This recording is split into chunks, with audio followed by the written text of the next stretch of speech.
All right. I don't know if the rest of my gadget stuff's going to work. We'll have to find out here now. I had a whole thing set up for this, but let's just see.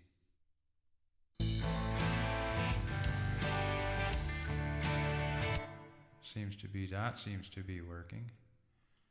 Just something going on with my intro video. But that's okay. That's okay. No current live streams. What?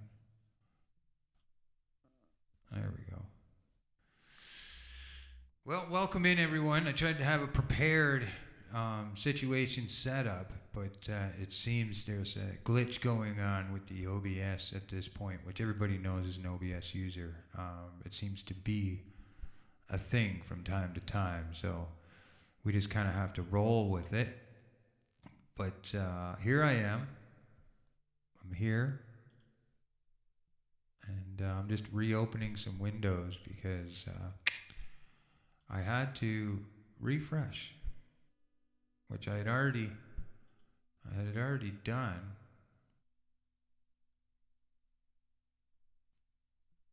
So yeah, I'm just trying to get the chat up here, which for some reason.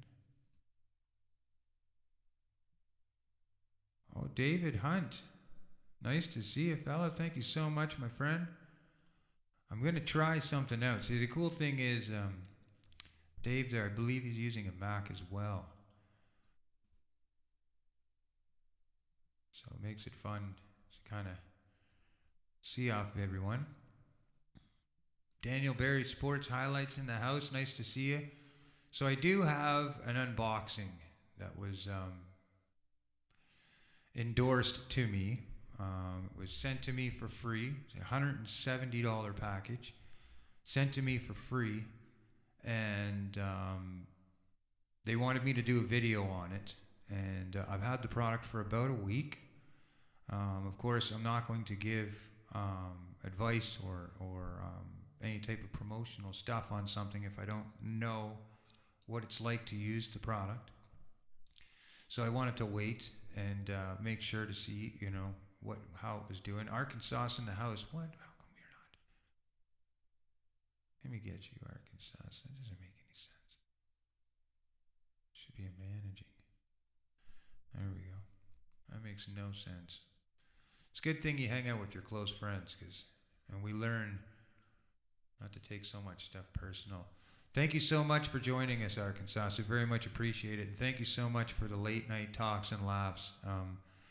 I think I went to sleep at 7 in the morning, 6, 7 in the morning, and woke up at 1, 2 o'clock in the afternoon. Of course, I have to work for the rest of the week coming, so I had to get my schedule on right. But last night was fun. It was really fun. Met some good people on there. Matt was super awesome. We can do a live stream panel for the musicians if we find enough interest in that. And people have the time. I can reschedule live in a little bit on the StreamYard. But what I want to try today won't allow me to do it on StreamYard because I'm using a Mac. StreamYard and Mac have a bit of issues when it comes to audio share from the computer itself. And the requirements and what you have to do in order to get a free program that allow you to do it. Anytime I've had it, it's caused issues and could possibly be a risk of viruses. So I try to keep it as safely for my computer as possible. For those that don't know, David Hunt's a good Christian friend of mine, an awesome follower of Christ. He's live almost every other day through the weeks, Monday, Wednesday, Fridays, I believe. He can correct me if I'm wrong, and moderators, if you'd like, please feel free to hammer out his link there. But Dave is also another musician as well out there, an amazing piano player and singer, and it's very inspirational stuff, man. You get there first thing in the morning, you leave feeling good when you leave his stream, and it's inspiring for me. So thank you so much, Dave, for that, and thanks for joining us today. Traveling fools up in the house. Yo, we're coming over to you tonight, eh? Just so you know. Just so you know. Me and Judy already talked about it, and Judy's like, you gotta go over there and go and say hi to him. You know, and I said, oh, do I really have to? No. We were both, I was talking to her about it, and, it hit home for me, buddy. It did. I respected your feelings. I respected your openness, your honesty. And again, right on my own live stream, I just want to say, man, I respect and love what you do. We've never had any personal issues directly to ourselves, and how I acted in the past was out of question. There should have been more communication between us before I made my irrational decision to block anything and everyone and everybody. It was just, it was a learning curve for me. So big ups for being in here, man. Thank you so much for coming and saying hi. And I hope that the future can hold a lot more strength in our friendship, buddy, and how we move forward. For those that don't know, Traveling Fools has music trivia tonight, I believe. And it's going to be really, really cool. He gets a lot of good friends over there. If that's your thing, if you think you got it, if you think you know every song in the world and what the title is to that, you want to get over there and hook up with Traveling Fools. He's going to have a trivia tonight. And I believe, it's, just for fun, whatever, keep everybody active, give us a nice, safe place for people to hang out, get some laughs, and giggle around. And try and get your best to highest score for guessing what that tune is. And that'll all be at Traveling Fools tonight.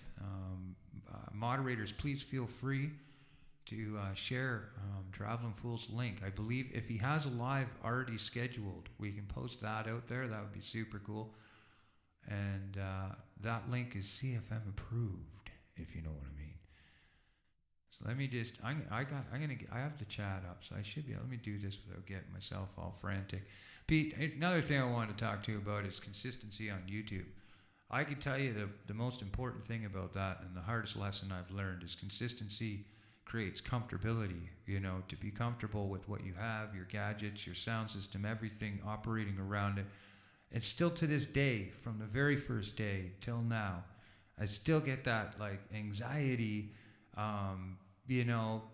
deer in the headlights kind of feeling when I go live and I have to operate all this stuff from behind the scenes. It can be quite challenging if you're not familiar and stay consistent and understanding how the program works, how your show's going to go, and how it's going to develop. And so I just want to put a credit out there for the people that do that, You got more balls than I do, and for women, you got much nicer tits than I do. But the point is that consistency and determination and keeping forward at it and keep moving forward, it really does help a lot. I'm sure of it. I can tell, as I still feel like a newborn online.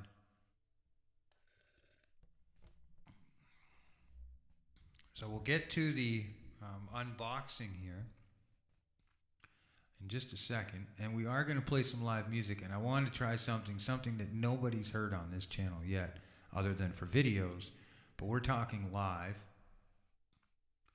right here, with the sound, and to see if it all works. That's right, pepperonis. And I lost my page, you see? Oh, there it is. Okay. Can't get the lyrics up for this.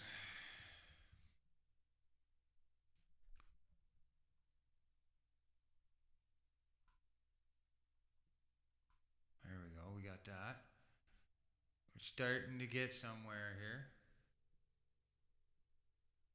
And of course, I'm probably going to have to reopen pages as I go, but whatever. I had a bunch of songs and pages already open, and I had to restart my computer, which I'd already done twice prior to the live stream starting.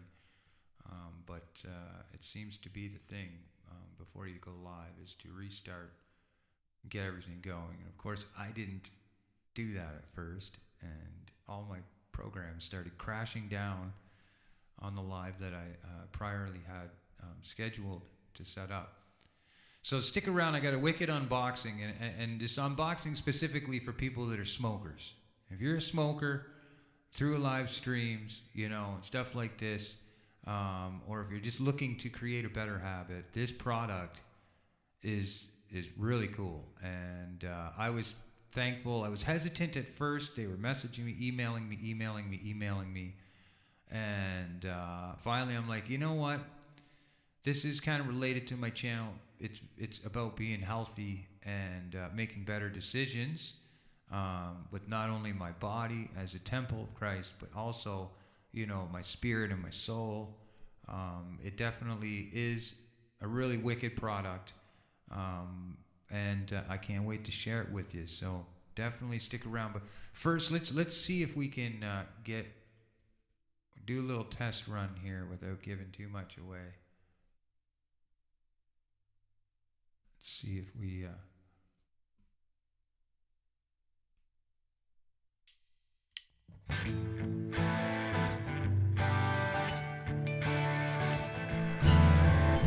Check 1 2. All right, seems to be working. Let's see if this will work. Here goes. See what happens. I built all these tracks, so I'm playing in the back as well.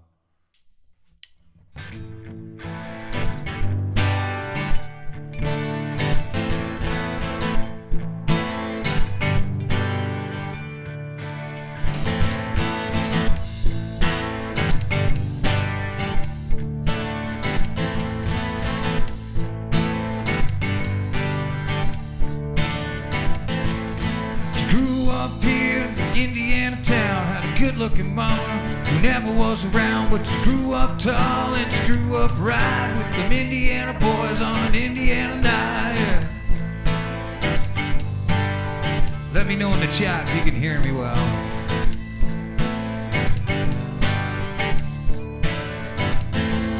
She moved down here at the age of 18. She blew them boys away, it was more than they seen. And I was introduced and we both started grooving. She said, I dig you, baby, but I gotta keep moving on. Keep moving on, keep moving on.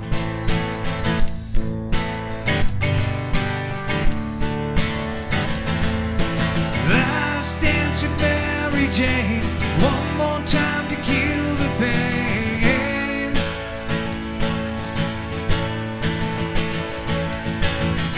I feel summer creeping in and I'm tired of this town again.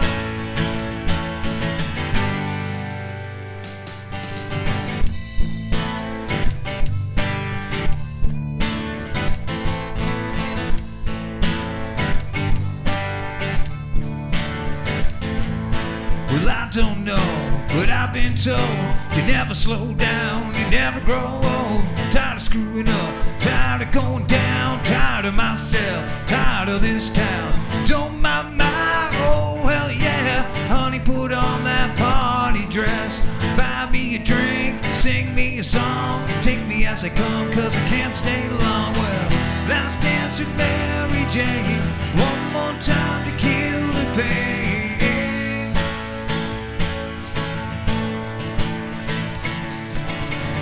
I feel summer creeping in and I'm tired of this town again.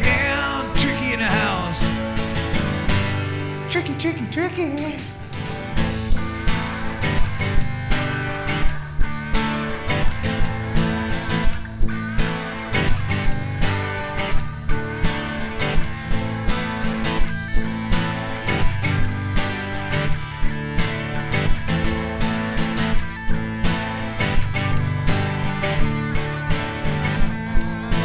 Pigeons down at the market square. She's standing in her underwear, looking down from a hotel room. The nightfall will be coming soon. Don't mind my, oh hell yeah, gotta put on that party dress. It's too cold to cry when I woke up alone. I hit the last number and I walked to the road. Last dance with Mary Jane, one more time to kill the pain. Workadelia, Jessica Lynn.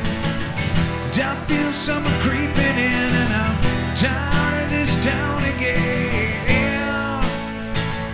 Ooh. That's what I'm talking about. Let me know in the chat how that sounds. Of course, I'm gonna know after as well. Ooh, yeah, yeah, yeah. Oh, yeah. Ooh, yeah. Last Dance with Mary Jane. My man Tricky Bricky, connect with him. You know what I'm saying? Joe Val, nice to see you, sweetheart. Jessica Lynn. Of course, Arkansas's Traveling Fools. Traveling Fools. Fools.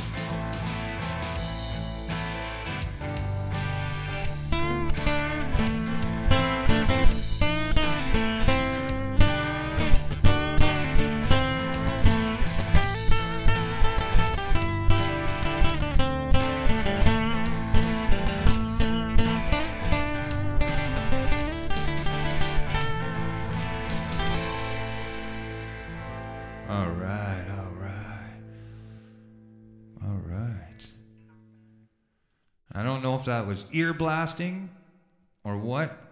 It seemed to look good in OBS. Everything seemed to be pretty good for the levels. I won't know until after, but that's the first time trying. But that's where I'm going with this channel. I'm building backing tracks. And I'm building them, drumming them, as you know. You see there's a drum kit back there. There's a whole bunch of guitars back there. And of course I got all my rods in the room as well with this amazing rod holder that was given to me from a friend and subscriber, Danny M. And he gave me this awesome wood carved rod holder up there. It's got about 15 rods. About 15 fishing rods in total, excuse me. So yeah. Oh no, I gotta get myself a cordless headset. I end up running all over my stuff here.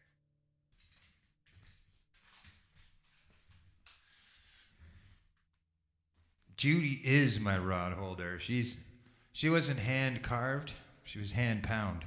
You know what I mean? She hand pounded into perfection, if you know what I'm saying. NJ Fishamaniac in the house. What's going on, champ? All right. So before we get forward more music, I got to talk about, we're going to open up this product here. And like I said, I've already checked it out, essentially. But I didn't want to open something up and just randomly go on the fly and be like, yeah, this product's amazing, check this out, and not see for what it's worth. And we're going to do that right now. So this is the product. I don't know if anybody of you seen it. It's on Facebook. It's everywhere. Mind my fingernail. I busted my fingernail, smashed it with a hammer. It looks like it's painted, but it's not. I mean, it could be painted. Nothing wrong with it. But this is the Fume. And more specifically, for people that vape or people that smoke cigarettes. This is what they call as the good habit. The good habit. And so what this is basically an all-natural, plant-based oils, essentials, breathing apparatus that operates like a cigarette. But it don't look like one, and it definitely don't smell like one. There's no nicotine, and there's no vape. Which means you can pretty much smoke this anywhere. You know, it is basically, how do you put it? Like essential oils that are put into a filter, and you basically clip it into the device. You get to choose your flavors, which is a whole bunch. And all I kept being told when I was using it is, man, all I can smell on my vehicle is roses, or I can smell, you know, orange popsicle or whatever. So you can imagine, even if somebody doesn't smoke, they're not going to get disturbed or get grossed out by this product.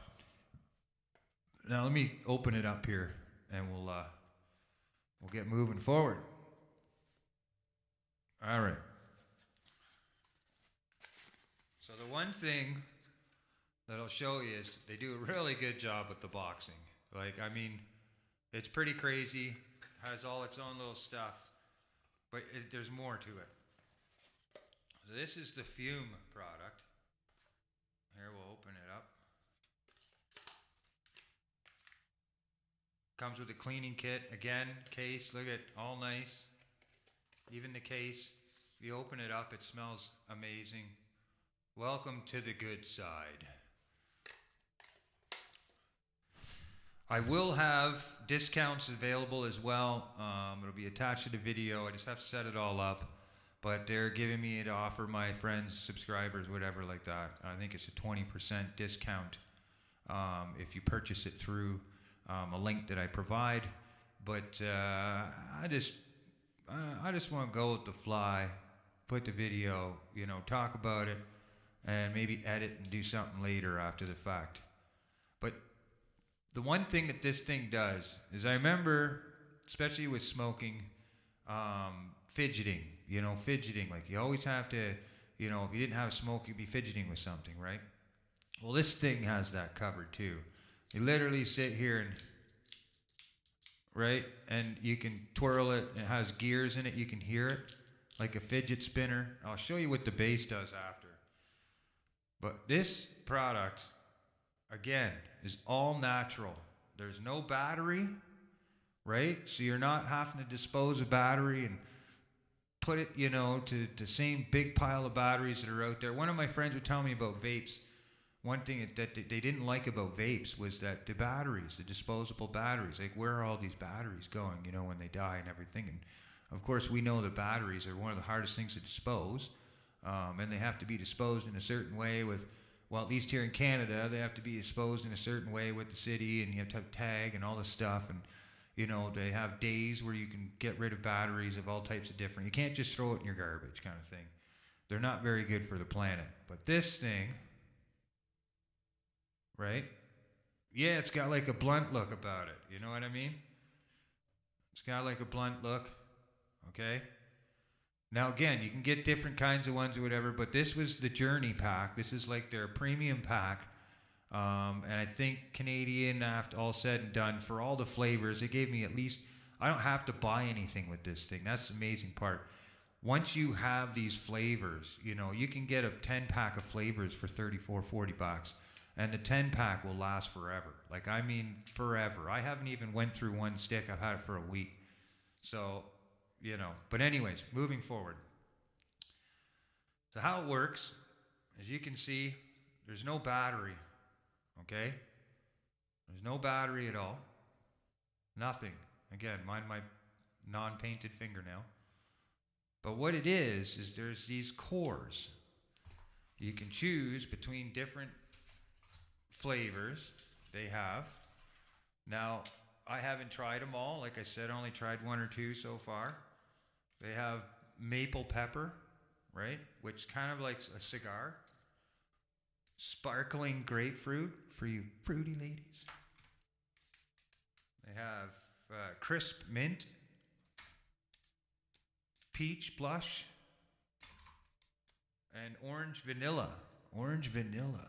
That's pretty tasty. So basically, there is resealable. These are resealable packages, and in them, there's going to be three core sticks. Now, those 3 core sticks suggested to usually give you about a week, 2 weeks worth of smoking with them. I should keep using the word smoking, but you're not. You're fuming it, really, technically. So and that's it. This is it right here. As you can see, it's just a core fume, right? Rise or die in the house. It's a core fume, okay? And it basically just snaps right in. It's really simply easy. Look, you just put it in and it snaps in. And that's it. You put the cover back on it. Now the cool part is you can control how much air. You can close it right off to keep the freshness of the core of the stick, or you can control how much air you're pulling through. You know, how much of that flavor you're going to get punched with. And watch, I'm not joking.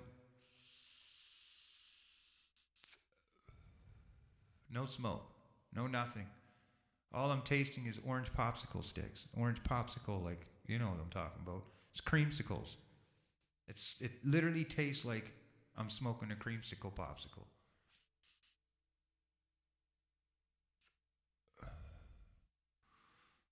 That's it. That's the ticket right there.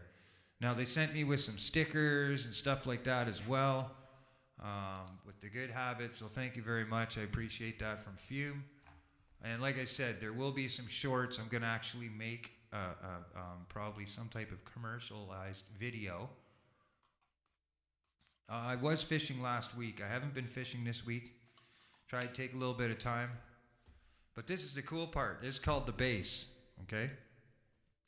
The base is just a spot to put it so you don't lose it, right? Let's say if you're streaming, you want to keep it at your computer. It has a fidgeting thing for it too as well. So you can sit there on the table and fidget this thing, look, and it'll fidget spin. It's a magnet, right? And it literally will stick to it. So, you know, it's kind of neat. Put it up on something, it just sits there. And you can have some fun with it if you're getting a bit of anxiety. They do have testing that has been put out on these products. They're clinically proven to be completely safe for people. There's no secondhand smoke, stuff like that. And there's a lot of people reporting that. Here's the thing. Do I think it would be the end-all subjective thing to just quit smoking and start smoking this Fume? I don't know. That would be more of a personal basis off of somebody and how they deal with withdrawal to the nicotine. For me, it wasn't enough in that sense. Like, it helps me through hours. I mean, it's definitely separated how much I smoke. I can sit here now on a live stream and, you know, I get that urge. I need that hand-to-mouth kind of thing. And there you go. You know, I'm like, okay, my mind kind of sets at ease. But to partner this with a nicotine patch or some type of doctor-suggested medication that would help deal with the high anxieties and stuff like that of not having the nicotine, and you have something that will put that hand-to-mouth kind of habit, you know, and turn it into a good one. And so myself, for what they're trying to object with the product, like what they're trying to achieve with the product, I totally think it's hit the nail right on the head. It's not advertised so much as a product that can help you, or that would be the quit smoking agent, you know, because that becomes more of a medical thing, depending on how people personally deal with that situation and quitting and not having nicotine. But for me, I know there's, you know, with a little bit of help with some nicotine or something, like nicotine gum I find through work and stuff like that, and this in my work pouch, I'm good all day. I'll go all day without a cigarette as long as I keep my mind busy, and when I do feel the urge to, I grab this. But for live streaming and streaming online and stuff, you know, for me, I've always been a little leery about having, you know, dirty smoke in my mouth, so to speak, especially as a singer.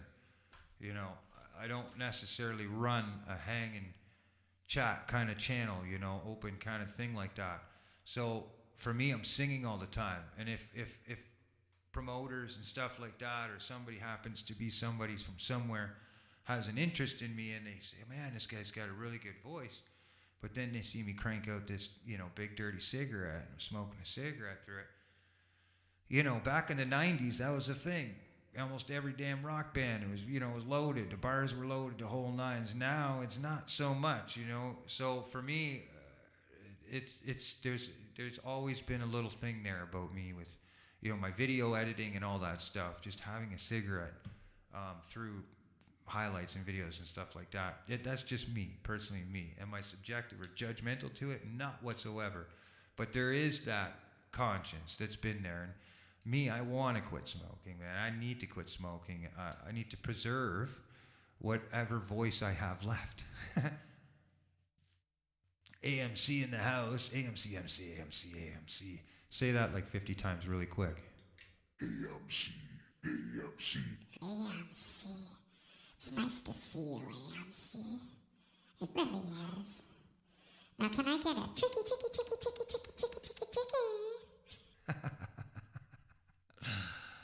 Oh, I like that little voice changing box. Gives me my reverb, gives me everything I want, and then it has a little fun on the side, so, and it's just all push a button and go, right? Push it, rock it, carry along.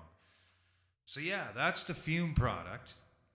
That again, I'll have the link. I know I seen Judy was sharing the link in the chat there for the product. Feel free to go check it out.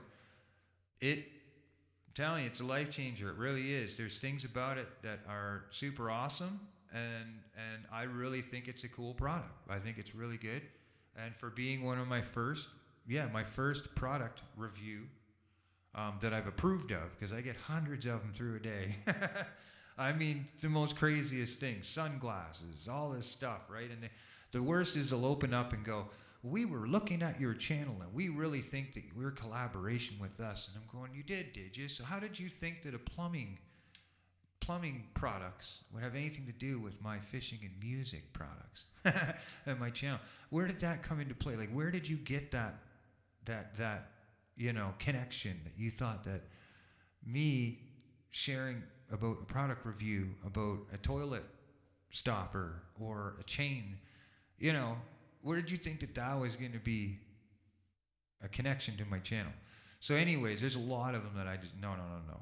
But this one, they tried, they messaged me, and they talked with me, and I could tell they were legit. They sent me the website and everything, and I went and checked it out.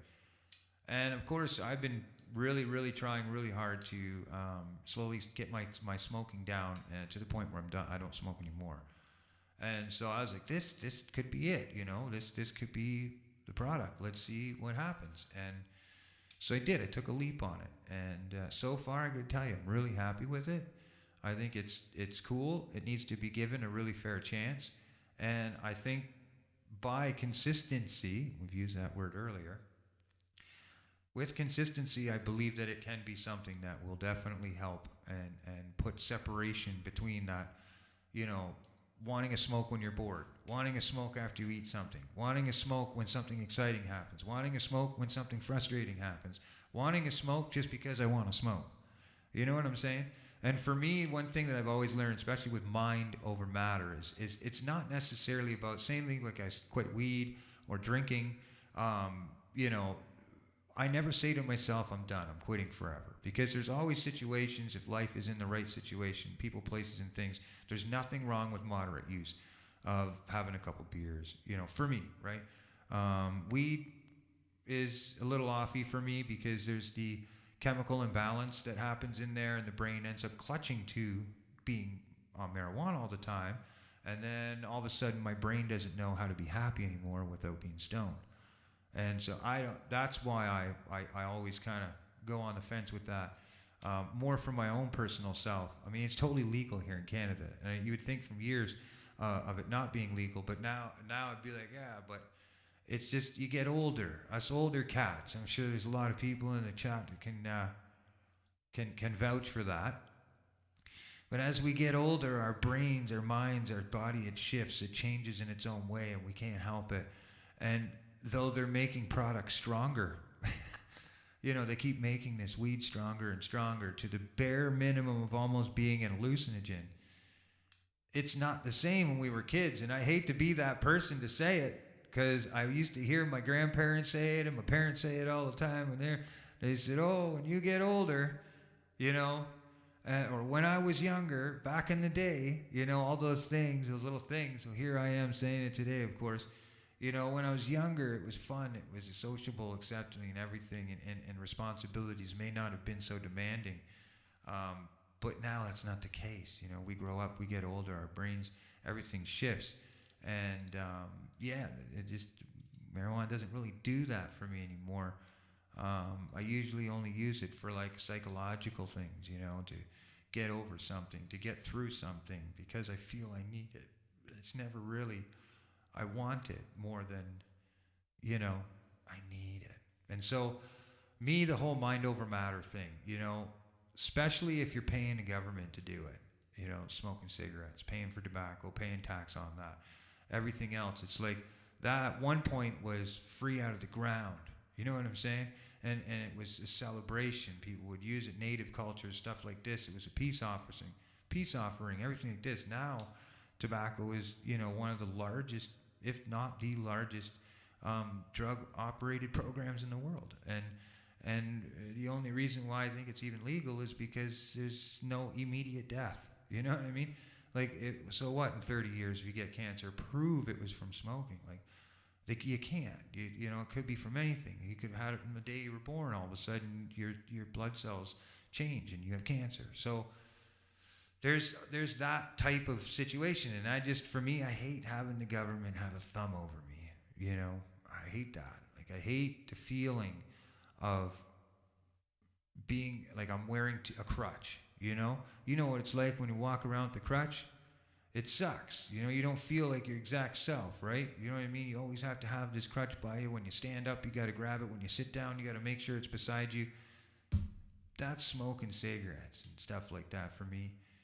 That's kind of where that happens, because if I had the power to just have one, I'd be like, yeah, I'm getting home from work. I'm going to have a nice little glass of cognac and smoke a cigarette.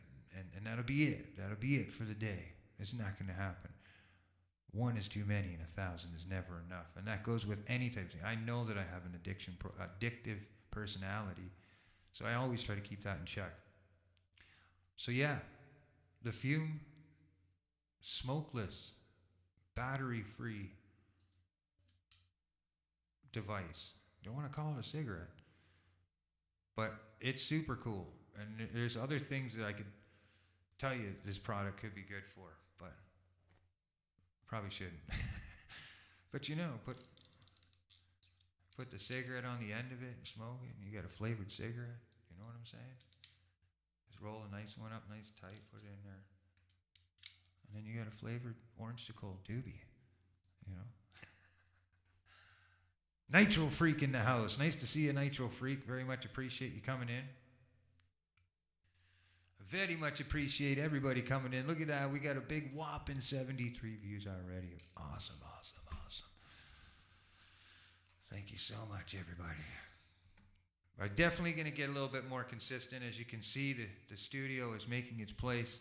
Finally, it's come home. This picture, which is like my amazing godsend of a picture. That's Gord Downey over there.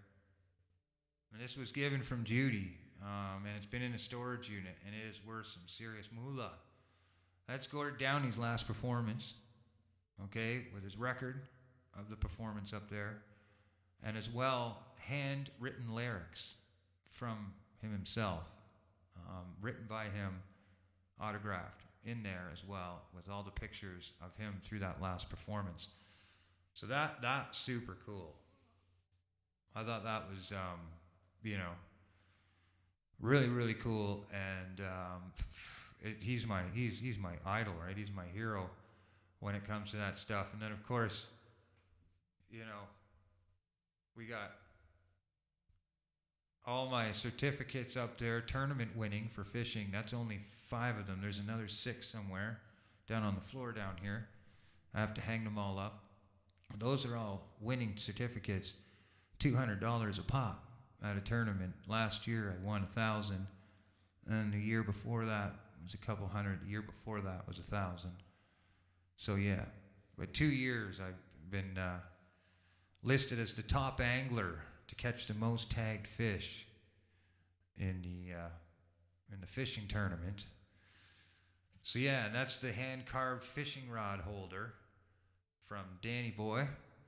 As you can see, it holds all the rods, keeps them all up and high, so it keeps me organized, which is super cool. So it's coming along. It's coming along. That's,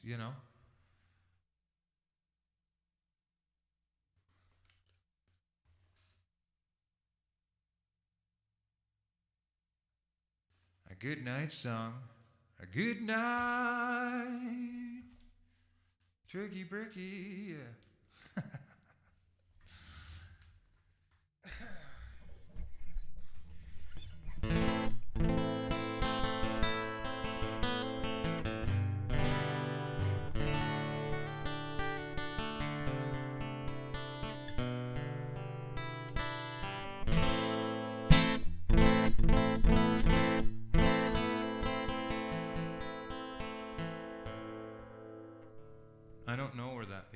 is. It's not. Oh, it's right here. Yeah, I can't show it.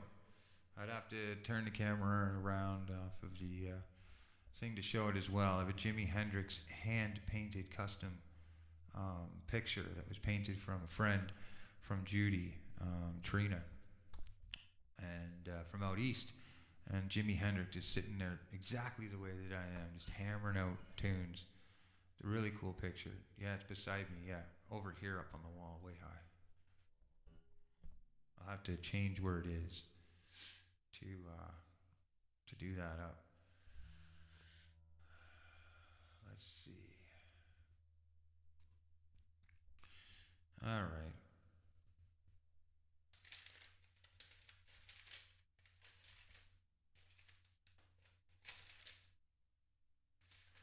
Let's see what we got.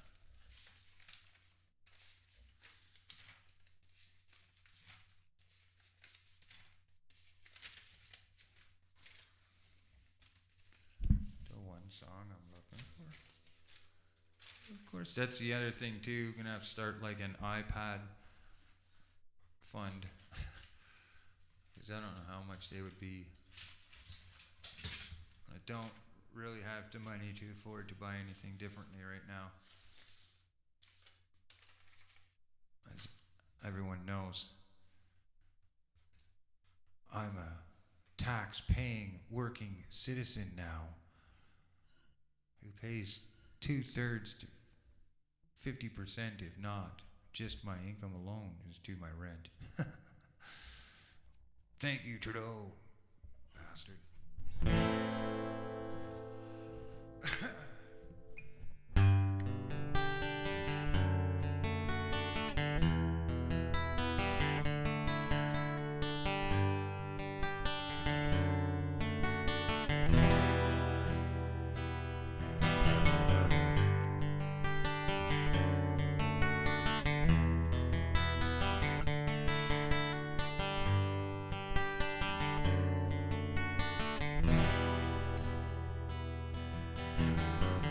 Leaned in, take your best shot. So many options of what life's got. You've always walked around with a smile. So many love you, so many care. So many moments we lovingly share. So many questions forgot I'll have in a while.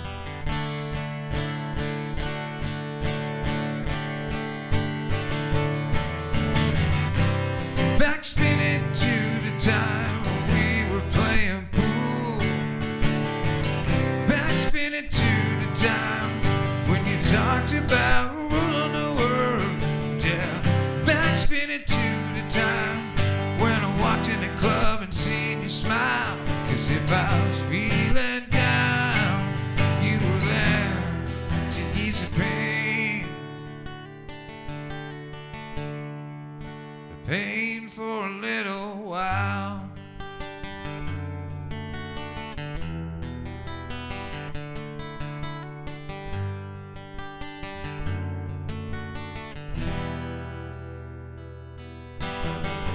The word is that you are gone, but I can't believe I still wear your heart on my sleeve. Am I really required to let you go? I can still feel within my bones. Our love and memories don't feel that old. I'm not ready to let you go. Traveling fools in the house. Nice to see you again, man. Backspinning to the time when we were playing pool. Backspinning to the time when you talked about backspinning to the time when you walked in the club and seen you smile. 'Cause if I was feeling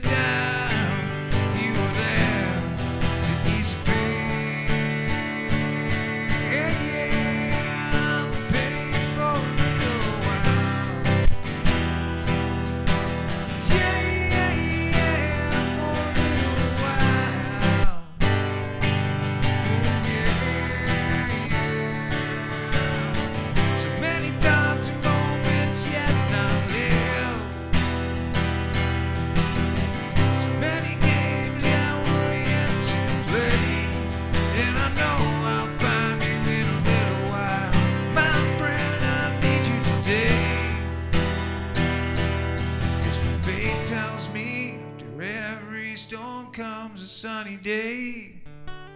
Ooh, it's a sunny day.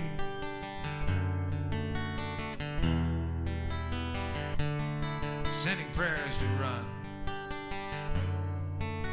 Cheers.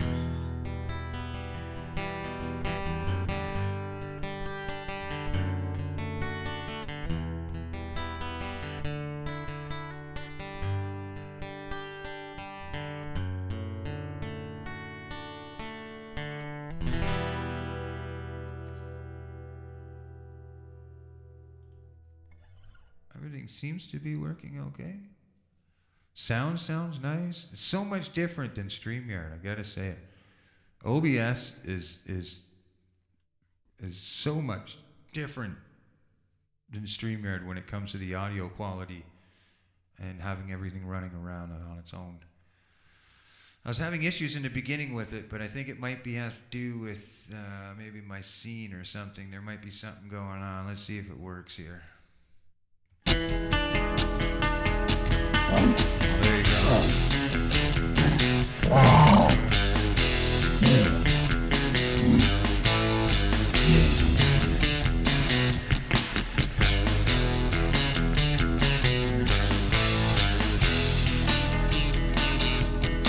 Now this song is a new song will be coming out soon. This is an original that I've been working on.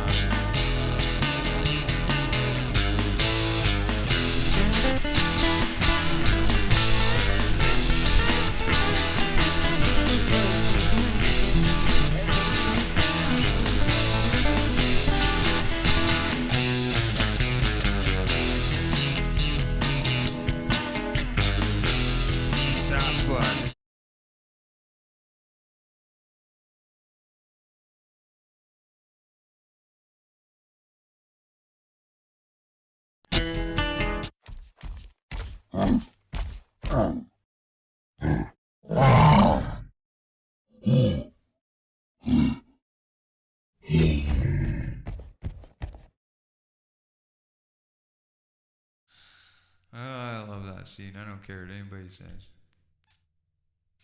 AMC. I'm here.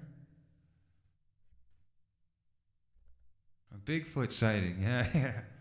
Let people know you've seen Bigfoot on CFM's channel. You know, yeah, Bigfoot sighting.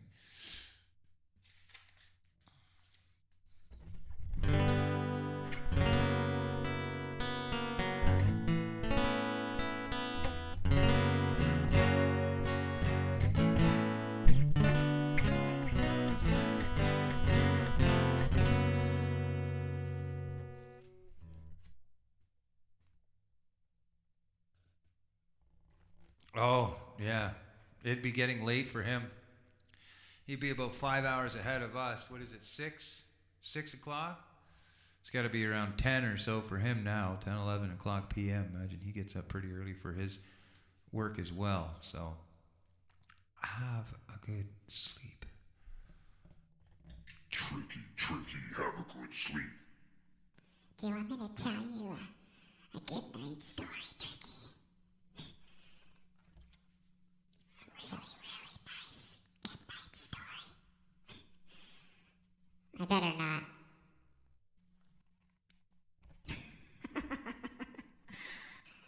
I could tell you like 11:15. 11:15.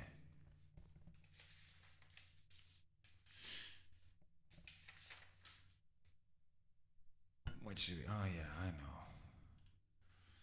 Let's get another tune up here, maybe.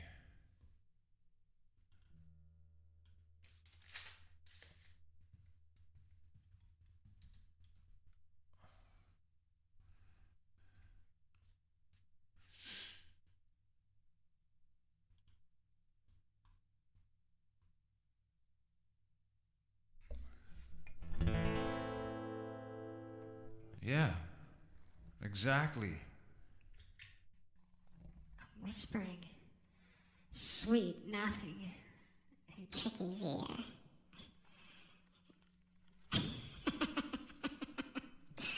I can't even do it right because I know what I sound like when I come back to it. And, Yeah.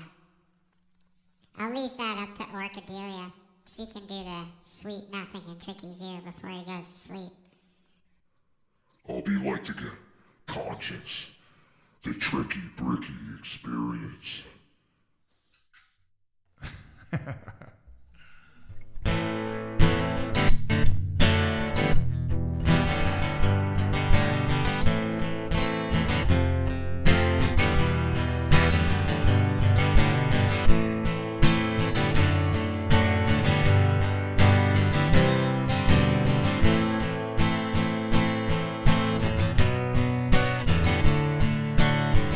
Come on, police, arrest this massive. Hold on, let me get that right again. Now I have an ad fly right up in front of my lyrics.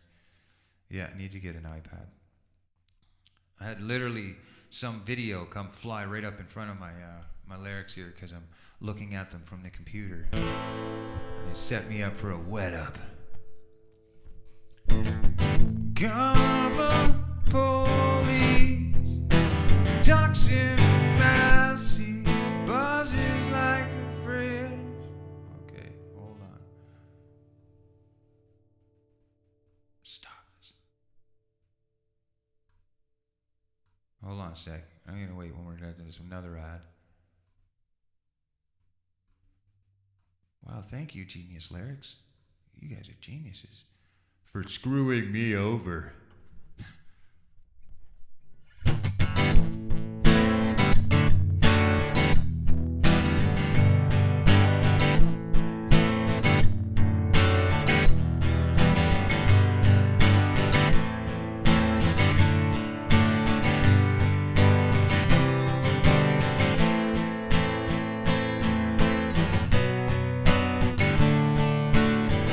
Come on, police, arrest this man. He talks in bells. He buzzes like a fridge. He's like a eaten radio.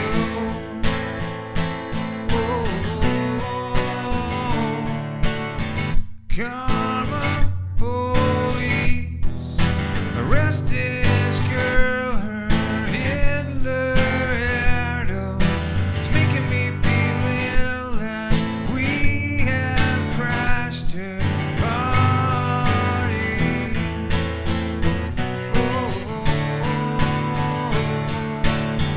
This is what you'll get.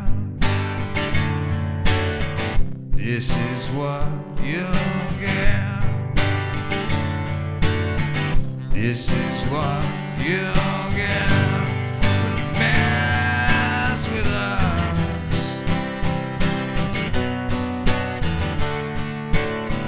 Come on, police, I've given all I can. It's not enough.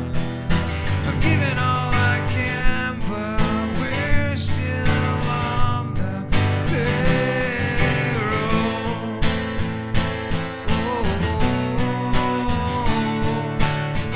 This is what you'll get.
showed my chat disconnected and everything there over there, but it's likely still good. Let's see, go look at OBS. Yes, excellent. Okay, perfect.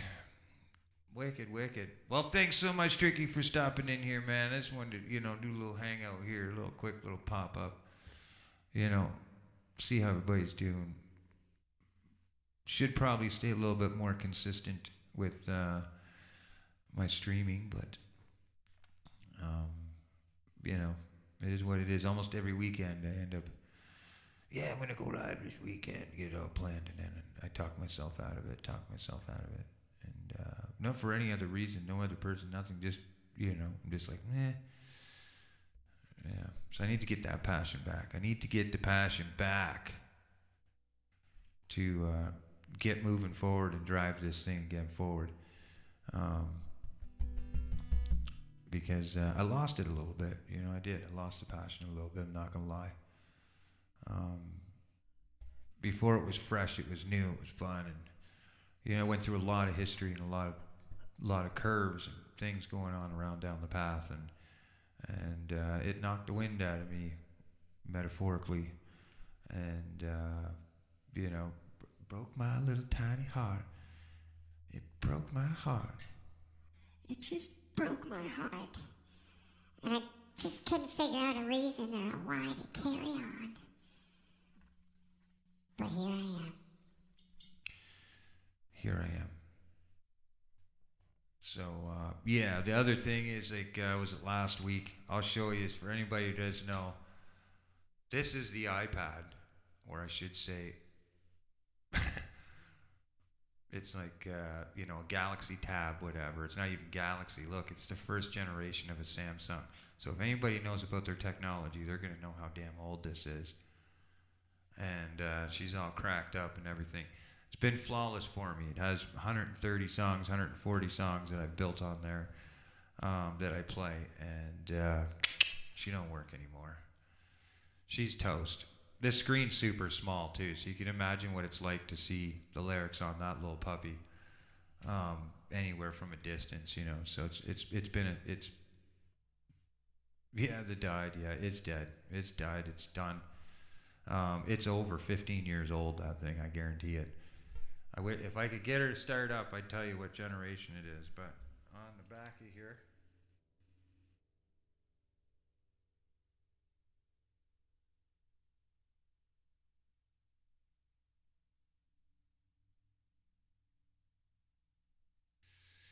Yeah, it doesn't tell me.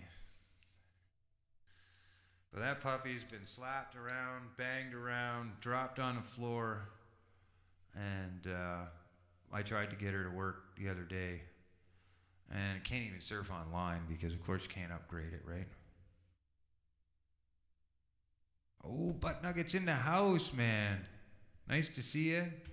Please say hi to your lovely wife, Brenda. Is it Deborah? Deborah, that's right, Deborah. Deborah, not Brenda. I was never really good at remembering names so much.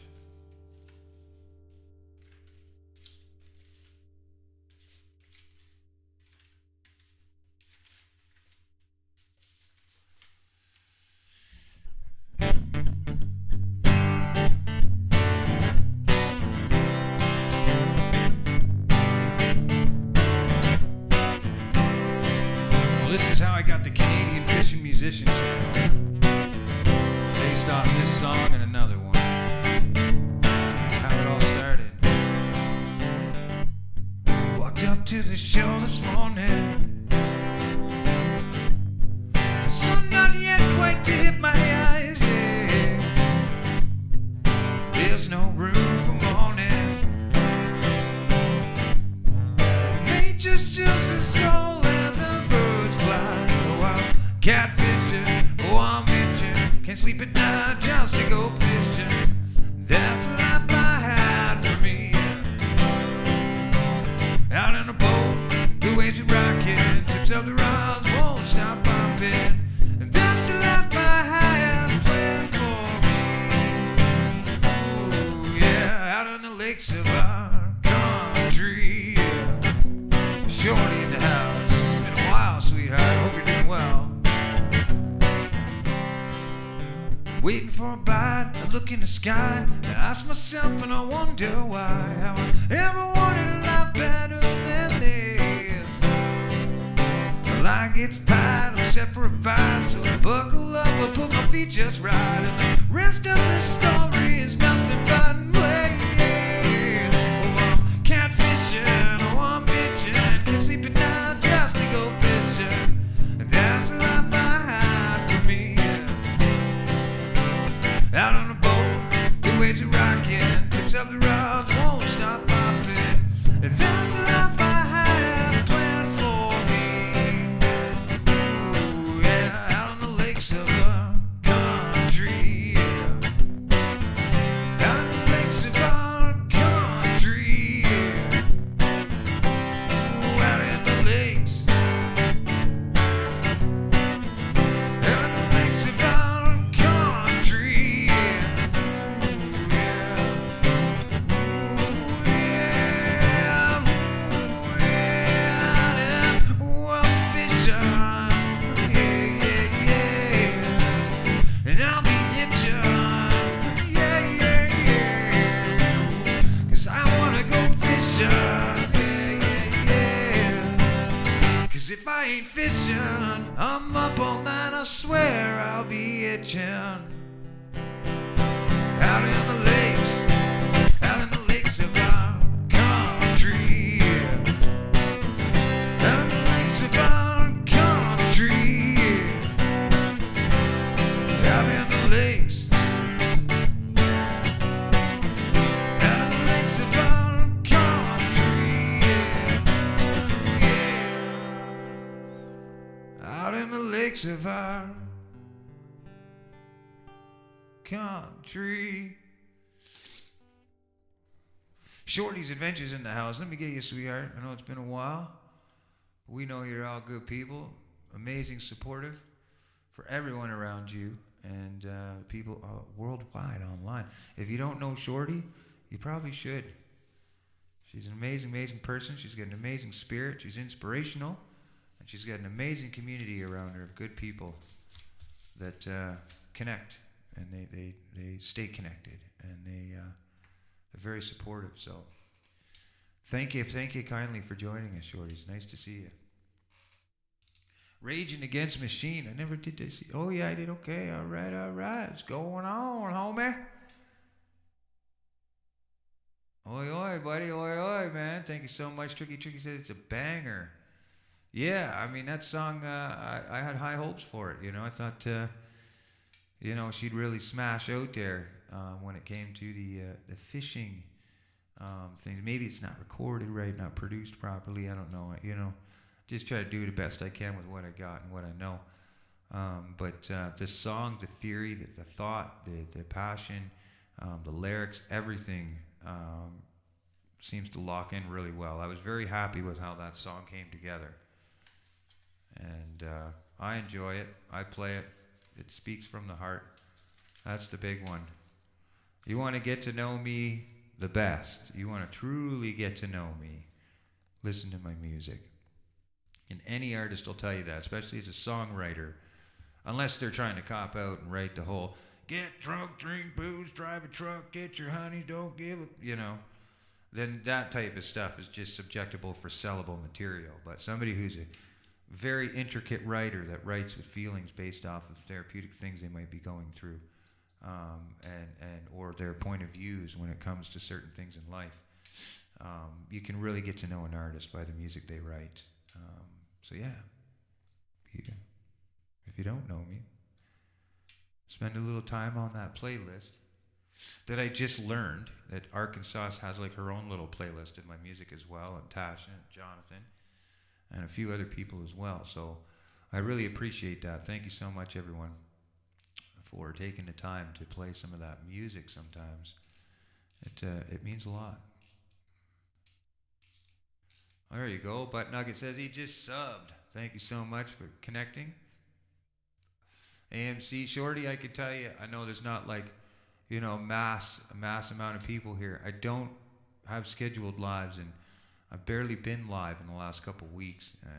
But I can tell you that anybody who comes through here that's blue, they're going to connect with you, and hopefully you'll do the same. Yes, Arkansas. I do want to add that as well. I was expressing to Arkansas, so, it's tough with a music channel because there's expectations there, for every time I want to go live and stuff, and I don't really want to play the same music every week, the same music all the time, Cover music's tricky because, for anybody who knows about being monetized, even not being monetized, it still can get you pretty bad. Some people were making comments last night about your channel and videos, that it's okay to use copyrighted music, as long as it's not the portion of majority of your channel. I'm going to tell you that's an incorrect statement. That's a very incorrect statement. If your video goes viral and it takes off and you are using somebody's music that is on there, I, as the music holder, have the decision to either deem you to take that content down, share the revenue with me, or take all the revenue from you. Furthermore, if that creator, the owner, decides to put a strike against you, YouTube looks at that as you doing something wrong. See, YouTube will let it fly and let the administrator, let the creator of that product, the song, they'll let them decide on the repercussions and what they want to do. I know this because I just learned this from Tom Petty, and the Heartbreaker song that I just finished doing, and as well as other streamers as well, they'll vouch for this. YouTube will give you, now first, if you have little subscribers, you're not really hitting the wall, you might get away with 3-4 hours, 5 hours of playing cover music. No problem, and nothing happens. Then all of a sudden your channel starts hitting the AI, and you start getting a lot of views, and you start creating community, and all of a sudden now YouTube starts getting, an acknowledgement of this. Well, now all of a sudden you can't play cover music for an hour. All of a sudden now your stream gets shut down. You have difficulties with your chat. They can't hear audio. All these little things start happening through the end of it. But can you lose your channel? Can you lose your channel demonetization or anything like that from using cover music that you don't have rights to? I don't think, in most extreme cases, I believe if the content was fully, that's all it was. But here's a question for you, all right? What's the difference whether I'm playing the music on guitar or somebody, hypothetically, they're playing it through YouTube in the background? The same purpose is there, right? It doesn't matter that I'm playing guitar, it's just a form of entertainment. That is exactly what gives us the clause, is that, we're only using it for a form of entertainment, we're not using it for money or revenue gain, blah, blah, blah, and it says I'm allowed to use this song, and so we can. The same thing applies for me, right? I can't go and be like, well, look, I'm playing the music on my guitar, I should have rights to that, blah, blah, blah. It doesn't work that way. It's the same thing, entertainment purposes only, right? But if my entertainment of my whole channel consists of just other people's written music, and it's not how-tos, teaching, tutorials, stuff like this, that's a little different. See, if I'm teaching somebody how to play a song, or if I'm putting in instructional, that's a lot different than just playing it from front to finish, following the blueprint, so to speak, that has already been written.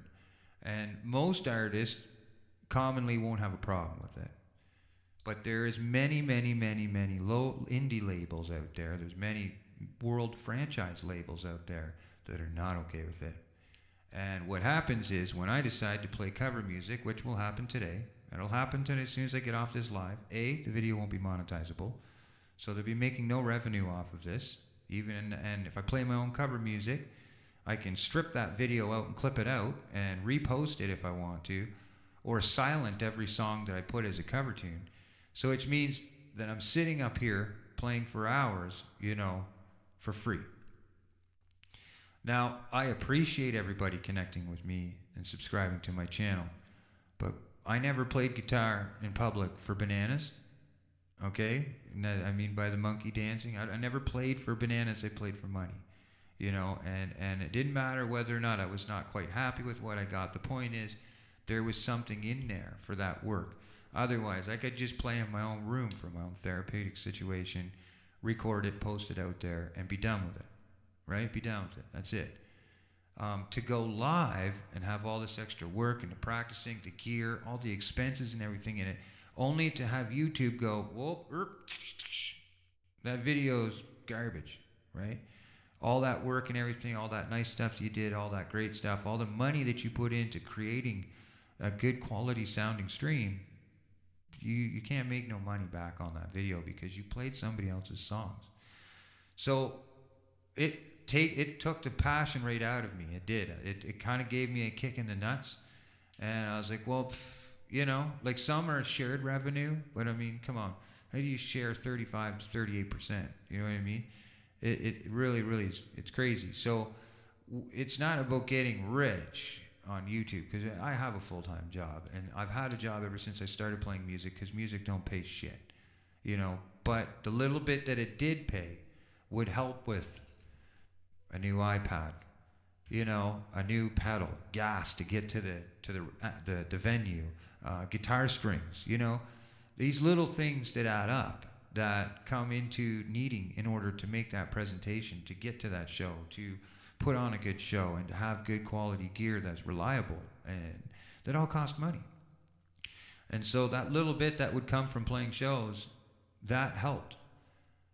And playing cover music on YouTube, when it comes to the monetization, because we all know I'm the last person to be like, check out my PayPal link, right? Oh, there's my PayPal link. Send me a PayPal link. Oh, you want to request give me pay? I'm the last person to do that. Hell, you barely ever hear me say it even on my channel. Hey, boy, don't forget to subscribe.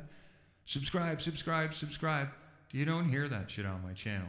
You don't. And maybe it's just from a lack of not putting it together, or just I don't feel comfortable with promoting myself that way. I don't know. People naturally do it if they want to do it. Super awesome, super cool. And if they know how to get there, the link is on the top of my homepage. The PayPal link or whatever like that. But it's not very often that you'll see me ever go out and ask for money or even mention anything about me having a PayPal account other than what it advertises on my channel. But playing cover music and putting on, 2, 3 hour, 4 hour show of me playing music with the money and everything that it's taken to get this far into the streaming gear, I don't think it's unreasonable to share a PayPal link while I'm playing music, to have it pinned or scrolled across the bottom or whatever, if I'm in that situation where I'm playing cover music. See, if I'm playing my own music, that's different, because now I'm just playing something that I wrote, and what I get out of it is the world hearing my feelings, hearing my thoughts, getting to know me in this, situation and the songs and everything. So originally it's different. But from time one, I'll tell you, bands from way back in the day, they would play cover music for one reason only: to develop a group, get tight, and make money that went towards an original group. Whether it was a CD, your first CD release, your CD recording, studio time, whatever the case may be, they went out and they entertained people playing their favorite music and using what little money they had to put towards the project. A good band. Most other bands the bar tab would squeeze it right out. Like by the time the end of the night came, you made nothing if you drank, because $6 to $8 a beer, $10 a beer. You can just imagine now if there's 3 guys in the band and each one of them drinks 5 beers, that's $50. That's 5 beers for each one of them at $10, $150. That's $150 right there off of your pay. That goes back into the bar if you drink, and I drank. So, but you can see where I'm leading at, right? It's tough. Cover music is tough for me. I don't feel overly comfortable playing other people's music in a sense. I've been a writer my whole life, and I enjoy writing, and I enjoy playing my own music because it puts me in a place where I don't have to think or feel like I have to be anybody else, sound like anybody else. I literally just go deep within and close my eyes, and I just put it out there. And it seems to be the best performances and the best songs that I do are the ones that I've written. And it's because it's me, and I appreciate that. So, super cool. Have you been watching the rat race on Kick? No, I haven't. No, I haven't. But I've heard quite a bit going around about it. I gotta tell you, it's old hat news for me. If we're talking about the old... Tricky. If you know what I'm talking about. Tricky knows. And the only thing I gotta say about it is, it's old news to me, man. You know, I didn't need to see this or know about this to know. I was paid. I was paid, and I'll say this again. I was paid to come over and collaborate and entertain a crowd. Now, I'll tell you this how it goes. If a homeowner calls me up and says, hey man, I'd really love for you to come over and work on my house, and I go, well, what color is your house? Oh, it's purple. I don't like the color purple. I'm not coming over to take your money. That's just stupid. Okay? If I go, what color is your house? Purple. Okay, well, normally I charge people, I don't like the color purple, but normally I would charge people $75 an hour to work. But for you, since it's purple, I'm not going to tell them this, but for you, it's $100, right? If that homeowner says, yes, I'll pay. I get in my car, and I go down to that place, and I go work for that price, okay? You never say no to work. You never say no to work. If it's something you're not quite comfortable with doing, you charge more. You know what I mean? If it's something you know that's going to be an issue, you charge more. But the point is that if the situation, if you charge more and the homeowner doesn't, oh no, I can get somebody cheaper, great, you did me a favor. But if they take that and they say, yes, we're willing to pay you whatever price you want for the inconvenience of you coming down here to deal with this, and you get, I'm taking the work. That's it. That's how it goes. You know what I mean? You stop taking the calls to work, and eventually the calls stop coming. You see what I mean? And as far as I'm concerned, and nothing against the person's character or who he is or anything like that, the man helped me a lot when it came to that type of stuff, but I earned every step of the way. It was never a handout. There was never handouts going back and forth. And 3/4 of the time, I only went over there and played and got the fuck out of there. But as time went on, I said to Judy over and over again, I feel like I'm in fucking bed with the devil. Like I really do. I feel like I'm in bed with the devil. Everything and anything that goes on over there beyond me getting up there and playing, I don't agree with. You know, and never have. I can tell you that 110 fucking %. There's so many little things that were going on over there and stuff, abuse in all types of ways, whether it was to people in the streams, people on the co-host or on the panels, or indirectly or directly towards, you know, them people around him personally on the stream. One way or another, there was always a form of puppeteering going on. And I wasn't a puppet because I was getting paid. Okay, you don't pay a puppet to dance around. The reason for puppets is you get to pull the strings and it all happens for you for free, right? So any of that type of stuff, when I hear people talking about it and it's carrying on, it's in one chat and the other and it just keeps going on, I will say this, and I'll say it with the most shadow of a doubt. I pray for the man. I really do. I pray for the man. I pray for any person, man or woman, who's struggling, who has potential of being a good person. We're all human. We all make mistakes. We all have demons, one way or another, okay? But it's how we deal with them. It's how we approach them, and it's how we better understand ourselves. Most people that act out irrational to that point are not comfortable in their own skin, or they have never taken enough time to look inside. Instead, they look out. Okay? And by looking out, it creates a deflection so that nobody's looking in. Well, now, lately, I'm noticing that it's becoming a forefront of a lot of places. You know, we'd be sitting there. I was in a friend's chat, not going to bring them up or anything, but I was in a friend's chat the other night, and we're all having fun and everything, and it just took 1 or 2 people to come in, and they come in, and the first person they bring in, they say this, and this.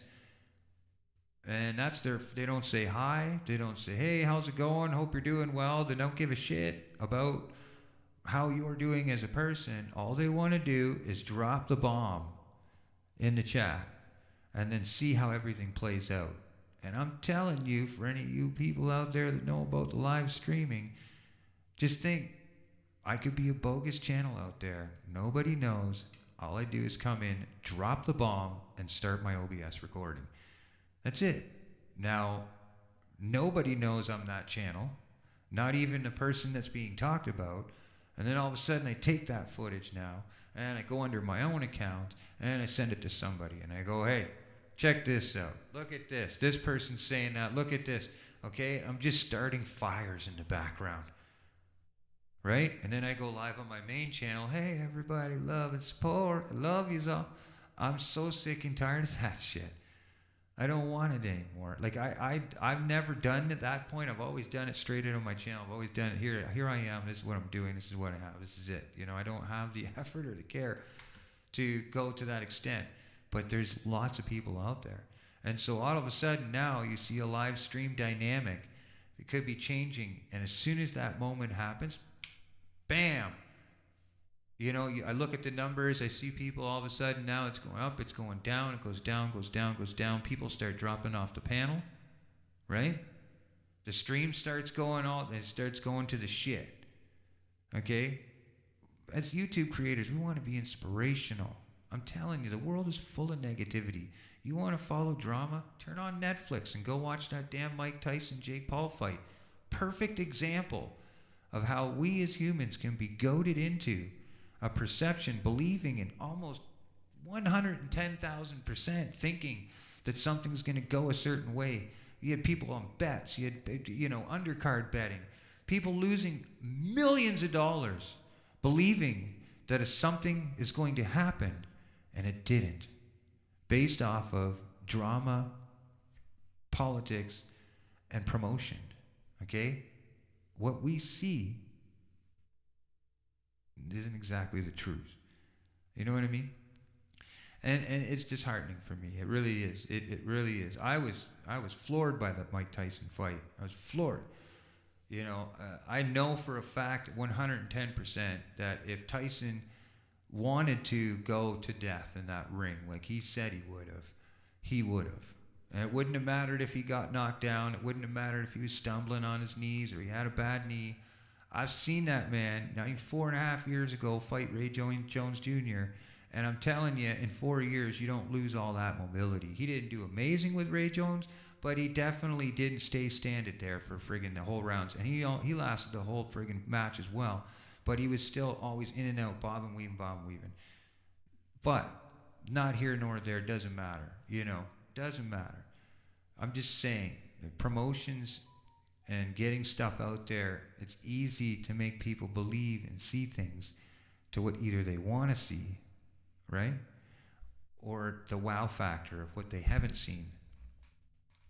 And then when it comes down to showtime, there's nothing there. Sorry, my phone's going off like crazy. I don't know why. Well, it's not work. Let's play a song here. How about we play a song?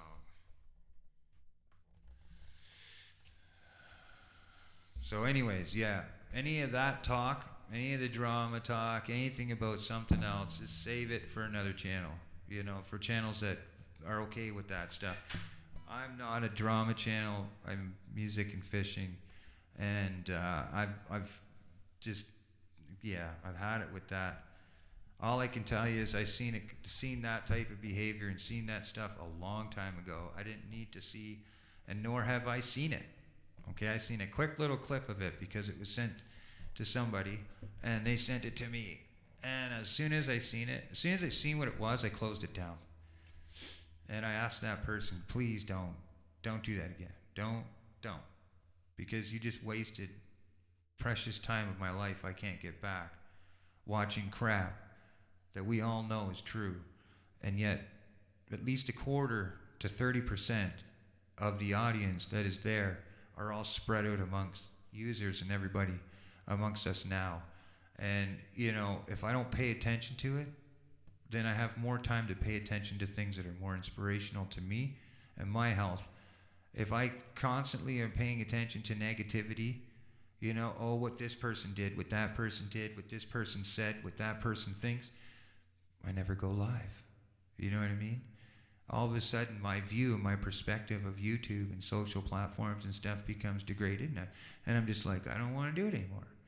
But if I stick around and I just hang out with people that are inspirational, prosperous and positive, and give good vibes and make me feel good, when I leave a stream, I'm not upset, I'm not frustrated, okay? It inspires me to want to do that. It inspires me to want to keep moving on and come back onto YouTube. You know what I mean? I can't tell you how important it is to be inspirational in whatever you're doing online. Like, you don't have to be inspirational, like, to be it. You will be it by being true, honest, and happy with whatever you're putting out there. Somebody's going to find that inspirational or relative. But the more negativity we spread around on this damn platform, the more people I'm seeing, the good ones, and I'm not talking about people with channels that, have their own channel and we communicate together and support each other, and in the, behind the scenes, I'm hitting every channel up and commenting on them because I'm over in your channel because I want to get your friends to connect with me. No. I'm talking about the ones that have no channels. The ones that, and you see they'll have 11 years, 15 years the channel's been open, not one video. Because all they do is spend time. They open up and they like to go and spend time on YouTube, whether it's how-to videos, whatever. Well, then we had live streaming get rampant, right? And through live streaming now, all those people that were on YouTube, especially a lot of us older fellas that were watching all these videos and long-form content, now all of a sudden get shifted towards these, we're being hand-fed, force-fed lives all the time while they're happening on the wall. Well, they come in, they see something for what it is. It may not be exactly what it is, but their first impression's everything. They get in there and all of a sudden it's negative. Or they come in, they just want to be friends and everything like that, and they get dragged into this cliche and this whole nonsense. Next thing you know, they're not on YouTube anymore. I can count at least 10 people in the last 2 years, friends of mine, that I know that are watching. They come over and see my shit. They'll comment, they'll message me personally on my phone, but they ain't talking in chats. They're not engaging because they don't want to. They see it for what it is, and that's based off of experiences we as creators responsible for what we do and what we allow moving forward, and what they've been subjected to. So I can't stress it enough. The more inspirational, the more uplifting you can be on YouTube for other people, especially new faces, and then of course the gossip talk behind it, doing that means they're going to want to come back. And maybe it's not right on your channel right away, but it could mean, they know I'm live at 7 o'clock at night. So they get home at 5. Well, instead of them waiting until 9 o'clock at night, they're like, man, that was so cool. I had such a great time. Let's go see if I can find something else as well that's just as inspirational in that same type of context. You see? Now all of a sudden you have another viewer sitting online on YouTube waiting just to get past and see your suggestion. Could be a new face. All of a sudden they find your stream. But the more and more all this crap keeps getting so flooded around and it becomes the concentration of talk, I'm telling you, the good ones, the ones that truly support, the ones that hang on to every word you're saying, the ones that don't give a crap about anything of their channel or anything of that sort or nothing, they're slowly moving away. And it's sad because those are usually the best ones you can have. Those are the ones that stick around for life. You know what I mean? And it's kind of why I'm reluctant, and scared to share out people on a regular basis like other channels do. Because how much do I actually know you? How much do I know you? Like, know you. And what kind of context of situation are you going to subject my friends to if I go and say, go over there? Now, sure, 9 times out of 10, you're going to have a great time. But what happens if they come over there and they're like, all they hear is, fuck this, fucking blah, blah, blah, and carrying on and everything. And this video pops up with some dude beating the snot out of his girlfriend and showing her private areas on a line, and they had 2 kids beside them that were sitting there watching TV, and one 5-year-old happens to look over and be like, Mom, what's that? Dad, what is that? You know what I mean? That person's never coming back. That person's gone. They're gone. They're gone. And matter of fact, they might even go to the extent of reporting and hating, and you'll never know who they are. Those type of things, maybe I overthink this shit all the time, but those type of things happen. And I imagine because of how big live streaming is and how everything goes that way, it's more prone to happen than you even know, right? We're so naive in understanding the context of just how small we are in a world, a digital world. The digital world. Think about it. Jake Paul, Mike Tyson, okay? $100 million, apparently. Largest show to be sold. Netflix crashed because they had 3 times, 5 times the amount of people watching that fight all at the same time than they ever thought they'd ever get. Okay, so even when they thought they were trying to hit a mark, their mind was only thinking this big compares to the world and how many people were actually going to get in on this and watch this show. So we're just literally this fucking big. Pardon my language. We're literally this big. Like we're like an ant in an anthill when it comes to stuff. And you know, for me anyways, I don't want to create bad experiences for people. I've been down that road. I thought I was protecting my friends, protecting my subscribers. Man, the naive thinking and all the new dealing with situations is, you know, going down the road of YouTube and not being afraid to confrontation and create all this shit, you know, because I'm not a bitch and all this political crap and ego that really in the end, all I did was hurt the people around me. I didn't hurt myself. You know what I mean? Like, it's easy for me to get up and be like, nah, shake my feet off and everything, move forward. But I hurt the people around me. And some of them I don't even know. You know, I had never got a chance to get to know them, in a sense, long enough for them, because all of a sudden now, you know, I've proven it. If I label a video and I say, look, I'm going to pull out the punches now. I'm going to talk about this. We're going to get political. You don't want to miss this. The views, the channel, the chat, the whole nines, woof, it's up. But why do I want to be flooded with a bunch of people that don't give a shit about me or the people around me or the best interest of people around me? They just want to know what the next drama. Why do I want that? It's dumb. It's so dumb and so shallow. I'd have to get up every morning and look in the mirror and talk myself into being, you know, you're a good person. You know what I mean? It's okay what you're doing, Rich. It's good. It's cool. Don't worry about it. You know, I commend Jake Paul. I do. I commend him in one sense. I respect him bigly. You know what I mean? But in the same sense, I would not want to be that guy. I wouldn't want to be that guy. Even for the most amount of money that he has, there's only one set spot that's in for that person. And unfortunately, and I'm sure Jake, he admitted it through his little documentary things too, you always going to have to raise the envelope, raise the bar. And now he can brag about having $100 million ticket sales or whatever, but there's at least 60, you know, million of them that are pissed off and completely irate about the whole situation, the show, the whole nines. You know, it's literally one of the most trending things right now online is this talk about this $100 million scam. I'm sure everybody's seen it and everything like that. I don't think it was a scam. I think we have to take responsibility for our own actions and our own perception and ability to be suckered into something. I mean, I've sat there and watched $120 pay-per-view fights, and the main event, nobody got knocked out. There's barely any punches. How many times have I watched one of those when I was a kid, especially with the boxing?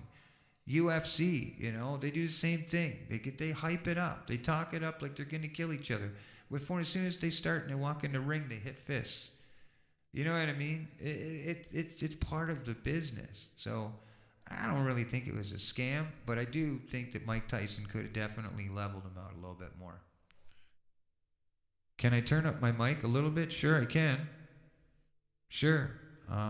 Unless you have audio. It's more because I'm probably not talking right into the microphone. But the other thing is when I start singing, which I should probably do right now. Just a big show, exactly. TJ Farms in the house, nice to see you.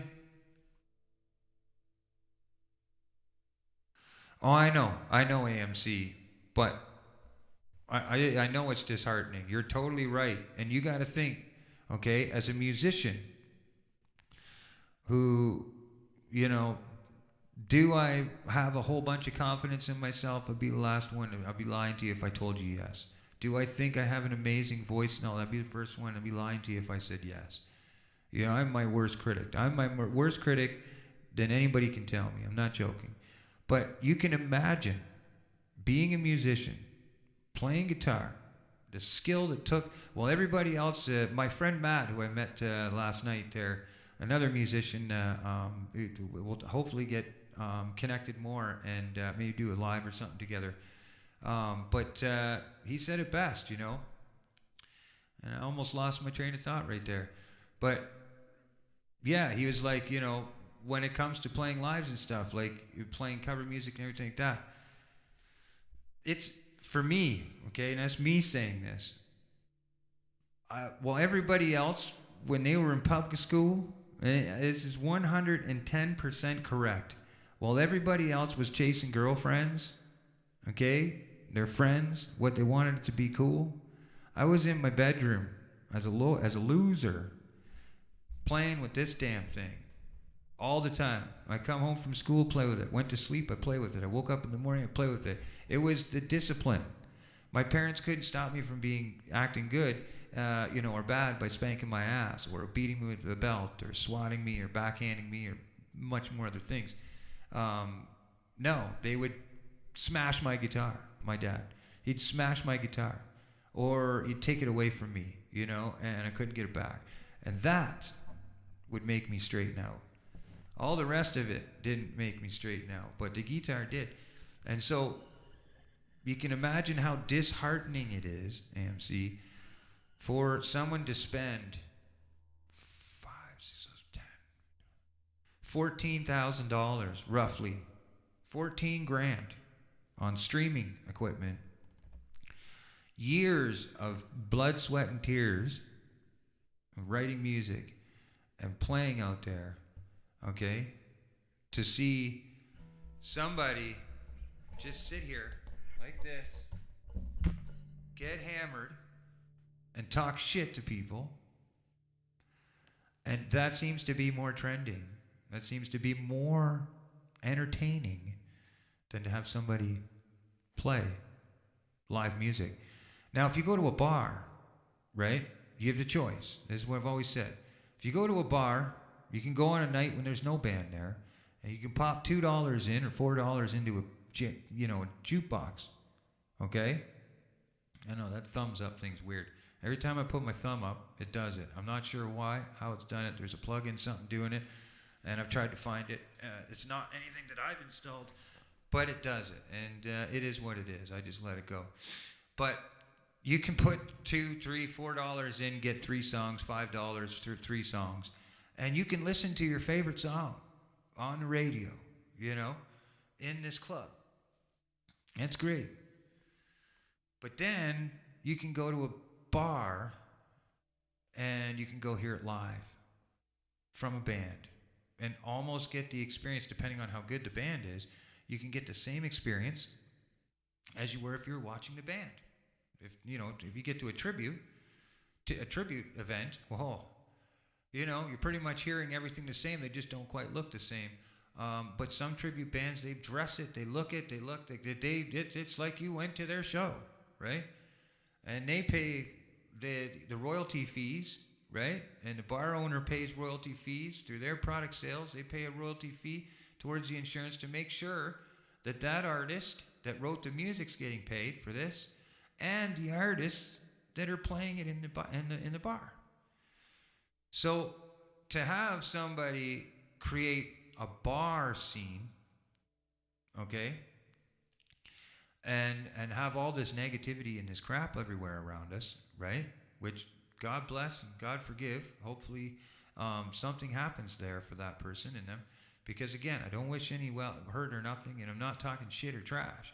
But when you look at the principle of it, it's disheartening for me as a musician. I look at YouTube and I go, this isn't the place where I belong.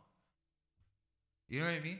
If I create negativity and I start talking drama, right? And I put it out there, if I put a friggin' event out there and I put a week behind it, scheduled event saying, I'm dropping the bomb.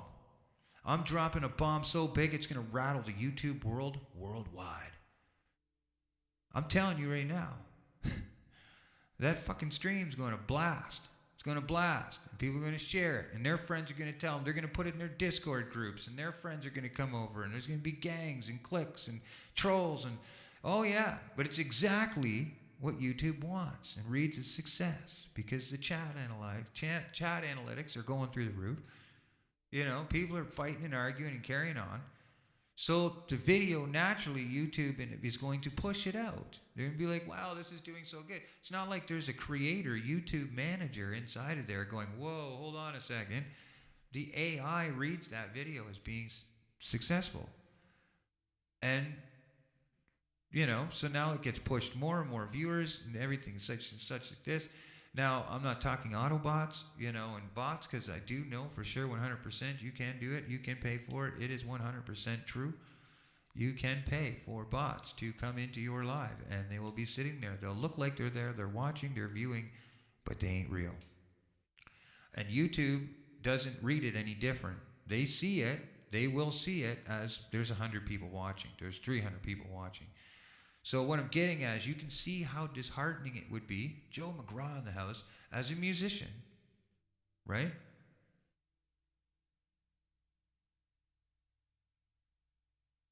Well, it depends which bar you go through. But you can imagine as a musician how disheartening that could be for me when I'm trying to find a reason, you know, if I just want to play music, well, I don't need to be live to do that. If I want to do it for money, then I can go book a show, you know, and go play somewhere, solo play, you know, but the effort and the amount of money that people want to pay now, bar owners and stuff like that, for an acoustic one solo shot act, not worth it to me. It's not worth it. It's really not worth it to me. I'm not at that age anymore where it's like, you know, yeah, I want to be seen, I want to be heard, I want to be cool, I'm going to be famous. I'm gonna be famous. Come on. Those days are well and beyond me. But yeah, all that drama and everything like that, it kicked me so damn hard. It kicked me so damn hard down. And they say you need to be really strong to stay in this game. You know, to be successful in this game, you gotta be really strong. You gotta have some thick skin. And I didn't stop and slow down basis off what people said about me or what somebody's thoughts of me were. It is exactly what you're talking about, AMC. Exactly. What's become more trending and what becomes more subjective to views, unfortunately, at this point, which is why Jake Paul is so damn freaking wealthy, is because of the trolling. People love it. People get up intentionally to do it. They do it, and they do it to get people's goats. They do it to get people, get them in the worst way, and watch them crumble. And the beauty of it doing it online is they can do it behind a channel that nobody knows who the hell they are. Nobody knows, you know. And I'm sorry, but for me, that's sketchy waters for me. So yeah, it's been disheartening for me. It has. It has been very disheartening. Kinger's Music in the house? That's right, Kinger's Music. Perfect example, yeah. Making music is a hobby for him. Right. But, so again, before I play another song, it's super crucial. This is why I really respect it. You only see me in certain people's panels. I'm not a view clouder. Okay? I'm not the type of person that goes and says, oh, look there's 100 people over there. Opposed to my friend being live, there's only 20 over here, there's 5 in here. I'm going to go over to the 100 because I could get more viewers there. I don't do that crap. Now, I know it's part of the game, and I'm not knocking people for any procedure and how they carry on. But number one, I'm not a view clouder. From the longest time, for years now, if somebody wants to share my channel, I tell them not to, unless I really know who you are and I know your crowd. And the reason for that isn't because I don't want you to do it in a sense, but I want to know where I'm being shared to. You know, I want to get a pretty good idea of the community of people that are around that I'm being shared to, because I do this out of love. I do this out of just passion and my desire, like Kinger's Music was saying. It's a hobby, but this is therapeutic for me too. This got me through life, music. It got me through some serious fucking times. Not joking, pardon my language, but it saved my life. And so if I want to do it, it's because I want to do it. Not because I'm being forced, not because, 5 other, 10 other people posted a video, I better go and post a video now. No. If I'm not feeling it, okay, if I don't passionately have a hunger to want to do it, I don't want to do it. That's the way it is. And so, again, I'm going to play some music here because I've talked like crazy for the last hour or whatever based off of that stuff. Only thing I can stress, which is super important, I'll say it one more time, be inspirational, no matter what you do. And I don't mean to try to be. Whatever you're sharing online, whatever your passion is, be happy doing it, right? Don't do something you're not happy with. Don't do something that you know you can't be good at. Do something that genuinely makes you happy and you feel good about. Because naturally, when you decide to share that stuff with the world, there's thousands and thousands of people that don't even have the gonads or the encouragement to do that themselves. You know, to get on a live, to post a video, to take the time to learn how to do this stuff. There's many people that don't. So already now you've become inspirational by just doing it. Second of all, the more inspirational you are for people and viewers when it comes to your positivity and what you're subjecting out there during your live streams, whether it's people, places, and things, okay, the more respondent the crowd is to coming back or to spend time on YouTube, period. Because all it takes is a couple bad experiences and you lose a good one. You know, sometimes it can be just one. And though all our buddies, it's just me talking, okay, all our YouTube streaming buddies and everything, they're in there. What about the dedicated ones? The ones that, you know, they don't have a channel. They have no motive other than to support you. No one else. Right? No one else. And there is viewers out there that are like that, okay? And as the channel grows, you'll notice, as a good channel grows, they accumulate more and more viewers like that, right? And eventually the other creators get busy and they have their crowd, and together we find a way to collaborate and we'll mix together and do events. But at the end of the day, you might find Joe over on one chat and Bill on the other one. You see? But then all of a sudden, now Bill has a bad experience. He's like, man, you know what? Like, I've been a part of that live stream now a couple times, and all it is the same shit. And instead of him moving to another person's live and going, well, I'm going to go and find something else. No. They're like, I fucking had enough of this. I'm done with YouTube. I'm going to go back to watching my videos and get the hell off of these lives. And then 1, 2, 3, all of a sudden now, like I said, I can count for sure 100%, at least 10 people I know that are either watching me right now. If you are, I'm not going to tell you who, but you know what I mean? Or they're watching after, and they'll message me. They message me, and they say, Rich, man, we really wish, you know, we support you. We're there. We're watching. We think it's super cool. What you have to say, everything. But because of repercussions and things that have happened in the past and the history around the live channel, we don't really want to talk. We don't feel safe to talk because we don't know if somebody's screen recording. We don't know if somebody's in there looking to find out homework on people. And so now all of a sudden I'm going to be like, it just keeps carrying on. And the sad part about it is I'm a musician channel. All I've ever done is just played music and fished on this channel. And there's many people who vouch for that.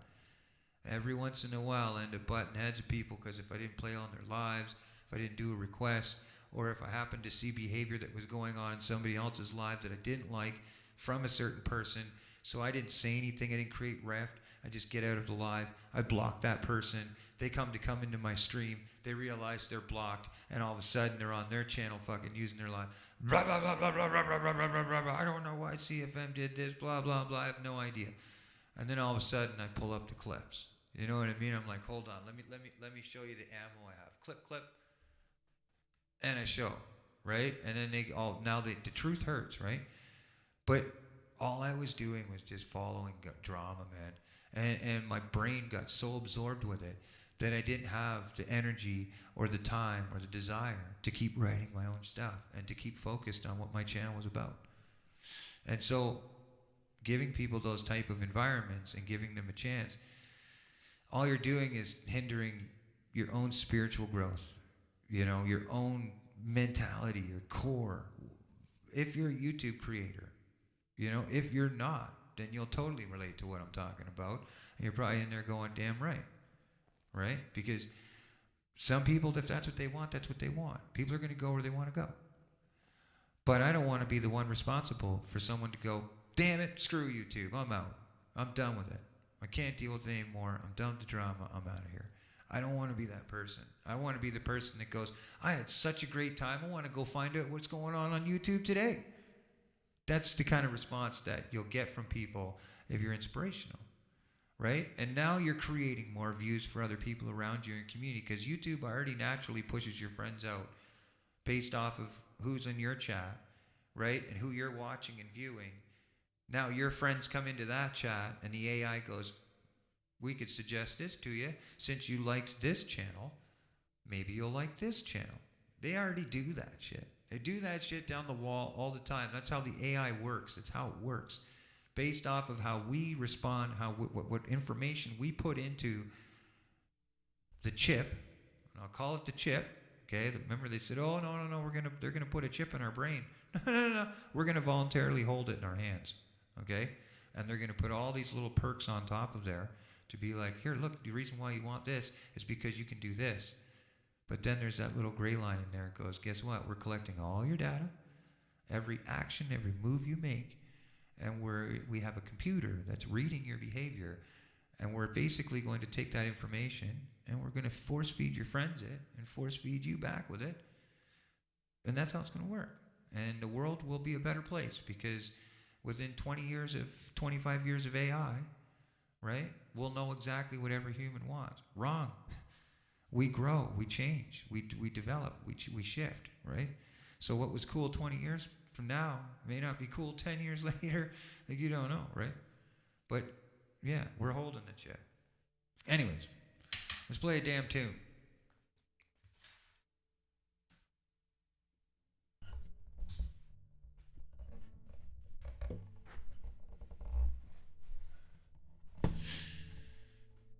All right. Take a little.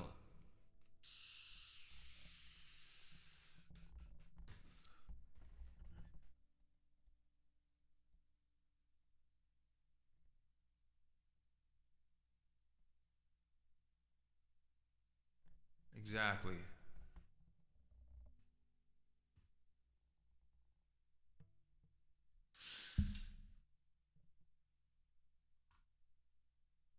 Yo, Scott, freedom in the house, man.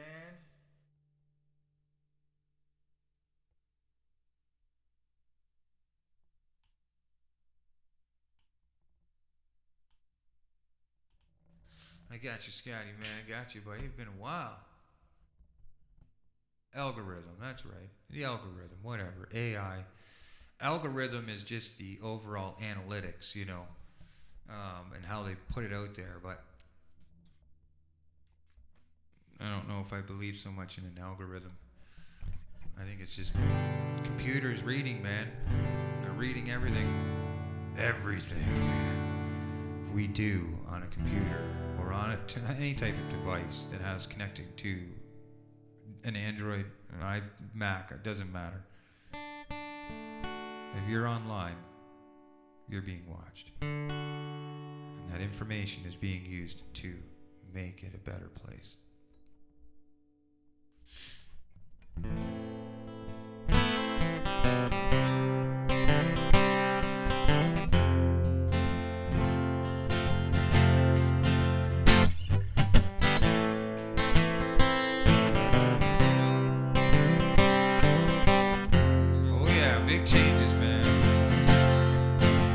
Wait till you see my ice hack. My ice hack. Get a radio in there. Fits 8 people. Has a bed in there with a TV. Oh, yeah. And a whole cooking station. Oh, welcome so much. Thank you, Leonardo. 6:30 in the morning. The loons are calling. The sun heats up my face. The waves are crashing, the heartbeats are smashing. Can it truly be a better moment than this? Walking down a shoreline, I couldn't help but pay mind to the beauty of a moment like this. Craving the sidelines, fishing on the shorelines. Can a moment get any more vague? Years and places, sometimes my face is only one thing left to do. Great outdoors. If I ain't fishing, I'll be missing my fishing, and no wonder. Let's explore the feeling, the fire, commitment, desire to keep moving on. Through all the obstacles, wading through the depth of nature's flaws, just for a moment like this. And what I wouldn't do just to make this moment through and through. If I'm not fishing, I want it to be true. There's nothing like the bite fishing till the evening after, turning on the headlights and the moments best shared with you. My gears in place, the sun's on my face, there's only one thing left to do. Fish on the great outdoors. I'll show you the guitar in a sec. If I ain't fishing, I'll be missing my fishing, and no wonder. Let's explore. Ooh, I'll be fishing.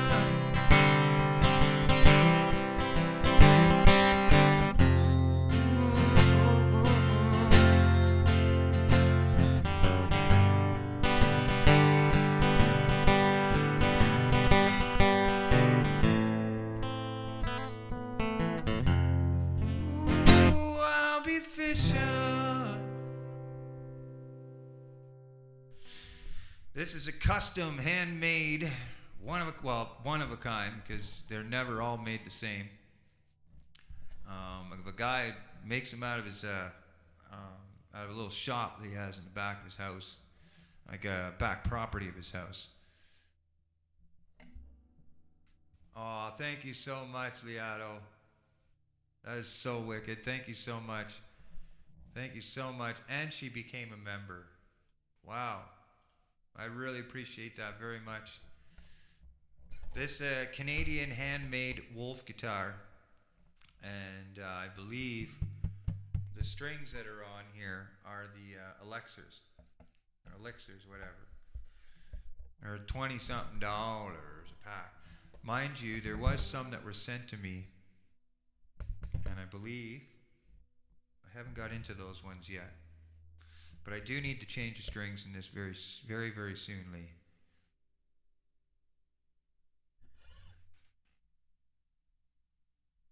Yeah, it's partially the.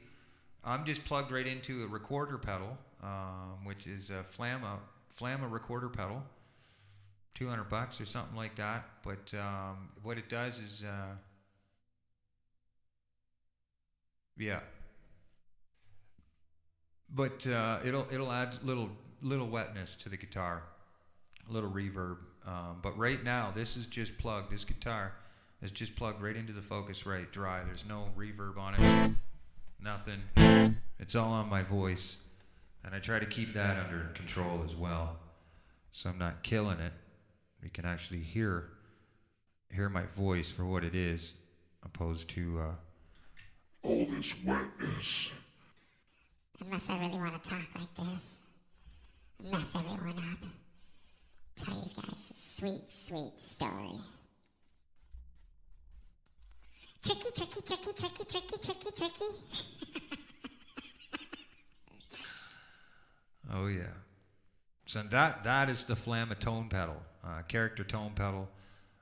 It'll do all my reverbs, different types of reverb, and I can sound like I'm way out there, like I'm from the heavens, or and it's all analog. So these aren't plugins on my computer. This is a pedal. I click it. When I have the right chords set up, then it'll be on the floor. I can just hit it with my hand, my foot, and click it, punch it. The recorder pedal is going to have some really cool stuff with it. I just, let me see if it's going to, let me make sure that it's not going to be blasting.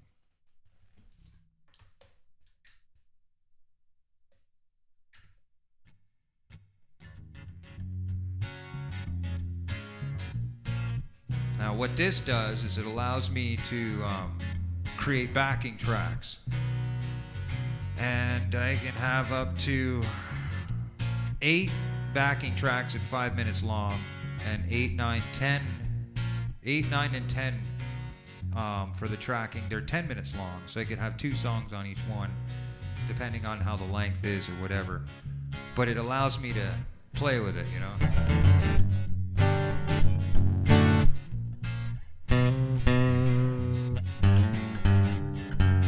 It's in a different tuning.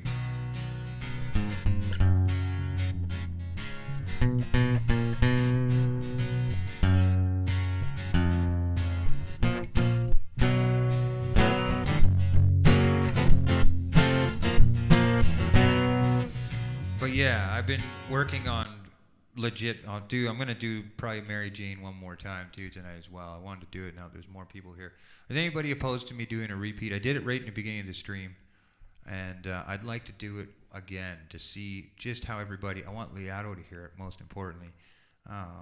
But yeah, I wanted to see. Oh, thank you so much, Elena. I appreciate that very much.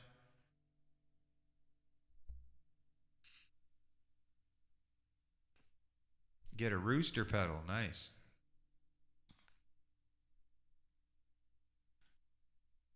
I'm gonna. You seem pretty cool, man. You seem pretty cool. So I'm gonna give you a blue. Let's see if we can do this. Check, check. Let's see if we can get this to happen again. But I got to make sure of something here because. There we go. All right, check 1, 2, 2, 2, 2. There's that.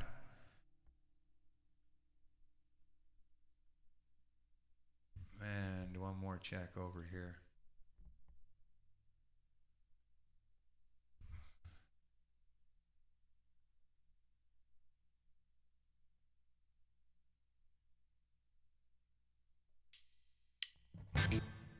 Seems all right.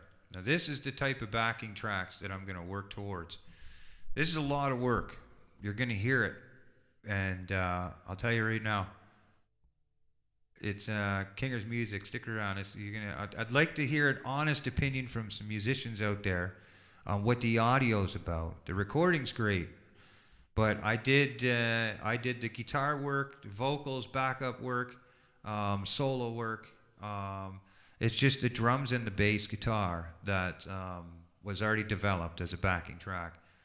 But the idea is, this is what I wanted. This is where I'm headed, and I just want to make sure that audio is all working great, and OBS is the place to do it. I can't do this with StreamYard because I'm running a Mac, and Mac doesn't like StreamYard. So let's give her a shot and see what everybody thinks. Make sure it's going through. One more time, just to make sure. Going through the OBS. Yep, it is. All right.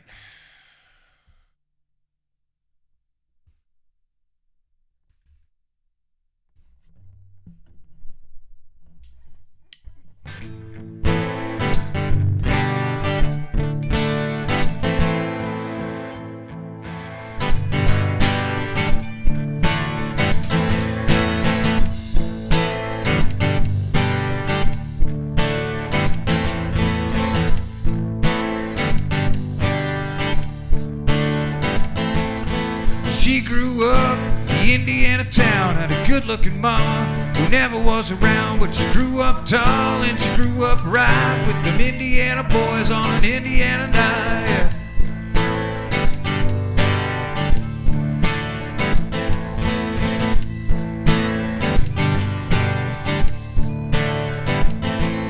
She moved down here at the age of 18. She blew them boys away, it was more than they seen. And I was introduced and we both started grooving. She said, I dig you, baby, but I gotta keep moving on. Keep moving on.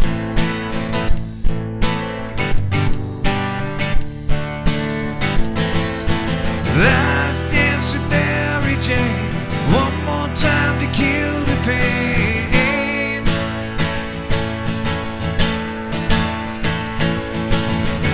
I feel summer creeping in and I'm tired of this town again.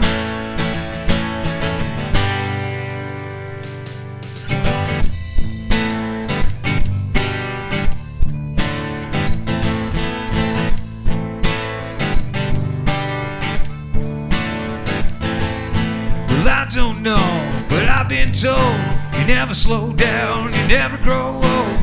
Tired of screwing up, tired of going down, tired of myself, tired of this town. Don't mind my, oh hell yeah, honey, put on that party dress. Buy me a drink, sing me a song, take me as I come, cause I can't stay long. Well, last dance with Mary Jane, one more time to kill the pain. Julia in the house, I'll get you in a second. Down feel summer creeping in and I'm tired of this town again.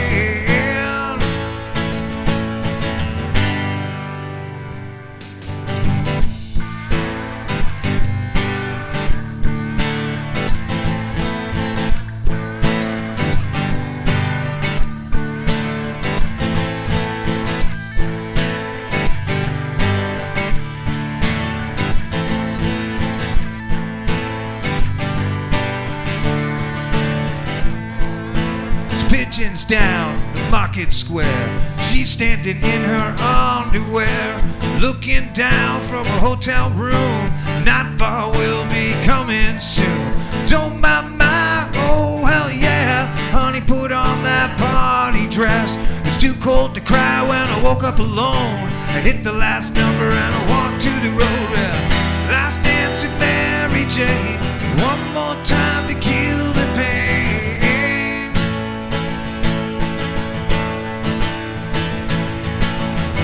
I feel summer creeping in and I'm tired of this town again.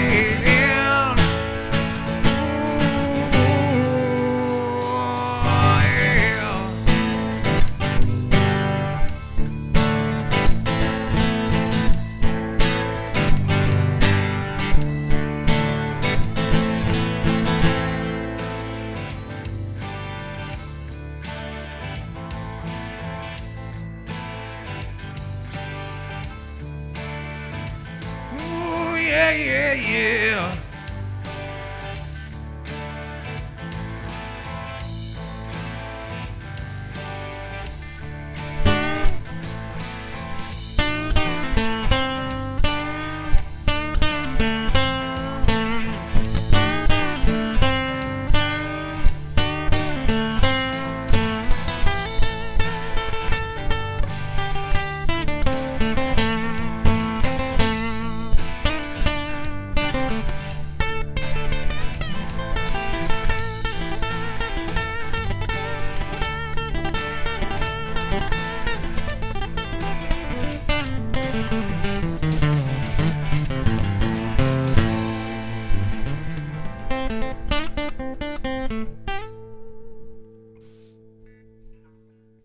right, musicians. 'Cause I know you're out there.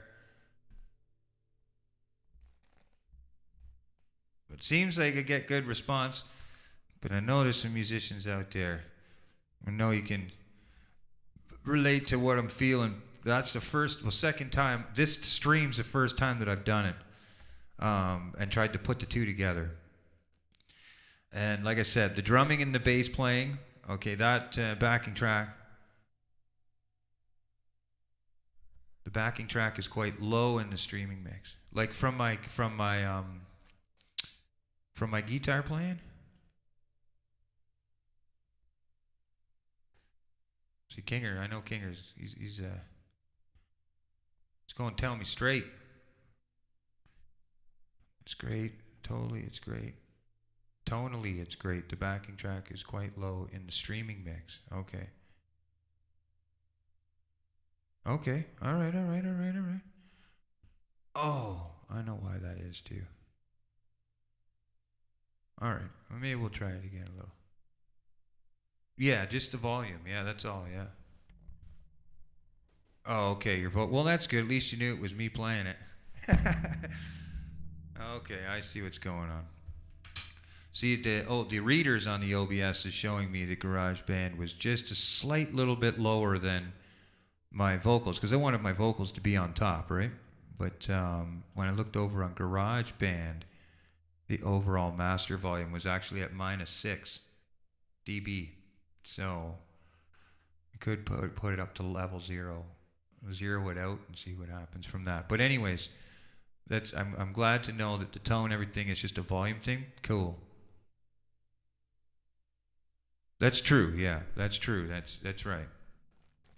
But just a little. But the live was overpowering. That's okay. That's all right. That's good news. That's what the honesty is the best thing, man. Honestly, like it's the quickest way to find the best results is to have people shoot it to you straight. Vocal sounds is okay. No, it's good. That's good. I appreciate that. Thank you very much. Yep, all it was volume. And the internet's holding well. And, that was a big thing for my channel. It was so frustrating back in the day. I'd want to play music, and I don't know how many streams I go look into content, because I could reuse the content, right? As for videos, shorts, whatever. And it would just there would be a sound. Now, I didn't intentionally go and buy out all this gear to have this sound. It happened that way because every time I'd buy something nice, I bring it home, I get this clicking, popping, clipping sound. I check all my cables, check everything else. No, it's the internet. It was the internet. But and now it's flawless. Now it's flawless. And yeah, NDI software. See, I'm using.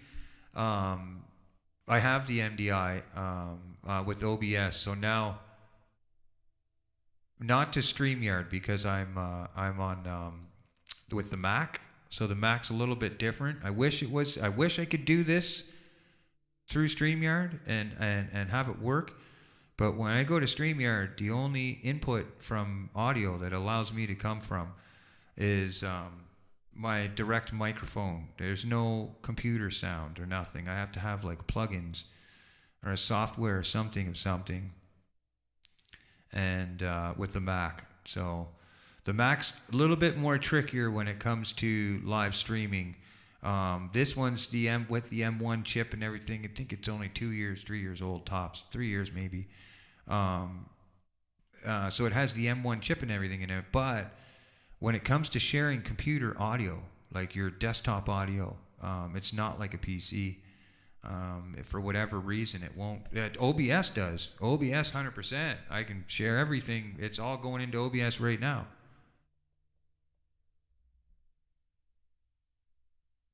Yeah. That's right. Yeah. StreamYard. Yeah, I gave up on StreamYard a long time ago. I used to have the premium and all that stuff, and and I went through the fight with that. And now 9 times out of 10, like I'm comfortable holding a stream just with me. I'm okay with it. I'm all right with it. and I've never had any issues doing it. I can talk my ear off, and I don't even look at the screen to see. As you can see, when I get on a point of view, I speak it. I don't need. Well, thank you very much, Am's Vlogs. Very much appreciate that. Thanks for connecting. Yeah, we had Starlink. Yeah, Lady Campion. It's so nice to see you. I think the video is released actually now. The latest one you did.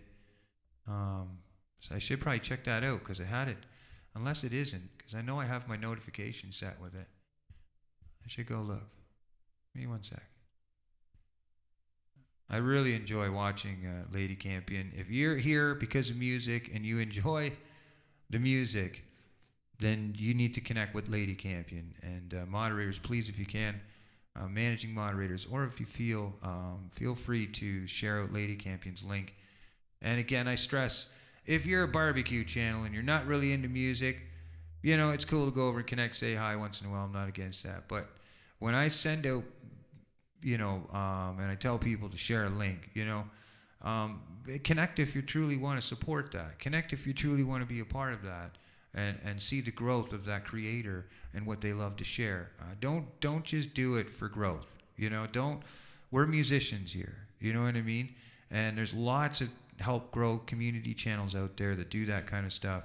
For me, I just suggest people, if you really like somebody, that's why you're all blue, okay?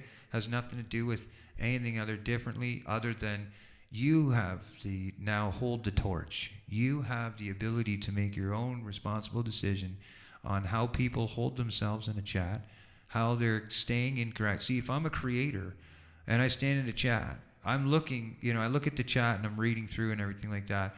You can really start to get to understand and see if somebody's here just to kind of, shoot the shit and have fun, or if somebody has intentions while they're there in the chat. Me, while I'm live, I can't do it. While I'm live, I'm barely able to keep up with the comments because, I try to stay focused and on point. And, I've found, a couple negative comments, and all of a sudden I'm going down the binge, and I'm like, ready to lose it and get upset and everything. So, and her dinner shows are amazing. Yeah. Is this here YouTube? Let me just see something. Is that Lady Campion? Yeah, thank you so much, Joe. I appreciate that very much. Now she did. Did she release it? Oh no, it hasn't released yet. That's right, it's upcoming. I'll get that right now. And we'll post that.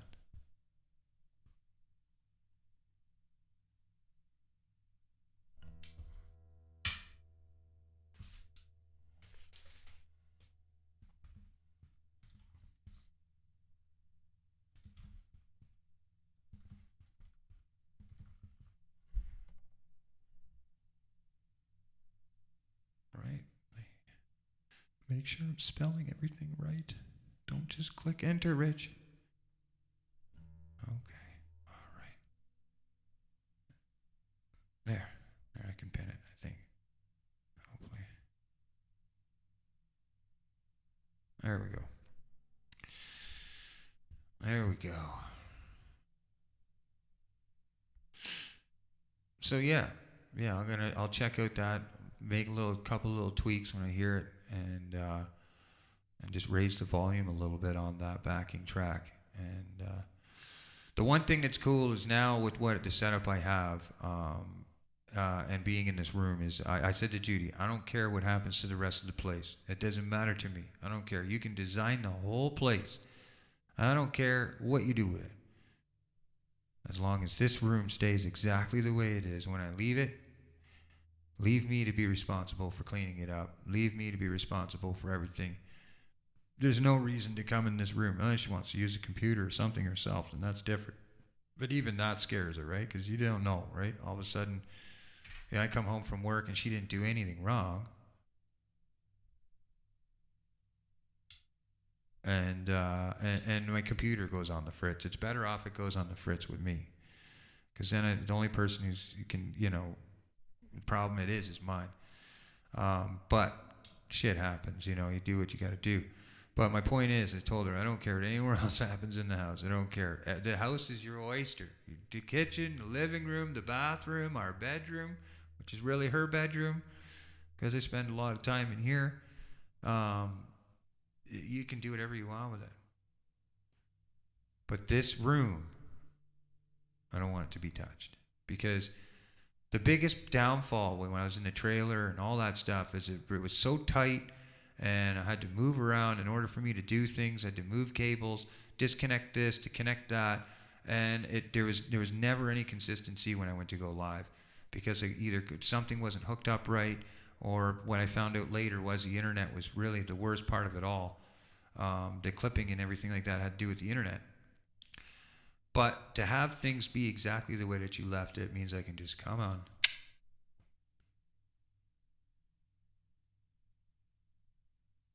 Yeah, the original mix track. Yeah, it's on my YouTube channel now. You can hear it, the Tom Petty's. And the cool part about it is, you know what's really cool? When I first was playing that song live on the computer and stuff online, I played a couple times through lives.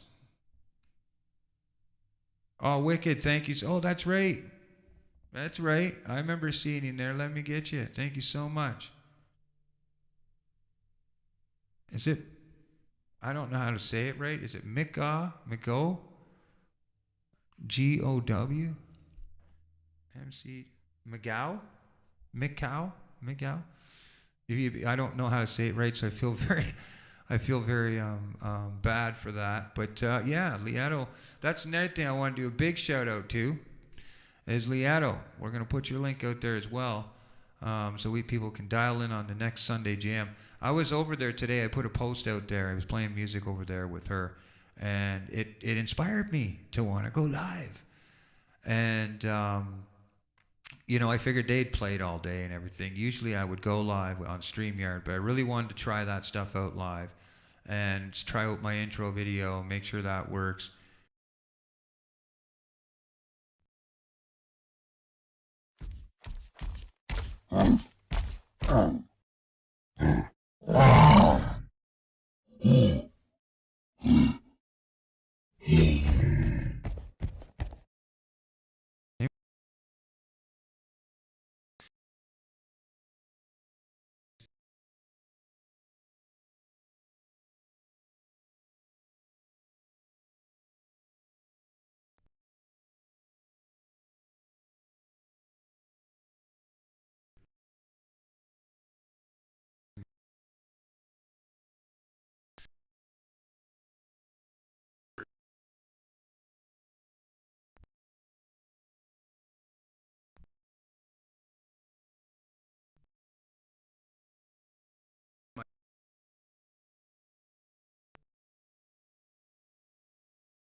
I think we're back. I think I'm back. I think we're good. Yeah, OBS went to do a little. I'm here. Let's see. Now, when's Traveling Fools? Let's go over and see. When's that live cranking off? That's got to be soon. Blame it on the Squatch. Yeah. Yeah, I figured out how to do that by mistake. Which was basically, it shut my live down, or it circled for a minute, and I was able to come back in and find that live and resume it on OBS, which is pretty wild. Around 10 p.m. Eastern. Okay. All right. So we got a little bit of time there. We got a little time.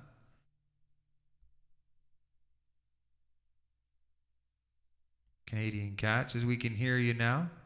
Beautiful.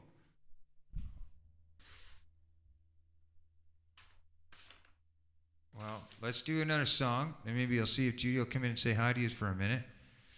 Because I've went, I don't know how long now.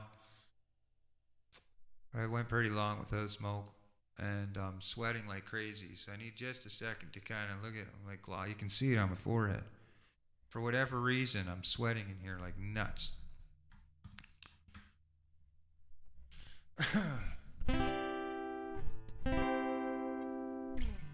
Just give me one sec.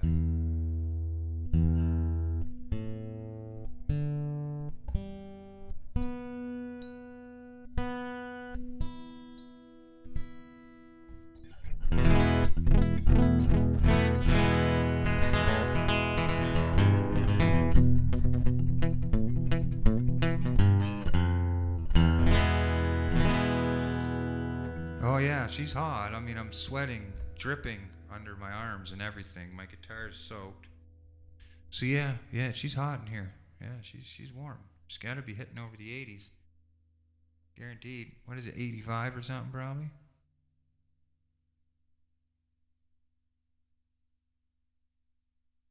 That's right, sweat like a rooster in the oven.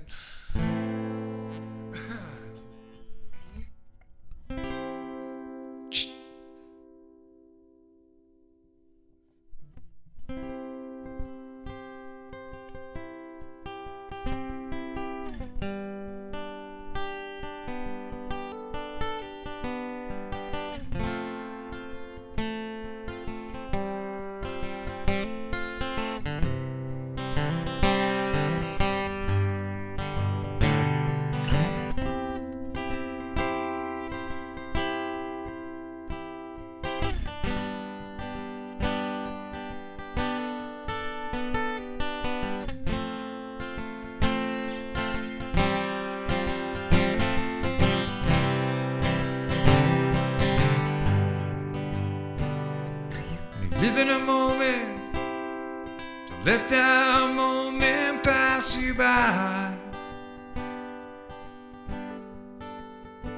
'Cause the next moment might make you cry.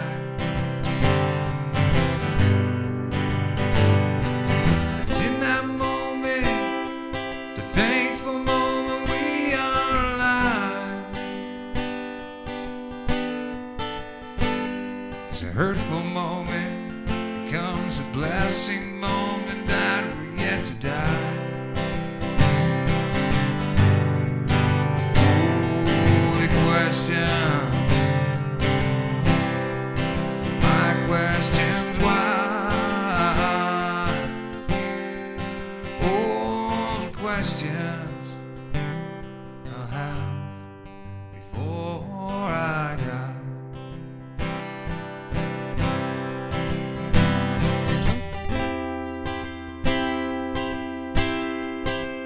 Arkansas, thank you so much. What the super chat, come on. Thank you so much, Leato. So much.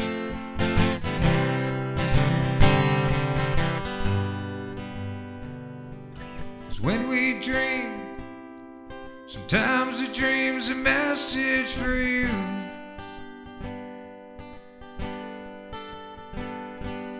And those dreams, those teary dreams become sadly true.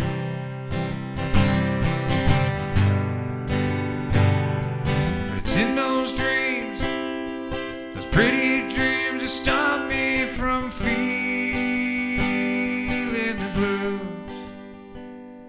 It's in those dreams, those pretty dreams that finally meet you. Oh, the question, my question's why. Oh, the questions I have before I die.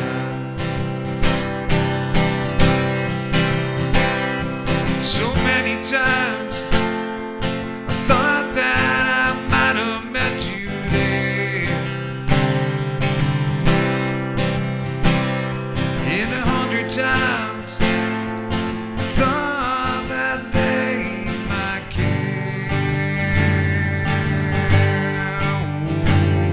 Oh, the question, my question's why do I meet you, oh Lord, alive, or when I die?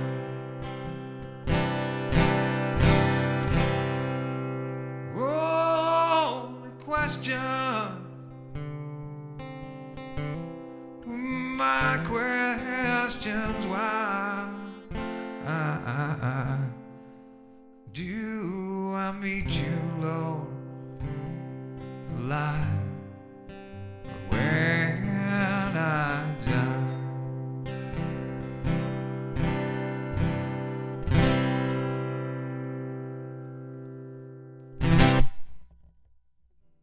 And that is an original that I wrote, a prayer, if you will, that I wrote to my wonderful God Almighty.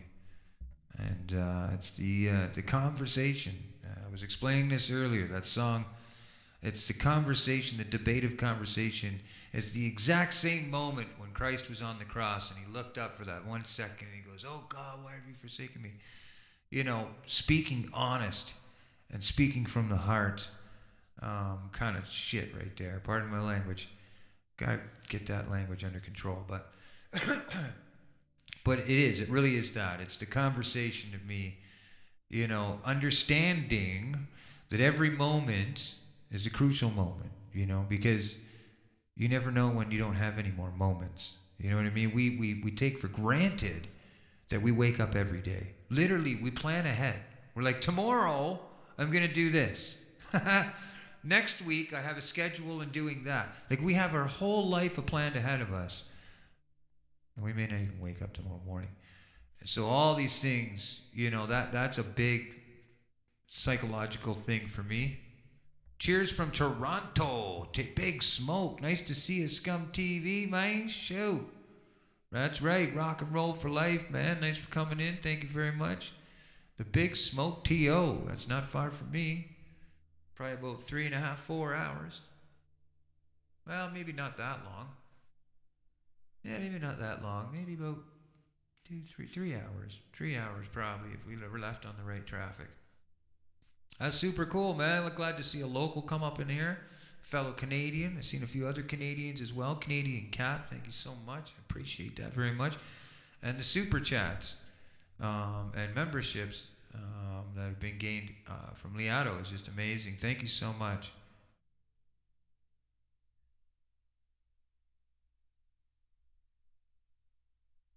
Oh yeah.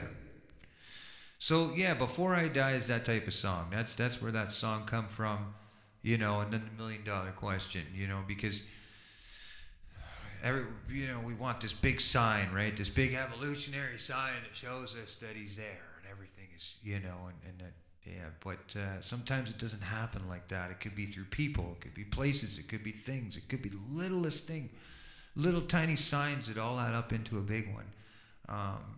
So it's about understanding the moment, you know, and breathing through it and accepting and understanding and appreciating and not taking for granted the moments that we do have, even this moment right now that we're having on YouTube and being able to connect and talk with people. You know, I don't know the power and the extent of the work that could be happening because of that. You know, somebody might leave today and be like, man, it was so cool. I'm going to go write my own song. Or they might be like, man, that song was so touching. Like, you know, I want a relationship with Christ. And, you know, you just don't know. You don't know how powerful a moment is. All we can do is appreciate and slow it down a little bit so that, you know, we get to see it for what it is. You know what I mean? And try our best to understand it. But every moment that passes could be a moment that either affects somebody else really well, or it could affect you, or it could mean something for the future. And so the $1 million question I always had was, in that time of life when I wrote this song was, do I meet you in my life? Do I meet you alive or when I die? You know, that second coming of Christ, the promising of Christ, the second coming. You know, is it going to happen in my lifetime? Or am I going to see you when I die? You know, and it's just me telling God, I understand, you know, every moment means something. I understand you have me, you're using me as a tool. You know, you're using me to embrace and inspire and to share the light, and that every moment can mean something, even my dreams, you know. But the real question I have for you, God, you know, is, can I meet you right now? Like, could you come down now? And we know that, you know, that's not the choice. It's not the way. You cannot tempt or challenge our Lord. It's actually against all rule of that. But, you know, the question is, do I meet you alive, or, you know, or do I meet you alive or before I die, kind of thing. And so that's where the song come from. That's what it is. And it started as a prayer. Just writ down a prayer, you know, and it worked into a song. And fortunately, I actually have some people that, you know, or I should say, I'm honored to have people that are across the other side of the world playing my songs. And Liato is one of them. Al Sanchez is another. And I can't tell you how humbling and amazing that is. It's hard for me to, you know, to accept that people like that stuff, or that they get it, you know, because we as writers, we get stuck in our head, you know, we can get so cluttered in our own thinking, and it's hard to accept that people like it, or that it's a good thing, or that it's anything more than just something I created. And that doesn't mean it's a bad thing, but I created it. So, I mean, is it good? Is it? You know what I mean? And that's the kind of thinking that I am. I try to stay humble, but there's also a confident level that needs to be behind there. Well, there's a difference between being humble and being, how do you put the word? Like, you know, the opposite of humble, like to be disheartening, to not believe in yourself, so to speak, and not see it for what it is. When I was younger, I was so gung-ho, passionate, everything like that. I'm telling you, I was playing 4 or 5 nights a week. It was nuts. Even if it was only $100, I'll go do it, you know. I was so hungry out there and everything, and now that I get older, it's a little different. So, coffee, walks, and whatever. Nice to see you. Thank you so much for joining in. I haven't looked at the YouTube live itself. I don't know. I don't know what the situation is. It shows me we're doing pretty good, you know. Again, quality is better than quantity. And that's all I can ever ask for is quality. You know, and I try to keep this in mind when playing music. You go play in front of a bar, you know, a bunch of people are there, they're coming to show up. You get there at 8 o'clock, 9, you know, you're setting up. 9 o'clock, 9:30, before 10, you start playing. 10:30, the crowd starts showing up. You know, if you can get them in there first thing, you do little door prizes or early bird prizes or early bird promotion deals that give people free drinks or whatever, and you get them in earlier. But the point is that you go play in front of a bar, and 9 times out of 10, nobody knows who you are by the end of the night. They're so hammered and drunk. Most people are going to the bars, to pubs anyways. Now, music venues are different. Like a venue that's constricted on promoting bands and going there and watching this big production, that's a whole lot different. But for the pub bars, the dirty, grungy bars, Nobody's going there to get friends with the band. You know, nobody's coming there to be like, yo, I want to see if I can go hang out in their cab ride and go back to their little scrungy apartment and go see if we can party with the band. You know what I mean? Nobody's doing that. They're going there to get drunk with their buddies, go see a girl, go meet a girl. The main point is the purpose of going there is for social gathering, you know, and we're the entertainment on the corner kind of thing. But the point is that there was never a direct interaction with the crowd unless you got off your instrument, walked off the stage and started talking with everybody. Otherwise, it was, you know, somebody would request a song while you were playing, or they'd shoot and holler and everything like that. You might get the odd person to come up and give you a beer or something like that and be like, yo, I really like the way you did that song. But you're talking 1 out of 20, you know, 1 out of 30 people. And then, of course, you get 50, 100 people. You start getting to larger masses. You get more afraid to even walk out on the floor because, you know, people's intentions of what they want could be not what you're okay with. Judy is a witness to know that. Like, I've had situations where I walked right off the stage and had somebody mauling me. They tried to make out with me right there in front of the whole crowd. They wanted to do it, and they weren't going to say no. They weren't going to give me the option to let them say no. I've had situations where women were coming right up on the stage while I was playing and stripping with my microphone and taking their clothes off right in front of my microphone while I'm singing. And when doing that, they grabbed the microphone and thought they'd swing the microphone around, and they smoked me in the teeth with a metal, not something like this, with a metal Shure microphone. And bonk, they did it once, and I was like, I'm trying to be the respectful, cool musician that's, you know, hoping somebody will come up and deal with the situation, but they don't. Then all of a sudden, bonk, it happens again. You know, and at that point, I'm like, okay, all right. I grab my microphone, take it away from her, you know, and can put it on the left side of the stage and keep playing. And the girl, you know, eventually gets the hint, or they stayed there. Because it's happened more than once, especially at the dingy bar in Atria in Oshawa, downtown Oshawa. We've had some pretty crazy situations go on there. So, but what I'm getting at is you don't know people's intentions once you get to that point. So when you go live on YouTube, I just crack up unless Rich gets hurt. Yeah, I remember that. You remember Roxanne, you don't have to turn on the red light. Roxanne was always a interesting character, let's just say the least. But God bless her soul, it's how I met Judy. So, but yeah, she was quite fixated with trying to prove a point or try to make people believe something that wasn't going on. That was one of them.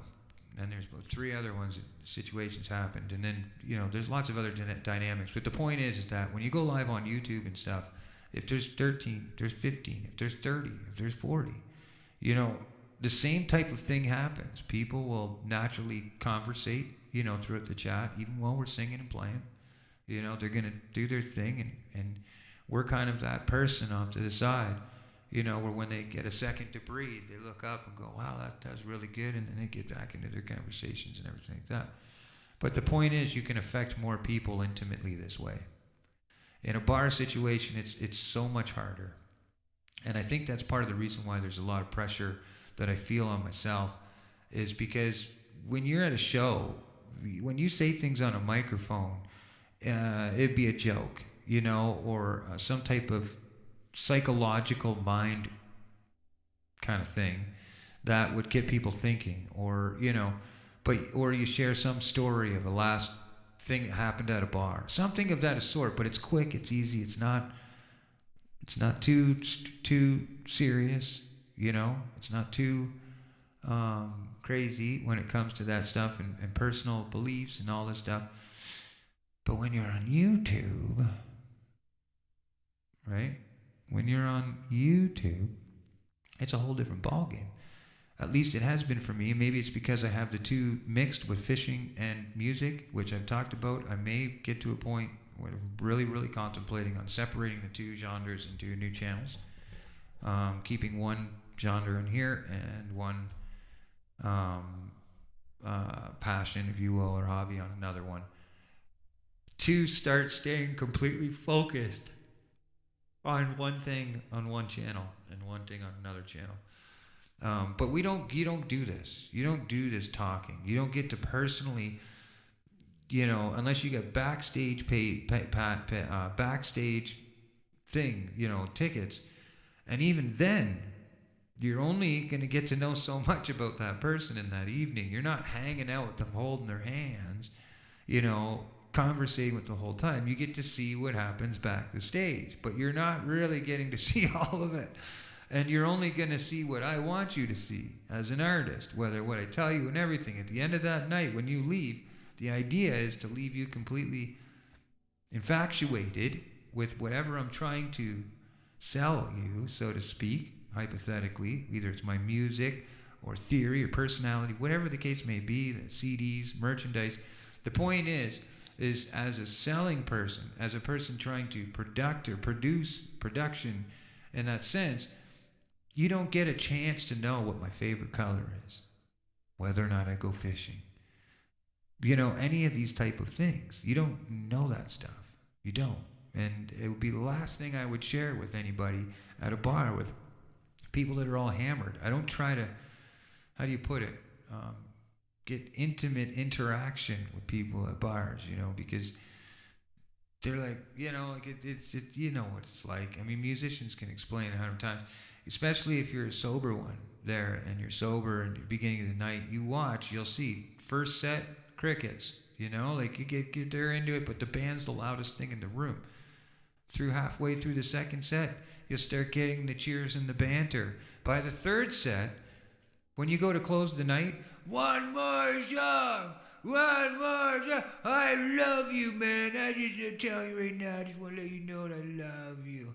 In the beginning, you must have looked at each other in the bar for like an hour, just grilling each other. Who's this guy? Who's that guy? By the end of the night, I love you, man.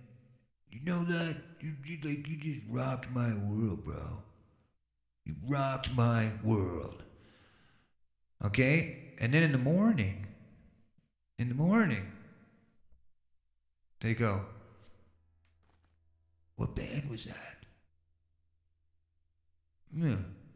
Maybe, who knows? Do you know what band that was? No, I don't know. I have no idea. Don't know. But I know what Tom, Dick, and Harry did at the side of the bar. Did you see that fight that happened outside?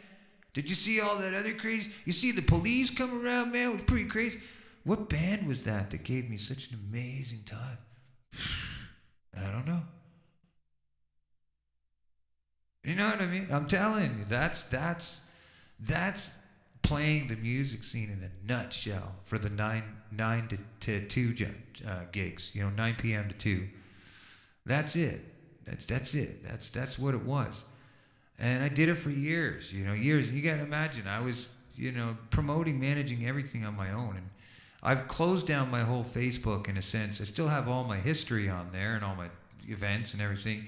But I went from 2,000, 3,000 friends, where literally Facebook had to advise me and tell me, you got to get rid of some friends if you want some new ones, because you're maxed out.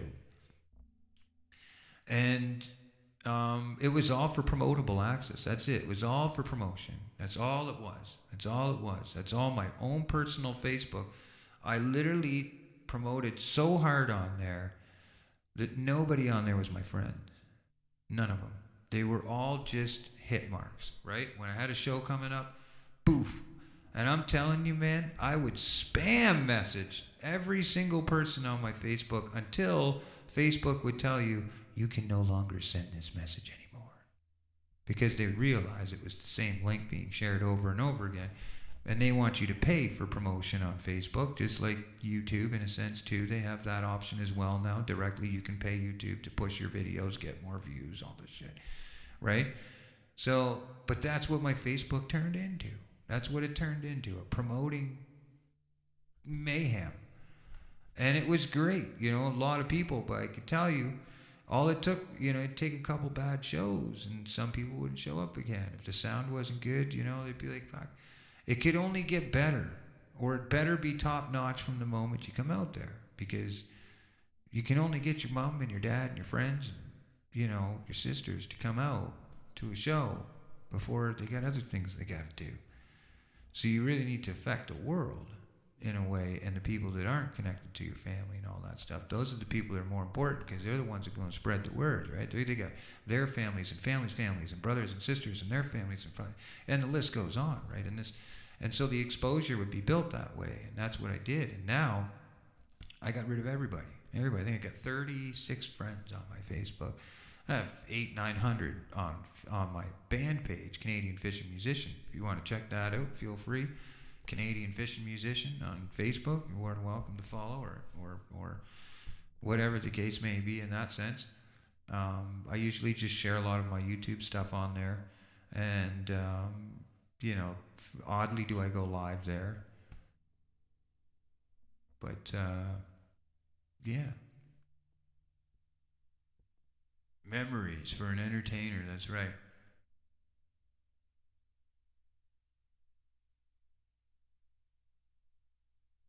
I know you'd do it all again. Can we pretend? Can we pretend, Queen? Let's pretend tonight. Like we never met each other and we're going to do it all over again. Do you remember how that went down? I'm telling you, I'm a lucky man. All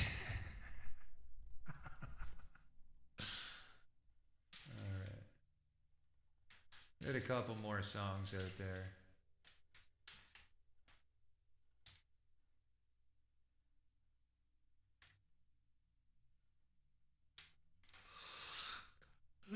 If I have them. Oh, I'm exhausted. I didn't get very much sleep. This is the one. This is for Arkansas. I'm not sure if she's still in the house, but that's okay.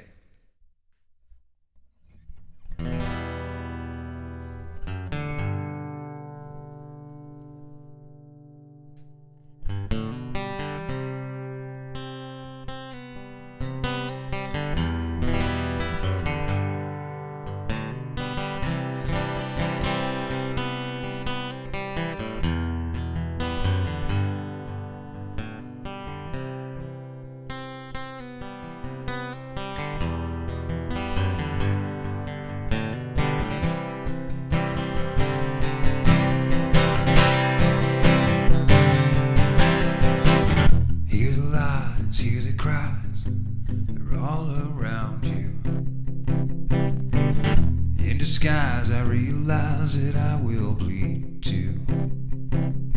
And if it all comes down to this, who will be standing amongst the mess? Questions of why haven't we become ever since truly been paid?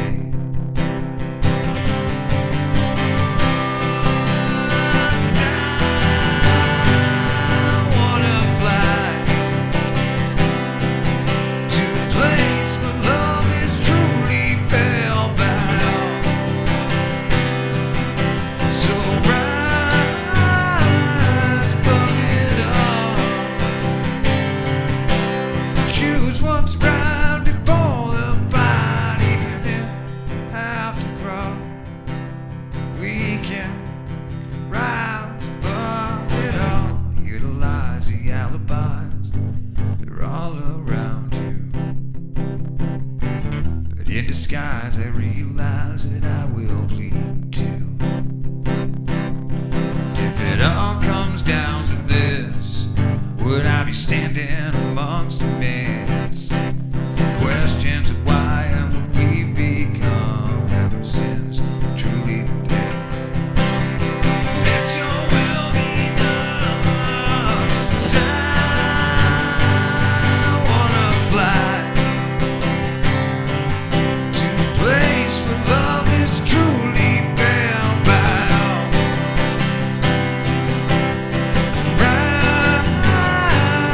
above it all.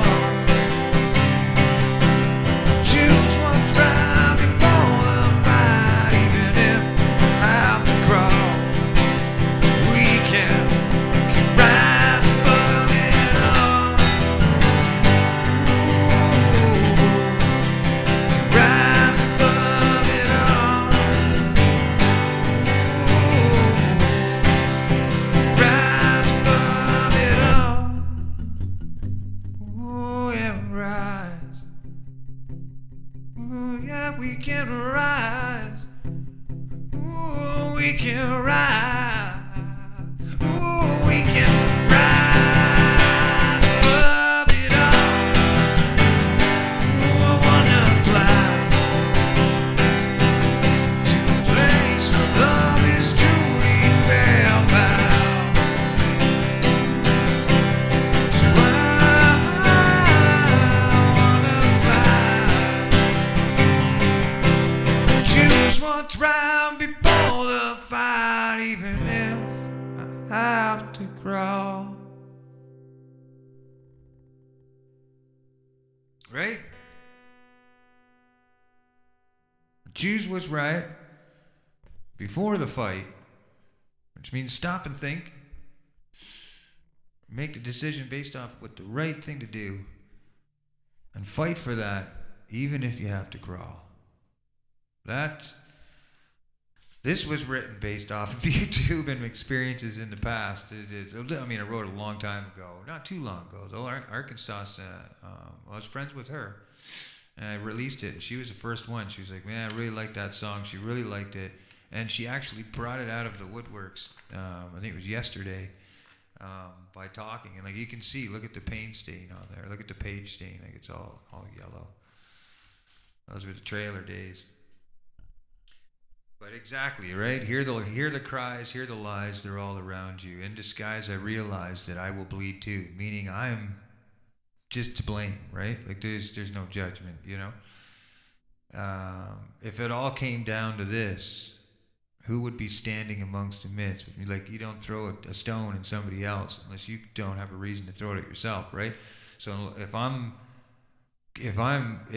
unless I'm completely sinless, and innocent in all actions in all of my life, then who's going to stand amongst that midst, right? Who's the one that stands above? Well, we know who that is. It's Christ, right? Who would be standing amongst the midst? That's Christ, our Almighty God. The questions of why and what we've become, have our sins truly been paid? And so I'm speaking in that on a hypothetical term, but what it means is, like, have I really repented? Has true repentance, has it really happened?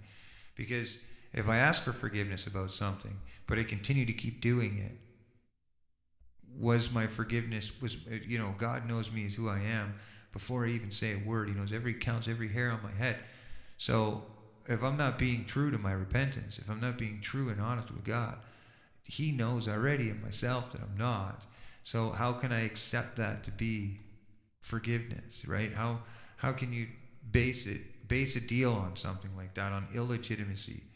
So that's it, right? And then it basically says, I want to fly. I want to fly to a place where love is truly felt by all.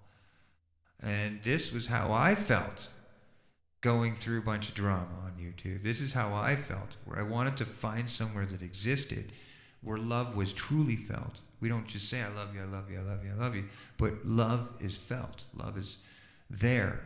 People feel inspired. They want to keep moving forward. They want to, be something, be a part of something that's good. And so that's how it went. And choose what's right before the fight, even if you have to crawl. You know what I mean? And take your time. Take your time. So that's another conversation with myself. All my lyrics, in a sense, are me debating, making decisions, or expressing my frustrations, or my grief, or problematic issues, stuff like that, and me finding a way out of it. See, with a song, I'll address the problem, and then work my way to the solution. And some songs don't take that formula, but for me, especially a heartfelt song, every artist does it. Bed of Roses, they talk about his experiences with the girl, right? And then at the chorus is what he wants to do with her. You know what I mean? So it's a back and forth, experiences, how he feels around her, everything. I could lie awake just to hear you breathing. You know what I mean? But then it's, I want to lay you down on a bed of roses. So there's the pre-thought, you know, the action, and then, or the thought, the thinking of it all, and then the action, the pro-action of the lyric. And so that's kind of how I wrote songs. That's how I do it. So, yeah. Hippie ho, hey, hey. Hey, hey, hey. Oh, man. Time we sit now. No traveling fools. And we're on the same time zone. So I definitely want to, let me just get placement message. No, I want to go to, yeah. I can hang out for a little bit longer and we'll do a little raid over to Traveling Fools. I know he's getting ready, probably prepped up and everything, getting the live streams and all the little gizmos and everything in the back working. But first I want to share. I can't, for whatever reason.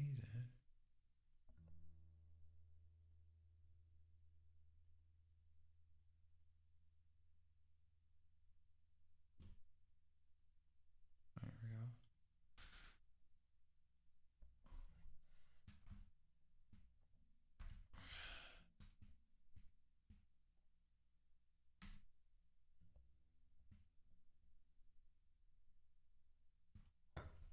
And I'm going to get Traveling Fools there in the last bit. We'll get his live stream there put up in the top and pinned so we can send over.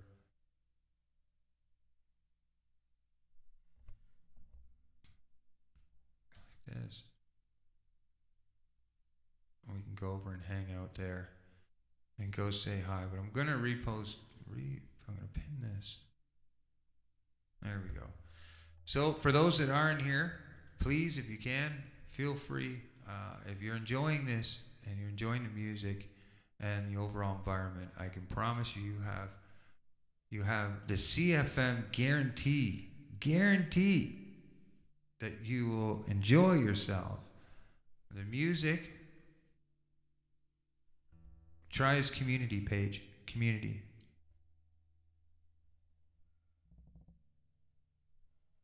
I mean, try his community. You might have shared it on there, or everybody knows that he's live every Sunday night, so he might not have to premiere it like that. You know, they just know that, okay, every Sunday night. So we can just wait until he cranks the live right at the beginning, and I can post it out there. And for who is here, you know, we can go over there. I think it's related in relative context because he has a music trivia going on. And being a music channel, bringing people over there, the crowd, I think it would be very relative, and I think it's a great thing to send people to after I'm done here talking everybody's ear off. My mouth is a more active instrument tonight than the guitar, but that's just the way it is, I guess. Okay, perfect. Yeah, no worries. So anyways, Leato,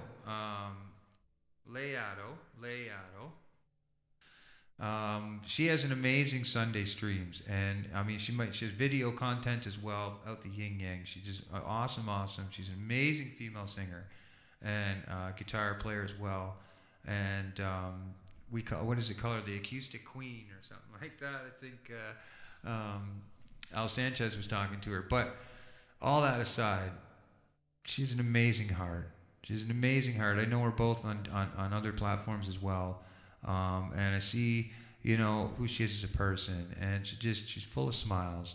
She's full of awesome spirituality. And she loves to create a great environment with live music as well. And I was over there today, and Leato, I think it worked out to be 16 subscribers or something, come over and connected with me based off of the stream that we did today. And that was super awesome. It was super amazing.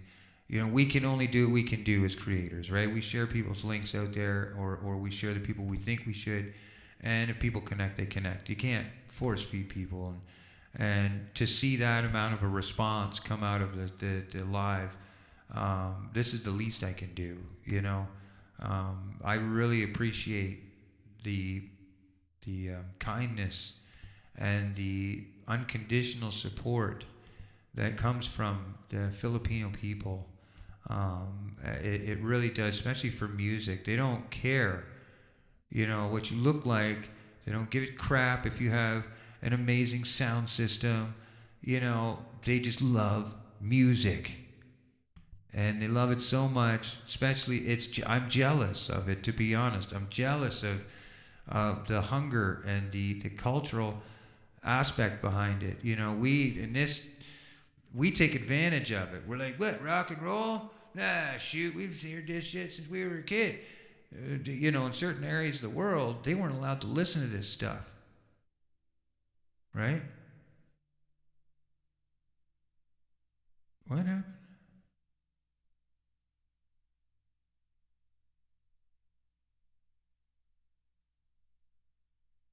Oh. Give me a second, Joe. Oh, Joe, we did jam. We did jam earlier. The only reason why I didn't do a StreamYard tonight, is I want to do a pre-one. I want to do a planned one with Liato and El Sanchez on this channel. Maybe Jovel and some other friends as well that would like to come and join us. Julia, Cat Music, was a great person. I had fun with her. Live, another one. And we can reach out and plan something. My birthday's coming up, right? I don't know if anybody knows that, but yeah, it's coming up real quickly here. I'll be 22. Yeah, 22 years old. It's crazy, right? But yeah, it's coming up real quickly, like real quick. But I don't tell people my actual date because that's just cray-cray. I learned a very cool little trick from somebody. Now, you can do it in the same month. Hell, you can do it on the following weekend. But dang it, why do I want to be the one to press all the buttons and be hosting and managing a stream on my birthday, let alone playing guitar? My buddy Darren, he's telling me all the time, he goes, the hell with that, man, it's my birthday. I want bands to play for me. Why am I going to play? I've played my own birthdays probably for years, because that's what I like to do. I party, put on a big show, and have some of the best bands that I know around me play. And I love doing that. I do. But online, I'll do it a day or two after, or maybe even a week later. And, and I'll host an event. But to do it on the exact day of my birthday, no, that's not very smart. Not very smart. So, yeah, I don't do that. But I will tell you, legitimately, my birthday is coming up.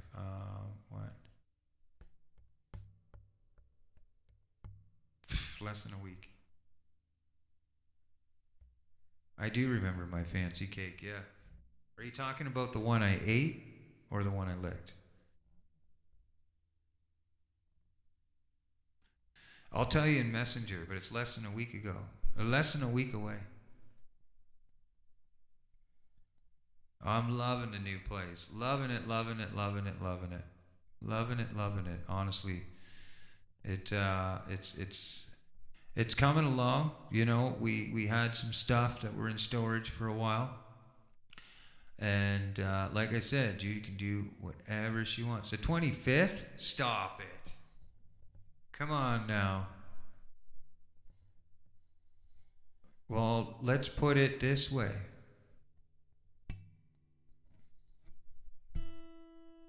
You were born a day before me.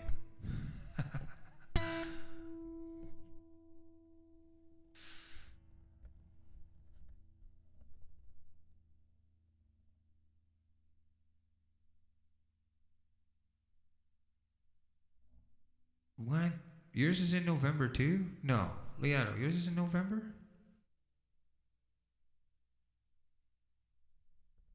We might have to do a big little party going on out here. Yeah, mine's at 26 is the actual. Like I said, I'll be big smoking, 22 years old. No, I think I'm gonna be 43 actually. 43. I know. I don't look an age over. Don't look a day over 19. I get it. But it's true. It's true. I'll be 42, 43, 26. Yeah, 26. Yeah, 26 in November. That is me birthday. I know it seems like we're all sharing a birthday around that time. Definitely sounds like a stream. Oh yeah, yeah, Joe. Yes, sir. Well, we'll definitely see each other before then. I'm sure of it. Next Sunday for sure. I'll be there, and I think I might be doing more streams like this Sunday night. I think that's how we'll do it. I'll stream. You stream through the day, and then I'll come over and stream, and we'll do the party and carry on. As it seems to be your day off, it might work for Al Sanchez. We got to find out. That's right. Arkansas is November 24th. Oh, I remember. I know that one for sure because I have videos. We did a big video thing for her and stuff, and yeah, that was pretty fun.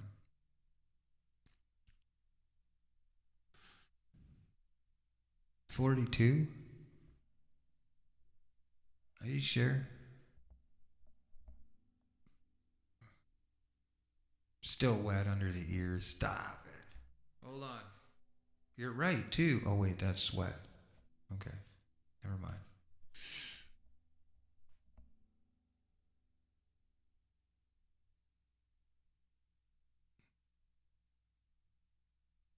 Saturdays and Fridays. Okay, well, maybe we'll do Saturday night.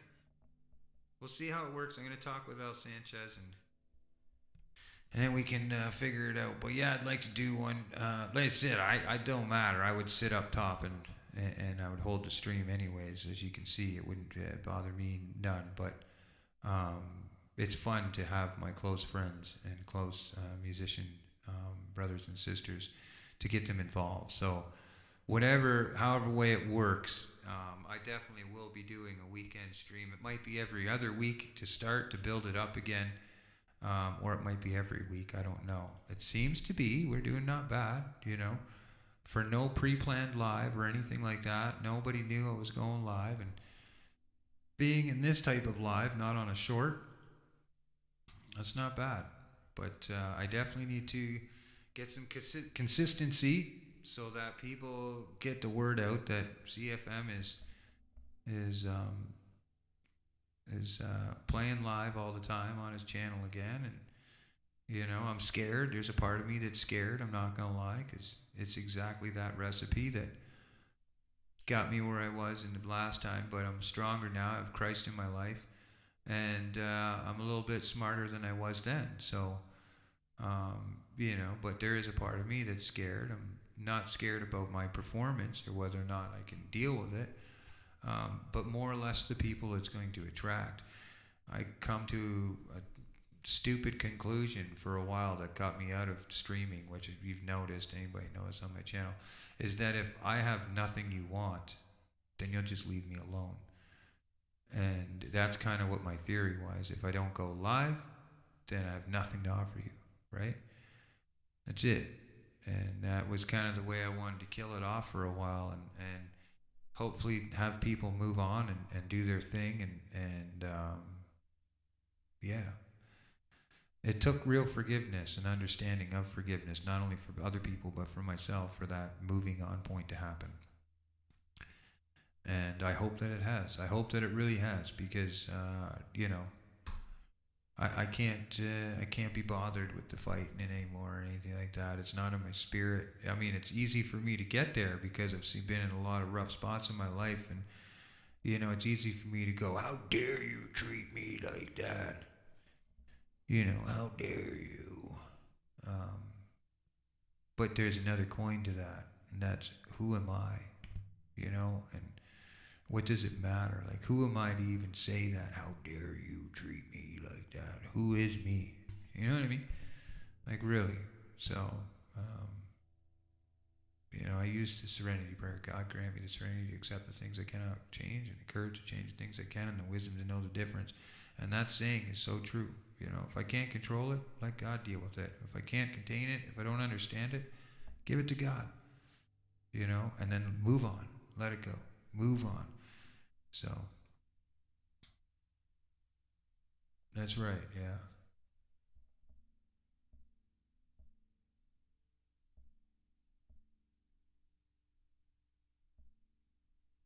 Yeah, getting up and playing in front of people is never a problem for me. Never been a problem for me. I don't know why, but, I held some pretty big shows too, some pretty big shows for being a self-promoter. I didn't have people promoting me. I didn't have no independent promoting company or anything like that. It was just me.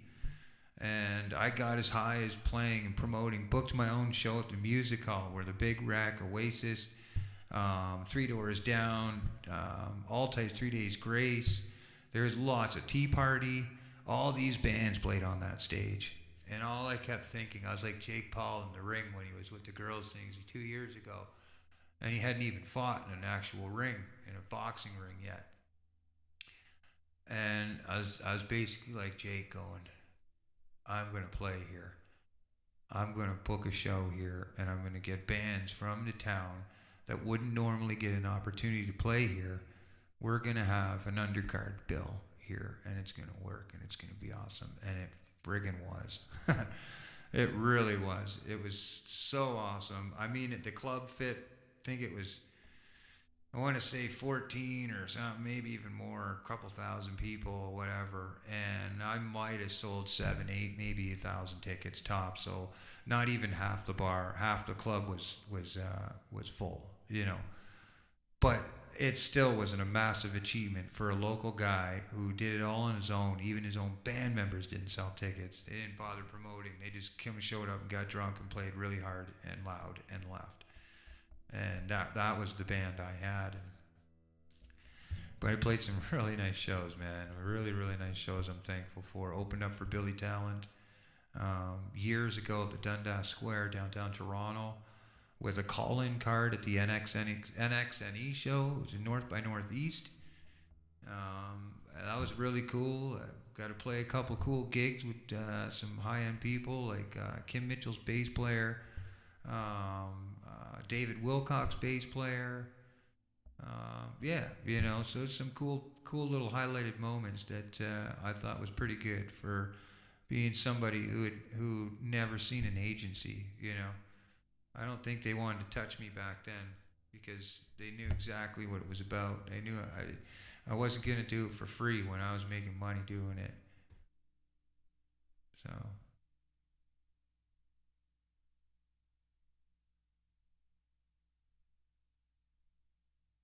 Oh, yeah. No, we'll do that, Joe. 100%, buddy. 110%. Like, that's why I'm keeping the space in the room here.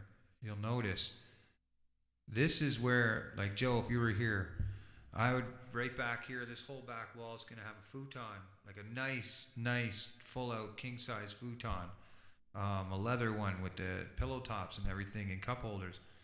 This is where you would be in this room.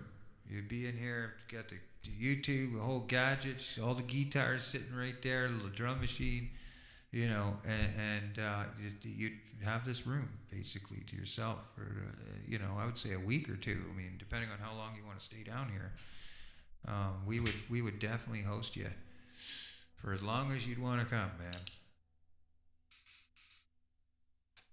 man. You and your son, right?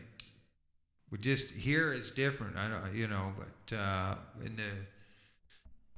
by spring we should have the place pretty much set up fully around the whole house, hopefully.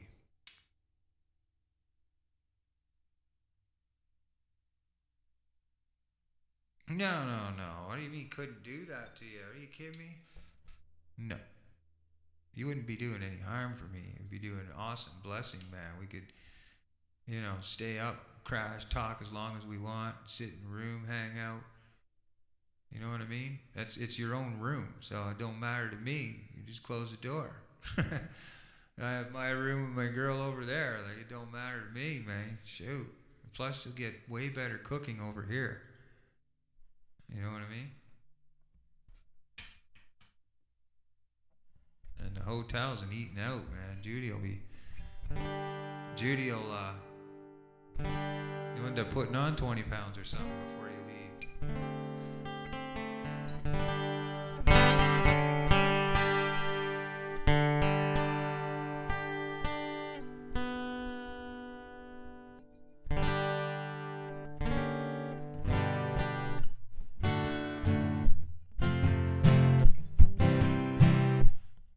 All right, you said it, honey. Twist my hand.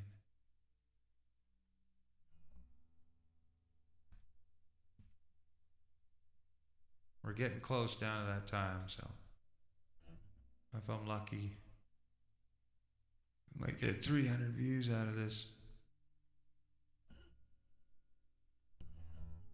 A little bit of watch time goes a long way with the channel, so I'm a happy.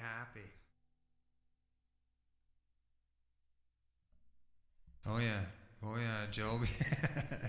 You have no idea, Joe. It wouldn't be a hindrance at all. At all, man. I'll tell you that right now.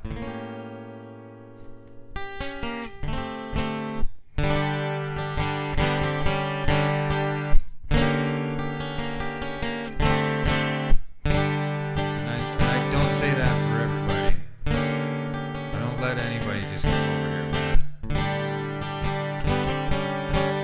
Nobody actually has been up here since.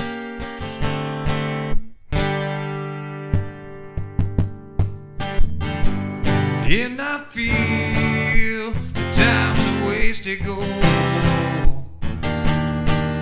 So where you going to tomorrow? And I see the days are lies to come.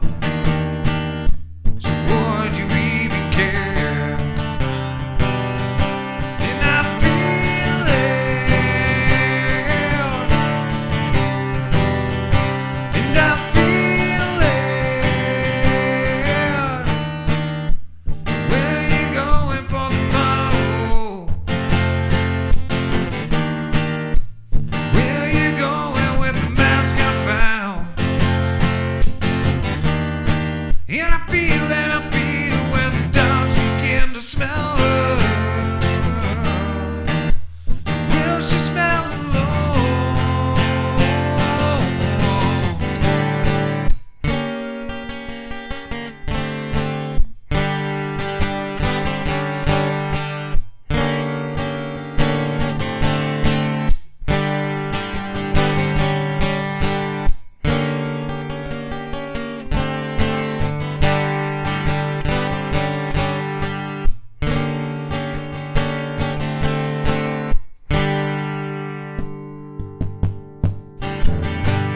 where you go, feel so much depends on the weather.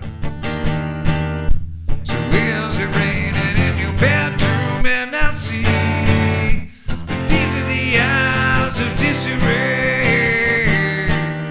So would you even care? And I feel it. She feels it.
thank you very much for the compliment.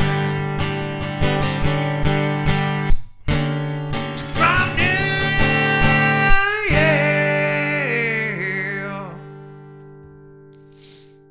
Didn't know if I was going too much, but it seems to be okay.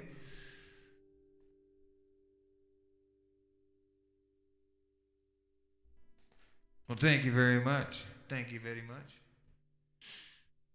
The time we sitting at, fools must be getting ready here soon. Oh, 8:55.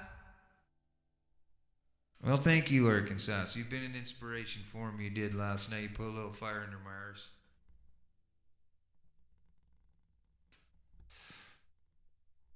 Oh, what? Let me get that man.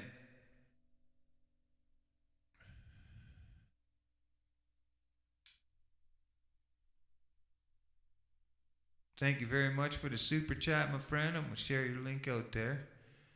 Appreciate that.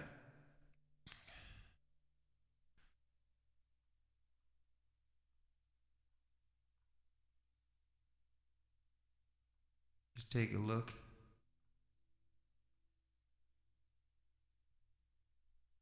Oh, what I'm getting. Oh, it's not a man. What am I talking about? Is it? No? I'm sorry. Oh, maybe it is. It's a couple? Is it a couple? I'm just looking at some videos here. I like the video. I like the intro video. I'm digging this.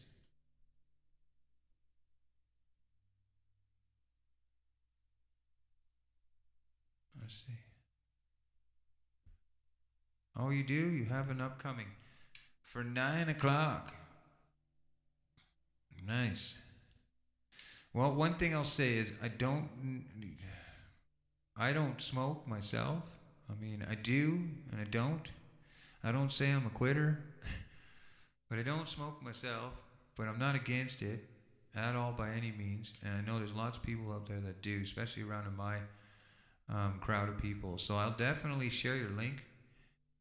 And I like the overall context of your intro video. I like that it said stay humble. What did it say? Stay high. Hold on, let me, thanks for being here. I like that. Right here. Stay high, stay beautiful, stay humble. I like that, man. That's cool. Nice. All right. Well, there you go, my friend. You might get a couple here that will connect with you.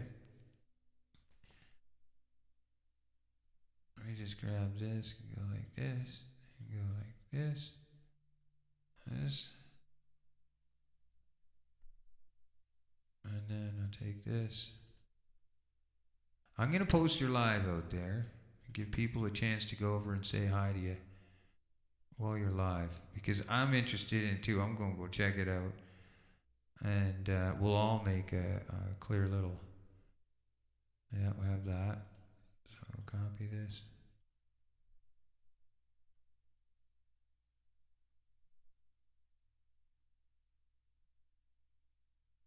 Hey man, there you go. For those that want to go over, we can go and check it out. Like I said, I'm just going to hang out here from 9 till 9:30 or so. As soon as I see, yeah, Liato's in your chat right there. There you go.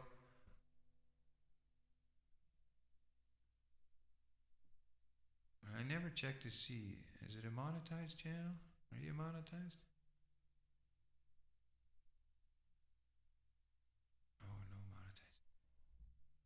Okay, no worries. Go. Will Bill in the house.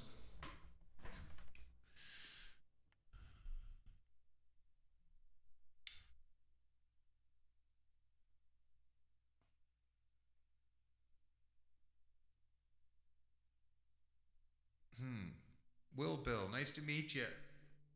Green grass grows, 420. I'm assuming you're probably a friend of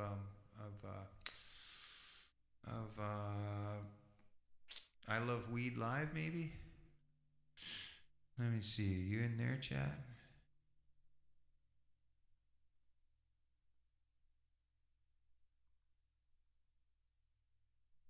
Yep, Will Bill. There you are. Wicked, man. Cool. Cool, man. Hey, man, appreciate that very much, buddy. You know, as soon as you get that live out there, and I see it, we're going to put you out there. What? No, it's not. Is it premiered yet? Well, then post it for me, sweetheart. Well, you got to put cap locks up or something. I can't. There you go. Oh, yeah, here we go. Here he is right here.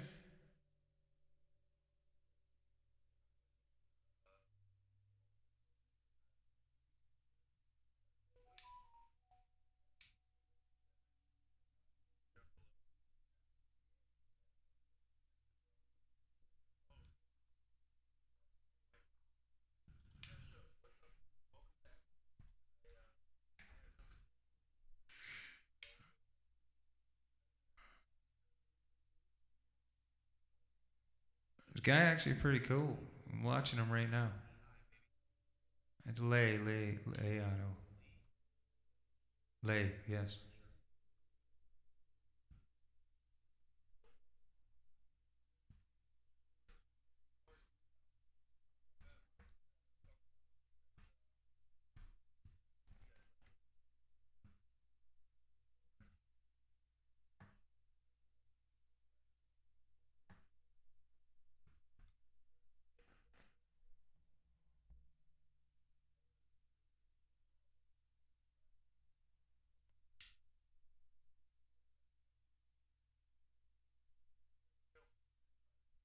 Yeah, he seems pretty cool, man.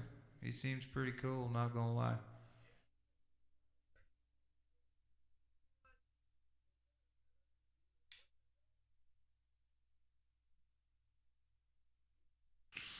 Yeah, he seems pretty cool.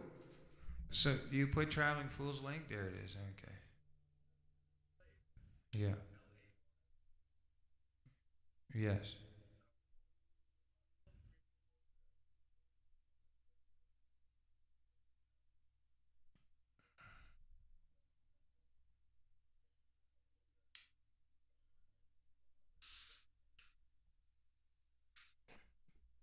That's why I don't.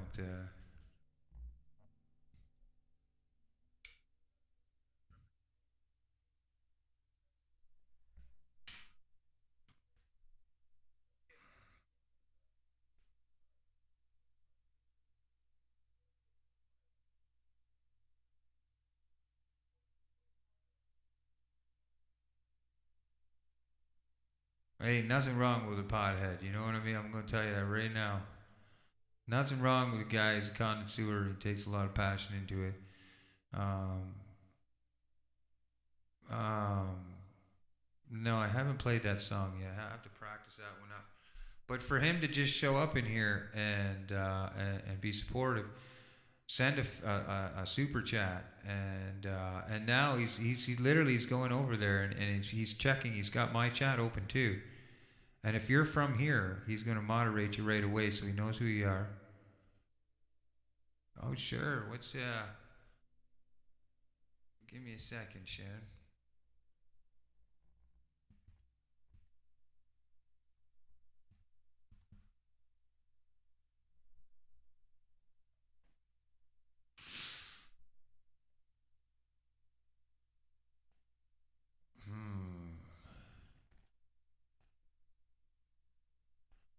Just give me a second to make sure that none of these ads are going to pop up. I got to get that one. Genius. Yeah, that one's brutal.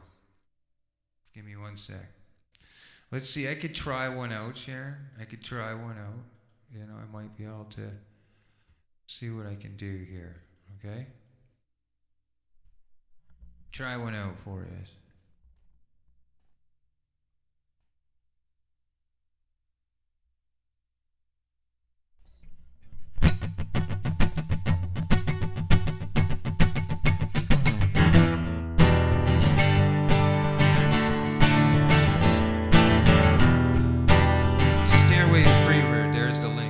See, I knew it was gonna do it as soon as I started it.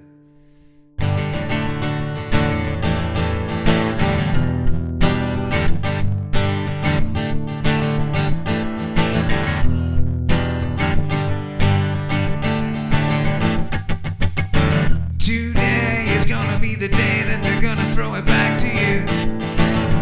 By now you should have somehow realized what you gotta do. And I don't believe that anybody feels the way I do about you now. Another ride, you little bugger. Backbeat, the word is on the street that the fire in your heart is out. And I'm sure you've heard it all before, but you never really had a doubt.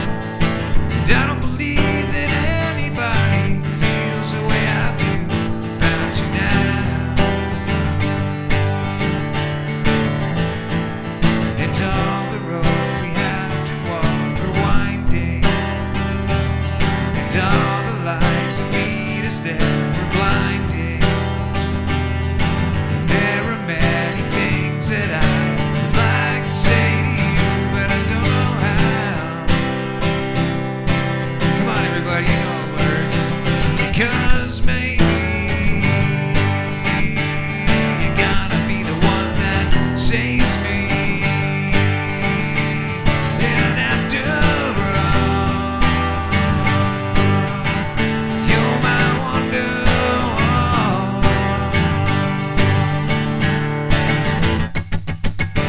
Today is gonna be the day, but they'll never throw it back to you. By now you should have somehow realized what you're not to do. And I don't believe that anybody feels the way I do about you now. And all the roads we have to walk are winding, and all the lights that lead us there are binding. There are many things that I'd like to say to you, but I don't know how.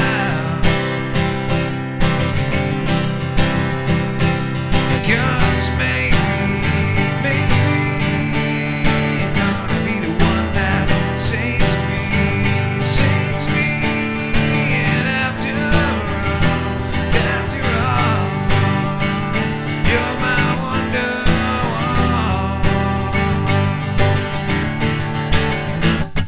Because maybe you're gonna be the one that saves me. And after all, you're my wonder.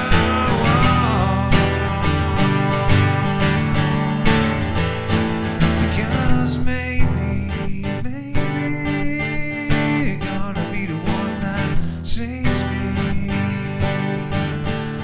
And after all, you're my wonder.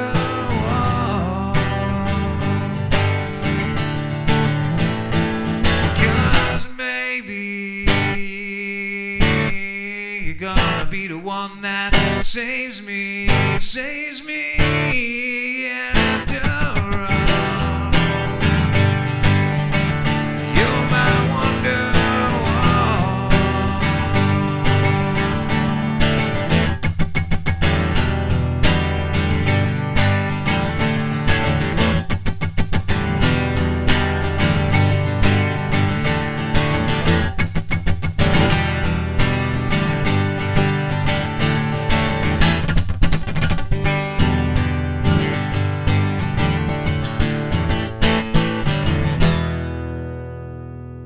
Tried to do a crazy guitar flick thing there, and my pick went flying.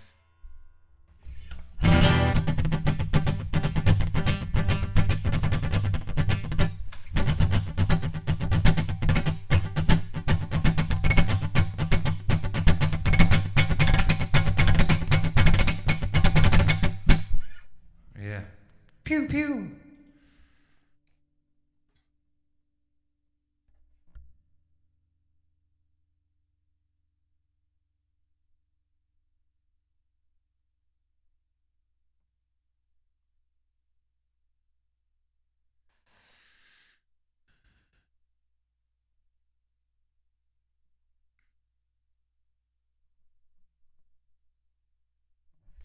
Treason in the house. Treason, what's going on, man? Nice to see you, man or woman. I'm not sure. Let me go check.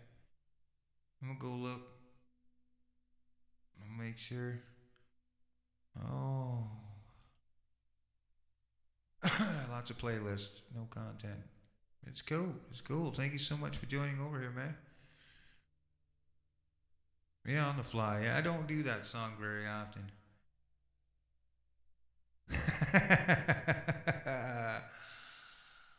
Oh, you know.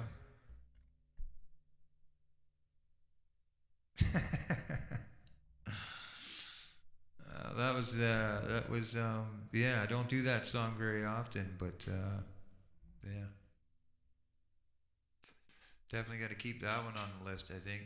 It's funny, I know more songs that I've forgotten. Like, I know more songs, I have more songs I've forgotten than I know. You know, honestly, there's so many songs that, like, what is it?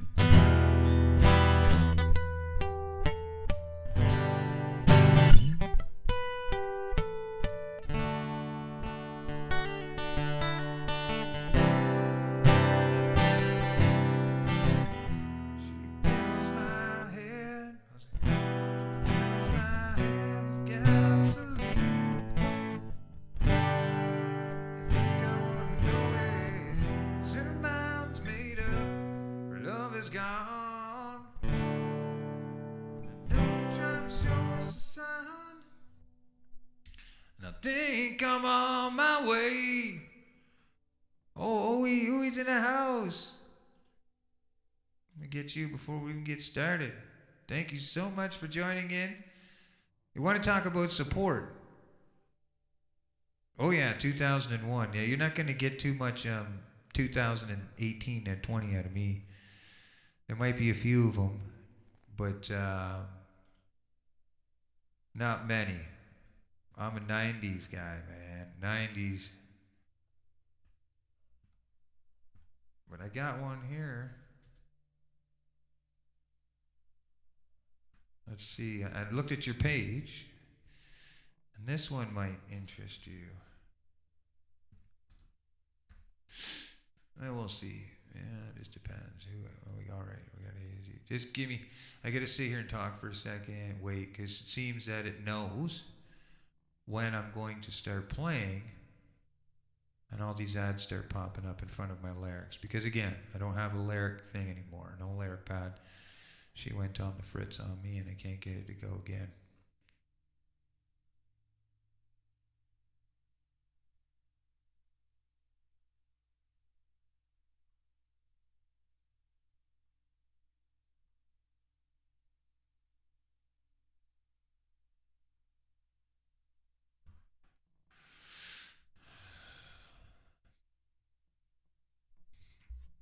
I seen that, yeah. I seen a couple of them, but this one we'll see.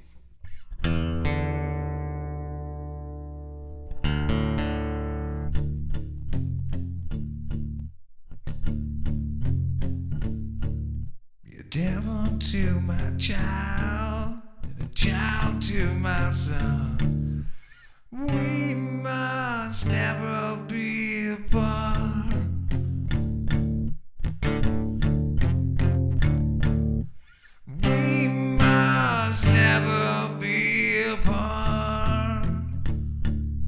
Is that the Maven in the house? A Maven in the house? Look at all the people popping in. I haven't looked at anything here to see. What?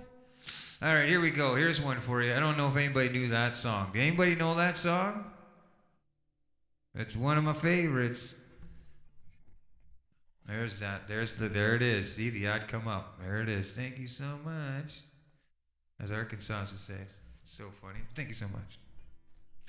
She'll say the most custiest thing. She'll be like, yo, you need to do this and do that right now. Thank you so much. I fucking love it. It's so good. She'll like tell somebody right off. Be like, yo, listen, let other people talk. Thank you so much. You're this, and this, and this. Thank you so much. It's perfect. Oh, thank you so much. It's perfect. I like it. Oh, babe, you're not supposed to say anything. It's Avador from Smashing Pumpkins.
Figured you might like this looking at your channel or your playlist.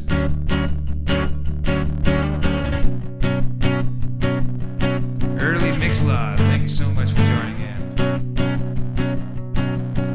Breathe out so I can breathe you in. Hold you in. Damn now.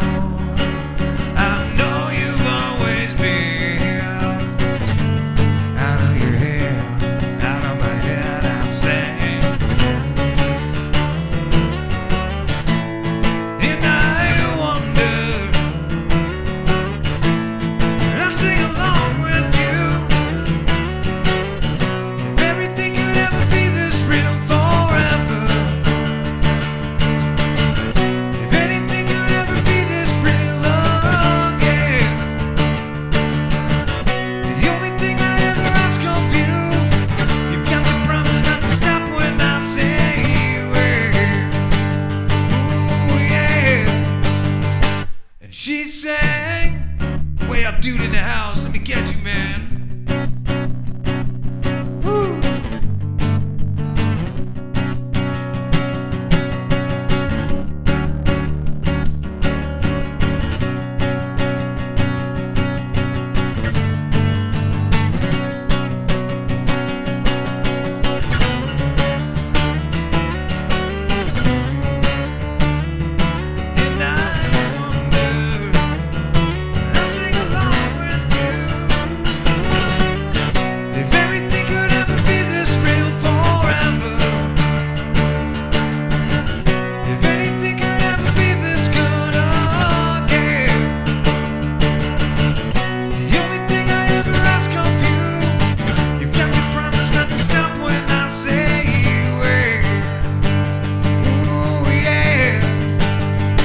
She sang.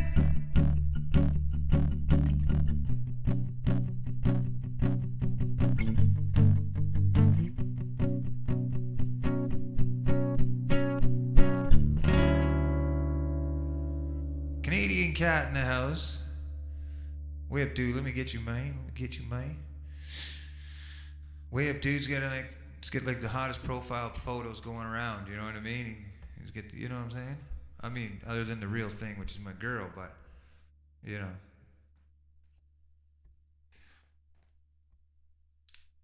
Just joking.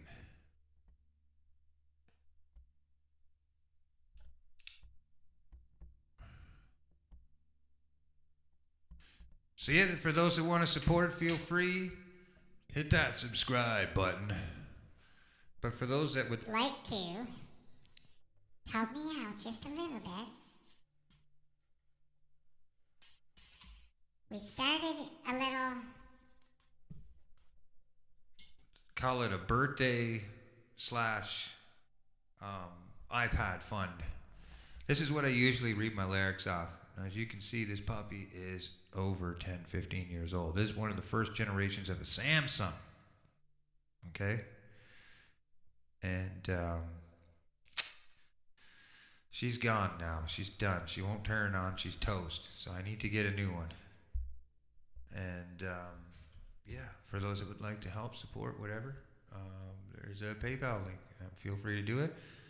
And all the money, proceeds will go to a new iPad. That well, I mean, it won't be like crazy or ritzy or anything like that. I don't know how much they are. I haven't really looked. But for a decent one with the app, this one had an app on there, so it would teleprompt. And I had probably 150 songs on there. And yeah, she's toast now. She's been done. She did me well. She did me well, friends.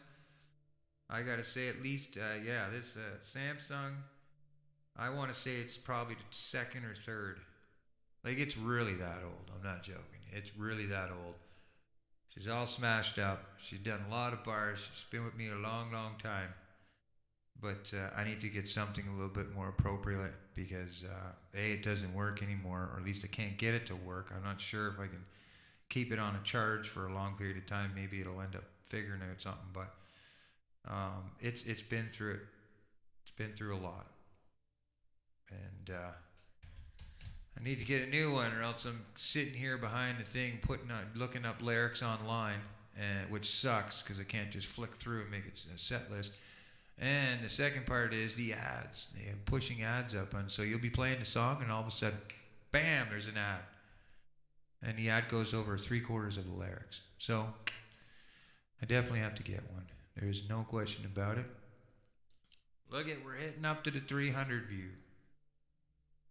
Wow. I'm very grateful. Thank you very much, everybody. There's 22 concurrent viewers in the chat right now that I can see. And we get around 284 views for however long we've been streaming. I don't know. It doesn't tell me that. Oh, yes, I'm Canadian. Yep, Ontario. Well, thank you very much, Way Up, dude. I appreciate that.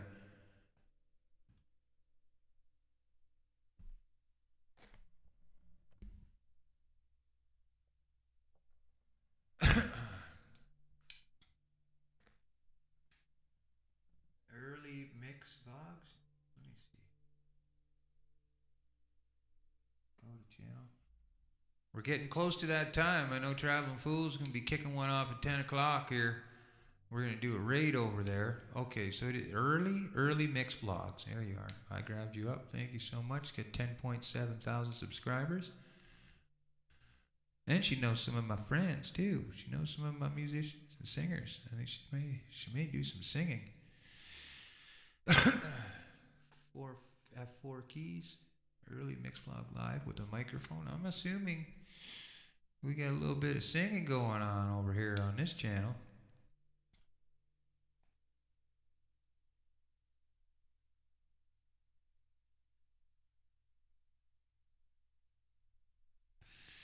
I have to look that song up. I don't think I've ever played that song, Sharon. I apologize. Let me see if I can. Yeah, it would be. I'll tell you what, though. I'll take a look at that song, and we'll learn it. Let's see, Oasis. If it's one that I've probably heard, then we'll maybe be able to attack it. But Oasis, what is the tune called? Half a World Away.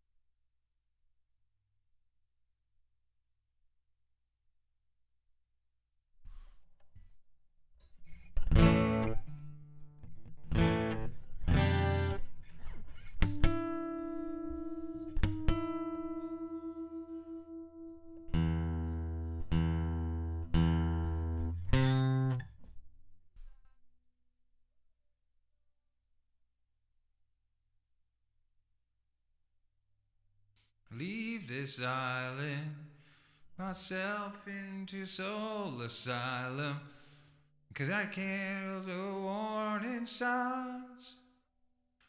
My mind.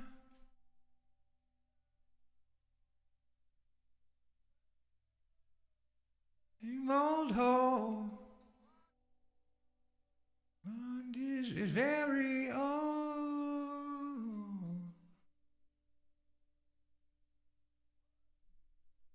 I could learn this and with no problem. So I'll tell you what, I'm gonna save that and we can do it. I think he's in a different tuning, and I'm pretty sure for this one, but.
I would like to leave the city.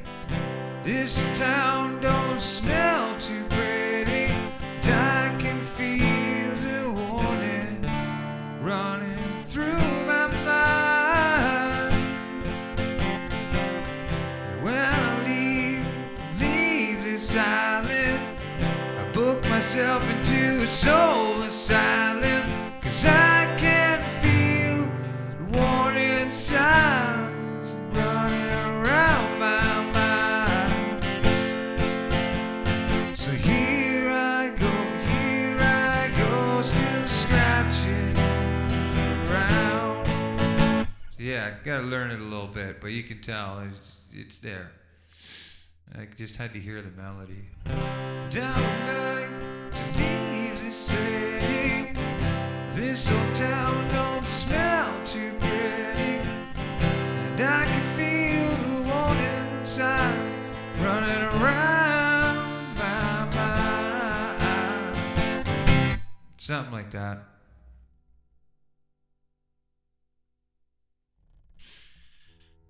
So yeah, I will definitely learn it. And yeah, it's close. I just have to learn that the chorus there. So I hear you go, still scratching around the same old hole. Body feels young, but my mind is very old. So what do you say? Yeah, I'll learn it. Looks like a good one to add to the list. It's actually it's a well-written song. Yeah, we're on the Cooch. Yeah, Cooch. Just off of Cooch, the Lake Cooch. I can literally see it right there. I can't wait, man. We're getting close. The ice fishing's coming soon, man. Oh, it's going to be fun. It's going to be super fun. No more having to, literally every weekend. I can go during the week. I can go on a Monday. I can go on a Friday. And it takes me 10 minutes to walk out on the ice.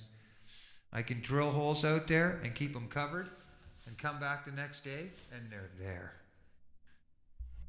Drop a line down. Well, bam! I can't wait, man. I like my ice fishing. What I can't find, for whatever reason, is my my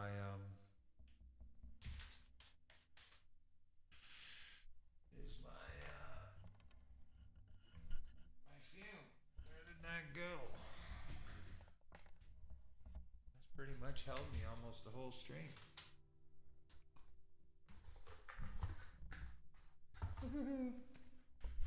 Out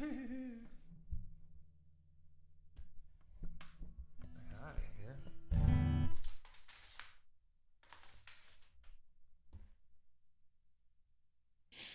Oh well.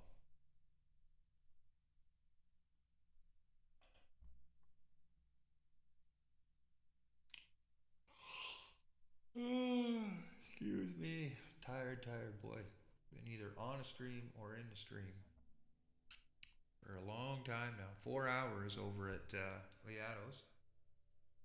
And now I don't know. I don't know how long we've been on this one. I'm not sure. If I hit the 300 views mark in a couple hours, I'm friggin' more than happy. I'm humbled because, like I said, it's not planned. It's just me having fun, doing my thing. How long does it say we've been live for? Does it show? Oh, 4 hours. Whoa. I've been going at this for 4 hours? Whoa. Man, I'm turning in. Look at this. First time out, I'm turning into a pound junkie. Well, I'll tell you what. I'm going to go for this smoke then. And I'm going to get Judy to come in and say hi. How's that sound?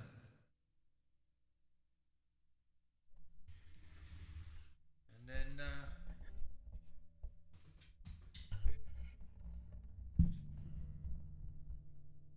yeah, I'll be right back.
Oh, I gotta turn this down. Whoa, that was almost bad. There you go. Got my phone-a-roni in here. I'd be doubling over. I can't see the chat. I don't see the chat. Oh. My setup's a little different. Wow. I'm not singing and playing. This is gonna be a problem. Oh, I could read the chat of my phone, I guess. To be a pain in then the... you're looking down. I'm a pain in your arse, right? What?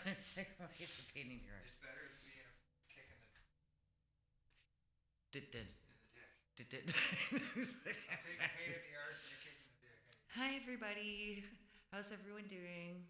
I always forget which camera it is. I'm like, is it this one? Is it this one? Is it? Oh, thank you.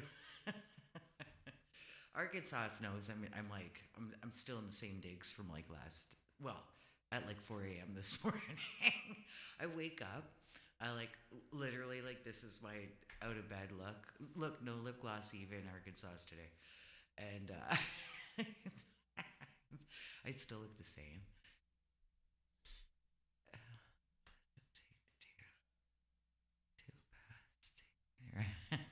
Sure.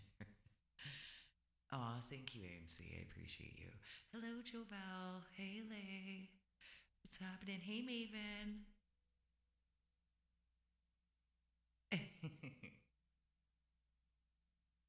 Aw, thank you, Lay. You're so sweet.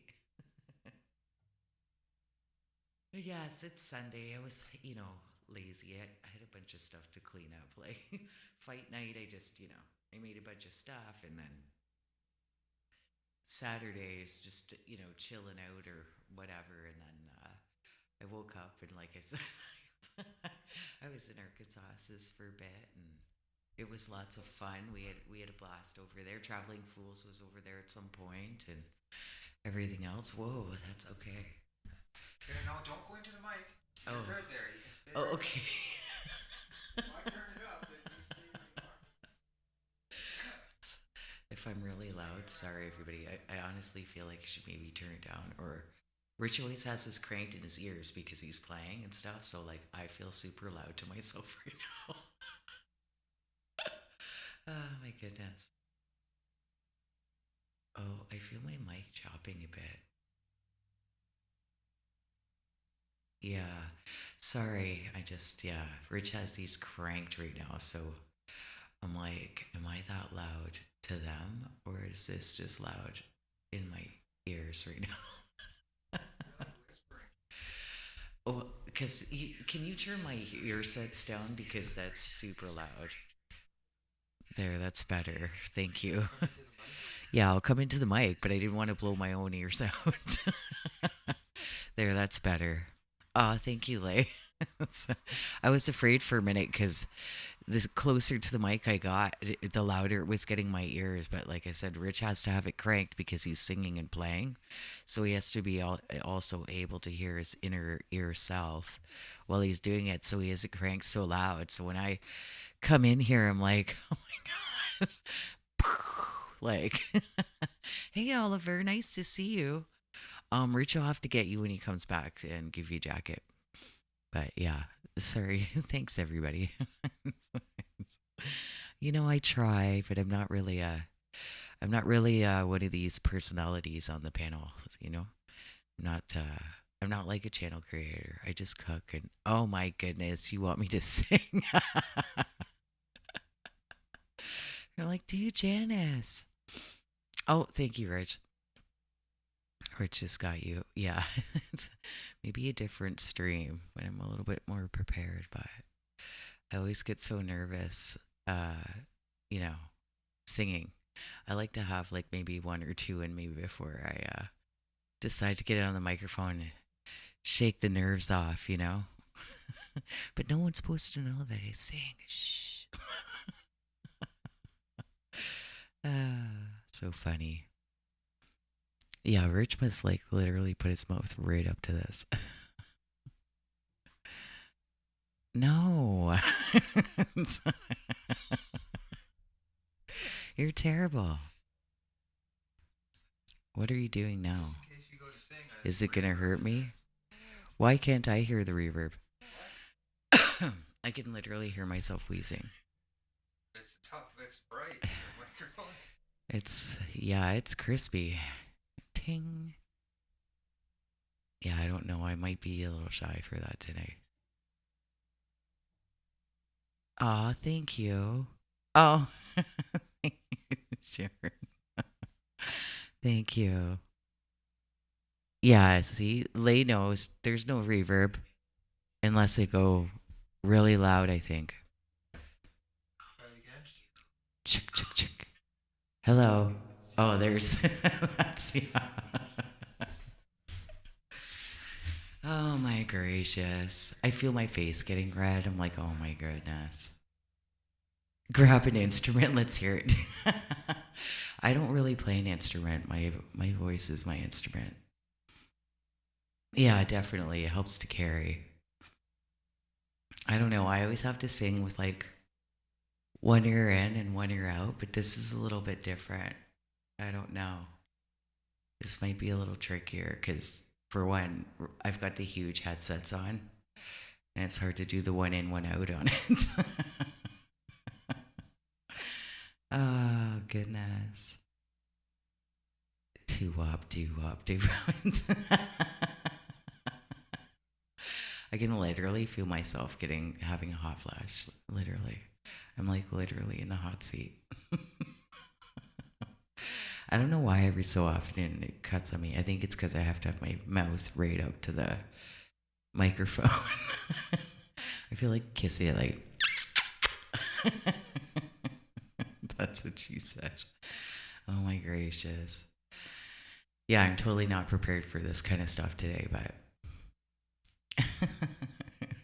What, are you going to sing along, AMC? I am a little stuffy today. It's a noise gate. It's a noise gate. Yeah, I'm totally not prepared for this kind of stuff today. What? What will I hear? You won't have to talk so close to the mic. It'll pick you up. Is that better? Yeah. It's a noise gate. It stops from other out front.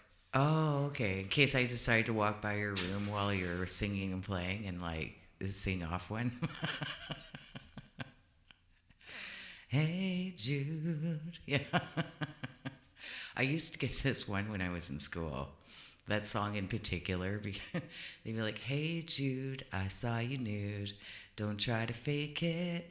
I saw you naked." So I would sing that song.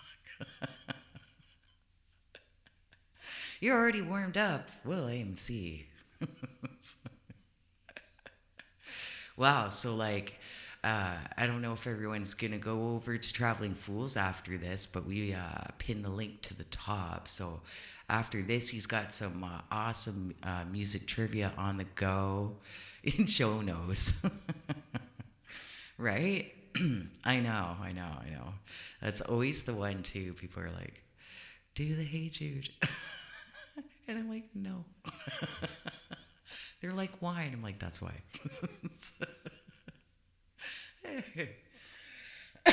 I don't even know if I could sing. I've been wheezing a lot lately. It's the weather change. I haven't had any water or anything for like a while. I just got back from smoking a cigarette. I'm like, oh yeah. Hey, dude, I saw you nude. So how is everyone doing today? It's so nice to see everybody in here. Y'all are awesome. A karaoke thing. You know I only sing a cappella. I don't even know if I could do it right now. Oh. Well, it'll take maybe a quarter can. Once she gets a quarter can into here, she won't stop singing. Thank you. I could use that actually to wet my whistle. Stop it. A quarter of a can. And he's like, she's going to sing. Sorry, I need a drink for a second. Sorry, I'm not promoting drinking, but it's cold and it's wet and it's ready. So, cheers to whoever.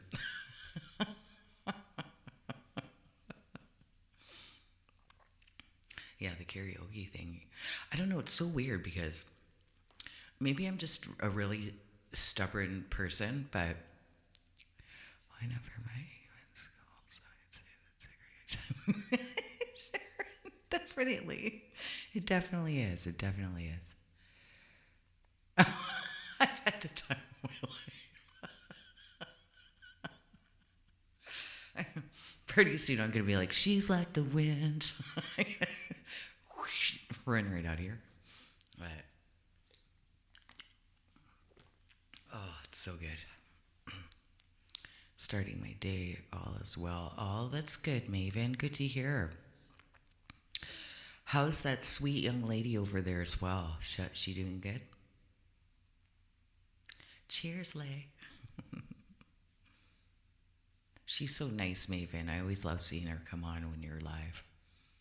Maven, just so everybody knows, she also does trivia stuff as well. I'm in there quite a lot.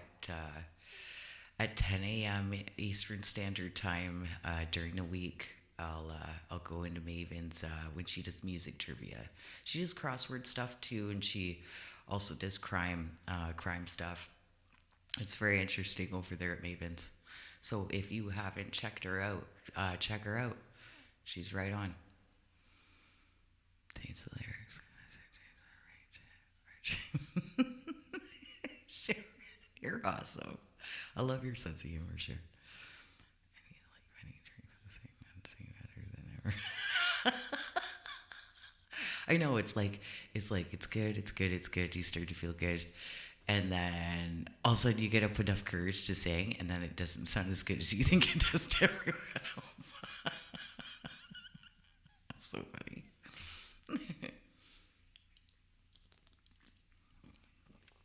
Oh, but I was so dry. I was like, oh man. I don't know. Sometimes it's nice to come in here and sing with Rich too. Like we'll do Plush together. That's one song we do together, usually. Jenny. Oh, that's so nice, Maven. Yes, Jenny's such a sweetheart. And she's a good cook. Oh my goodness, the stuff she makes on there.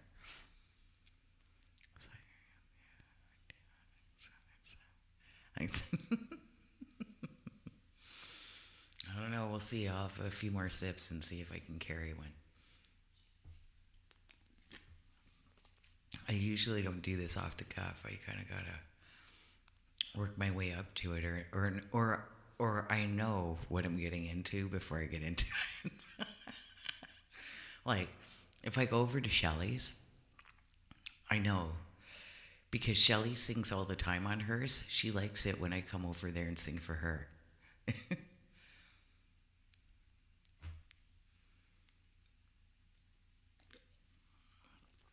So I'll go over there sometimes and sing. Shh. But if you don't know Shelly Ray, she's awesome. Cheers, Oliver. I know, I hate feeling like I'm on the spot here. I'm like, tell us everything you know. Chooty.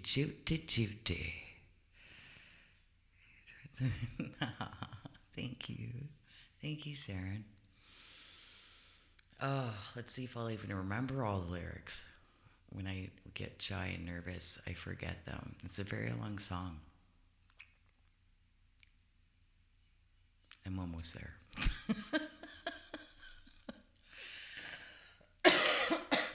I'm so sorry about the coughing. It is going to be hard to sing right now, but hopefully I'm not too awful. Wait for the fizzies to pass a bit here.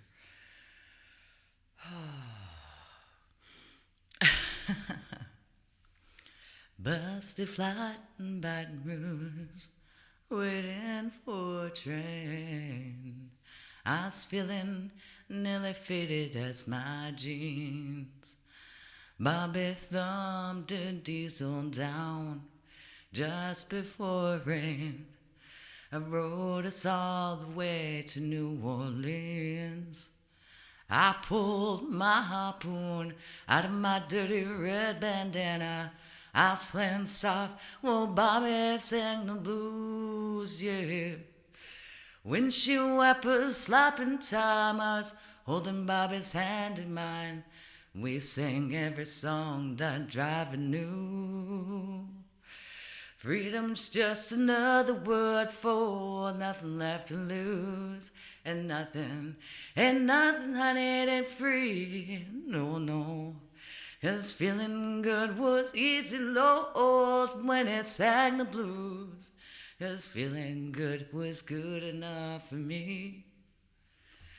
Good enough for me, my Bobby McGee.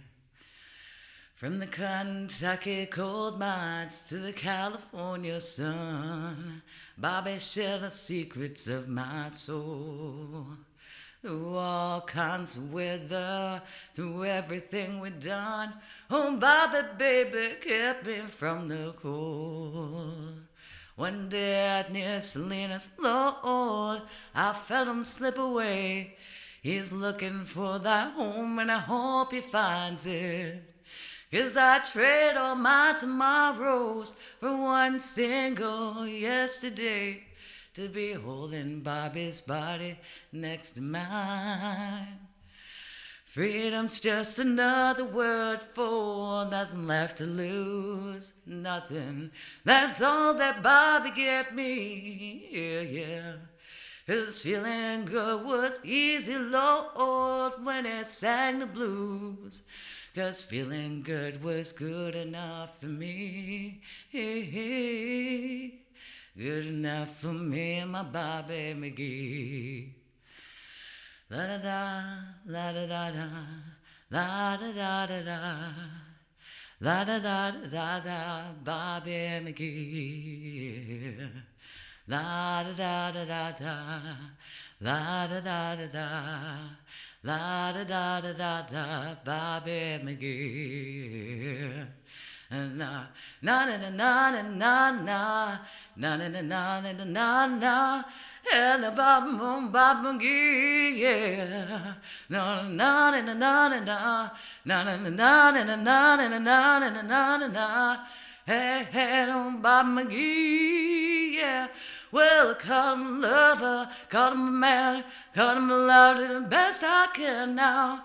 I'm a Bob now, I'm a Bob McGee, yeah. Lordy, Lordy, Lordy, Lordy, Lordy, Lordy, Lordy, Lordy. Hey, hey, hey, Bob McGee, yeah.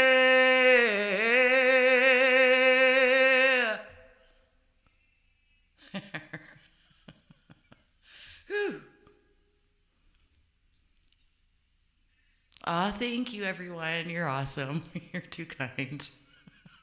I was so nervous. I could feel myself quiver. I'm shaking. I'm like, I get shy. Yes, live music trivia at 10 p.m. at Traveling Fools. Aw, thank you. Thank you so much. Love yous all.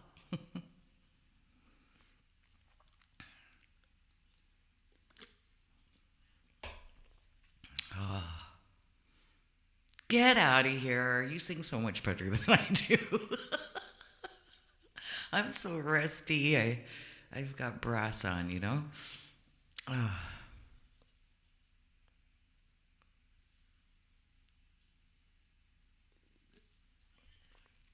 Oh, man. Oh, thank you. Thank you, Sharon. Oh, thank you. That's a big statement, but thank you, Miguel. 65. More, more, more. More, more, more. I don't know. Ooh, I got to calm down from that one. Oh, thanks, Puffy. Appreciate you all. Thank you, Arkansas. You're a sweetheart. Thank you, Juval. Oh, so sweet. You're all so sweet. Thank you, Jojo. I made the dogs howl. I don't know if that's a good thing or a bad thing. Yeah, I'm still trembling. I get really shy, y'all. So shy. So, like, I'm not really like I'm not like the center of attention kind of person, even though a lot of people think that I might be, but I'm not. Thank you, Maven.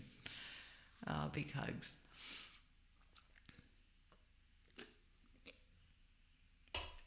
Like if I'm drunk and I'm just like, ooh, I don't care. Like, that's different. But yeah, I'm so rusty. I mean, I used to sing on Riches quite a bit before, but I get shy. Definitely connected with Chauvel. Joel's amazing. Lay's amazing. All amazing musicians. Beautiful, beautiful singing. She's your Judy's definite tune. Aw, thank you, Sharon. You're so sweet. Thank you for singing. Oh, AMC. AMC, you were singing with me? So made the dogs howl. Or was it me singing? Made the dogs howl.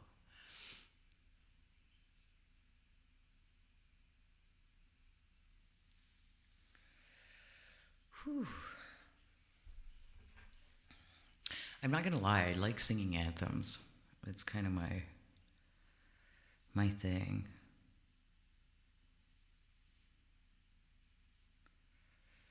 Anthems are good.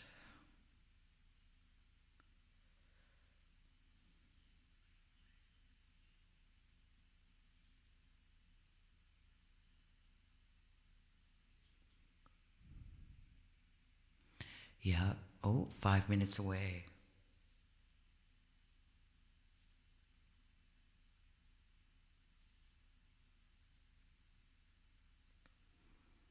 Yeah, it'd probably be weird for me to sing Oh Canada on here right now.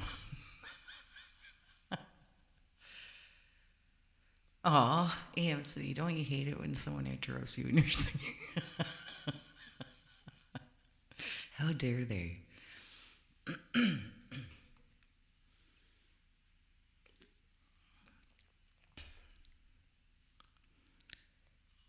What? One more song.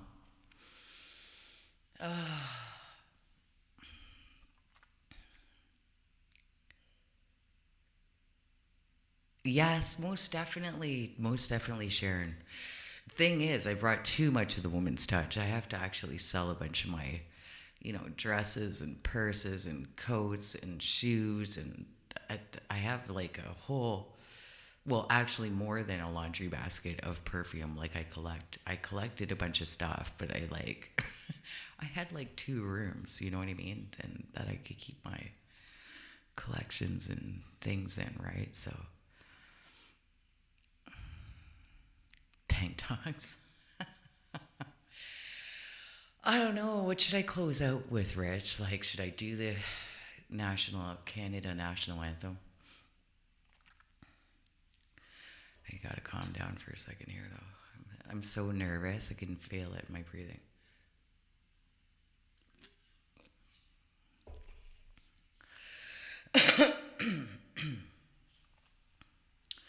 Oh, Canada, our home and native land, true patriot love, and all the sun's command.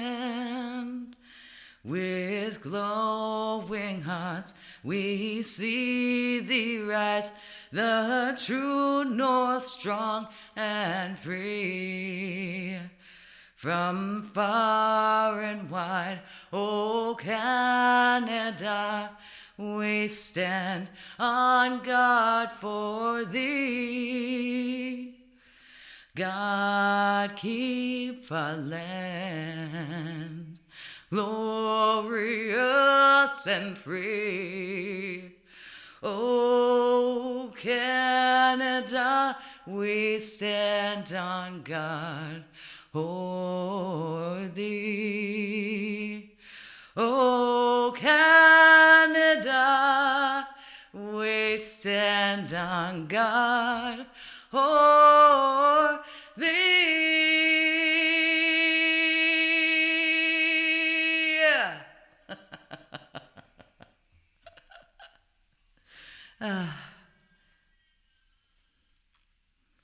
Sorry, I hope that wasn't too loud. Oh, something happened where it said it can't open the page. Did your thing get kicked by accident here because of me singing that?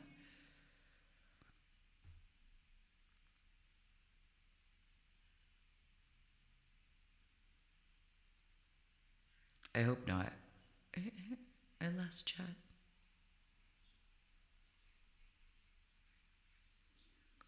There, okay. I could see it on the phone. Something happened on Rich's computer. I was like, where did it go? You want to hear the American national anthem? Oh, that one's really hard to sing.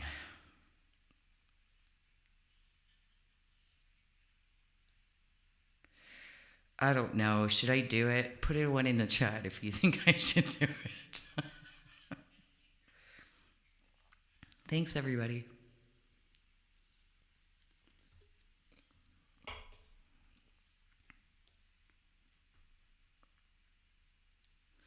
Hopefully you're not like losing people in the chat because me singing Rich. Oh my goodness.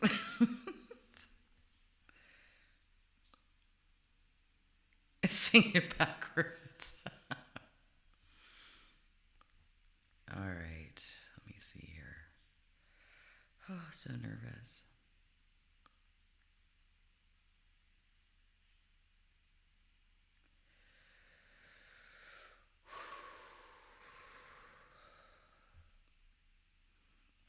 Okay, it's probably only my second time doing this live, I think, ish.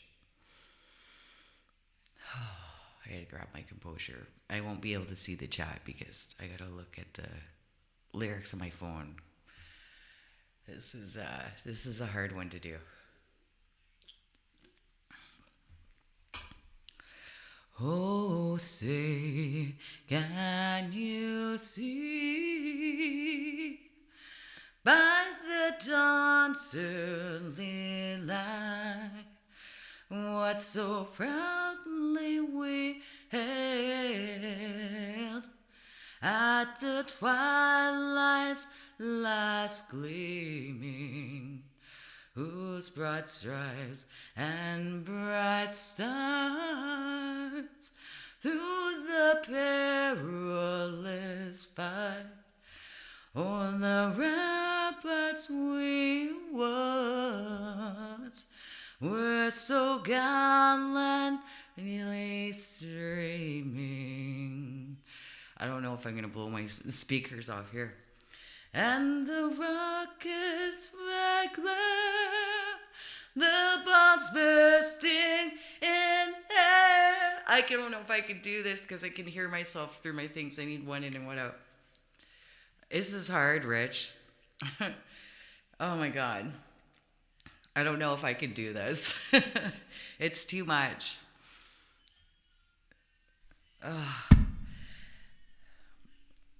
Gave proof through the night that our flag was still there. Oh, say, does that star-spangled banner yet wave o'er the land of the free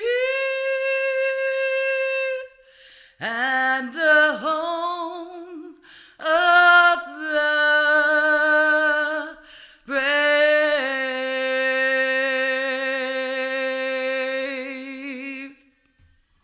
Sorry, that was terrible. I had to take my headset out because I was getting feedback in my own ears while I was trying to sing it. Sorry. I'm so sorry, everyone.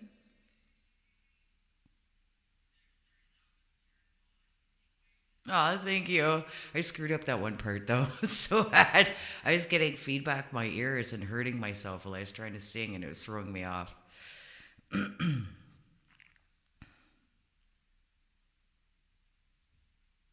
Oh, thank you. So shy.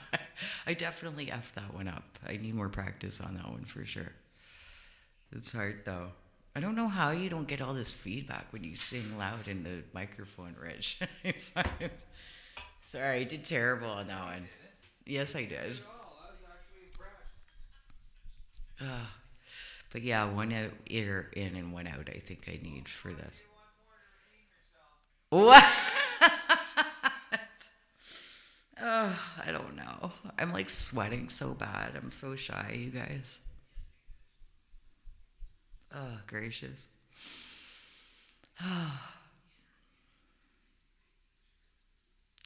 Thank you.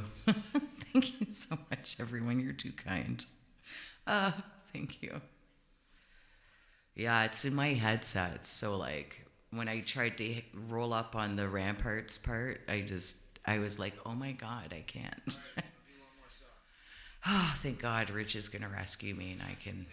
It's hot in this room. It is hot. I wasn't sure if it was my nerves, if it was a hot flash because I'm at that age. Oh, thank you. Thank you. Everyone's so nice. Oh, you might have to cut that one part out, babe. Already gets to hear my voice crack. I'm like, oh my God. I never sing, y'all. Just ask Rich. I never sing, so my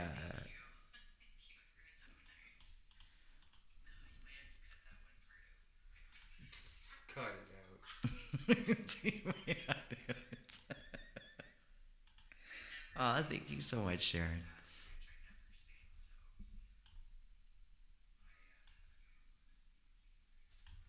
All right. Okay, yes, relieve me. Get me the boop out of here. I love you all, though. Thank you so much. Y'all are so sweet. And hopefully I didn't ruin the national anthem for everybody. Barracuda. Won't ya, Barracuda? You need to talk to Rich about his outfit selections. The blue dress. I did not have relations with that woman. Sharon's joke about your blue dress in Clinton, that was hilarious. Oh my God. Well, that's not saying much, Roseanne Barr. Yes, I need to practice. I'm very rusty. All right, let me out of here. Love yous all. Here's Rich, the real singer now. Come on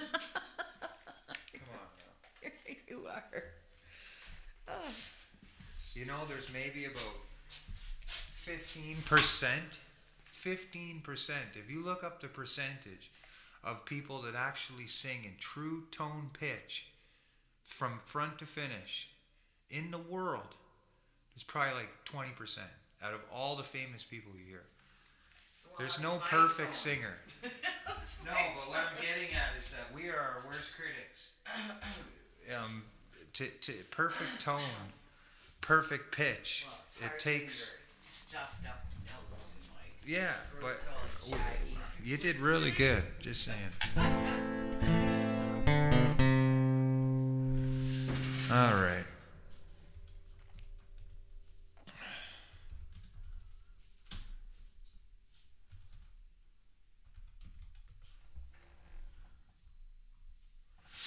There's one I'll be doing the backing tracks to very shortly with the drums and all that. So that's right. You seen I pinned it at the top of the chat. This will be the last song that I'm going to be doing here. But one thing I want to say is I'm super thankful. We hit over 300 views, which is awesome. That's super cool. I can't tell you how much I appreciate that. We're almost at the 350 mark, which is super awesome for somebody who doesn't do streaming quite a lot and doesn't do premieres or regular streaming. Just to kind of slam a live out there and hang out. It means a lot to see that people respond to it and are coming in here. And most importantly, most people need, 1,000, most, not all.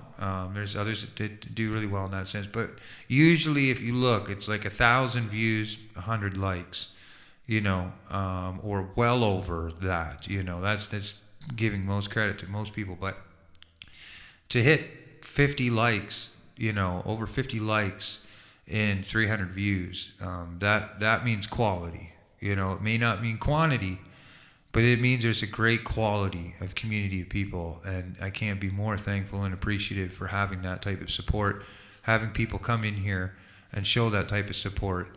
And of course, there's people that aren't available right now that will come and view the video after or hit the like button or whatever. You'll notice, like I said, I don't usually say it a lot. Don't forget, hit that like button and smash that, this and that and that. I don't usually do that. And so for it to just happen naturally with no extra push, I just want to say like that, I'm very thankful and very humble and appreciative of the support that has come through this live stream. Thank you very much. Not only does it give everyone else inspiration, but it also inspires me to move forward and know that I'm doing something right.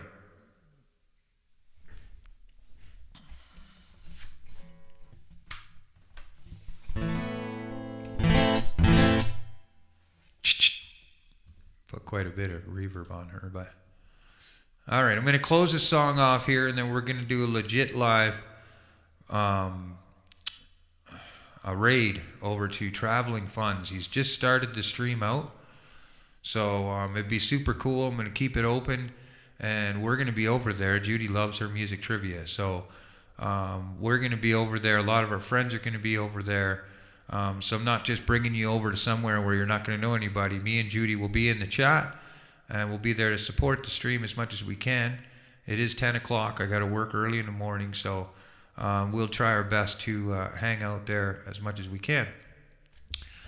So that being said, I pinned the link up at the top. This is going to be my last song for tonight. And it has a very good message, so.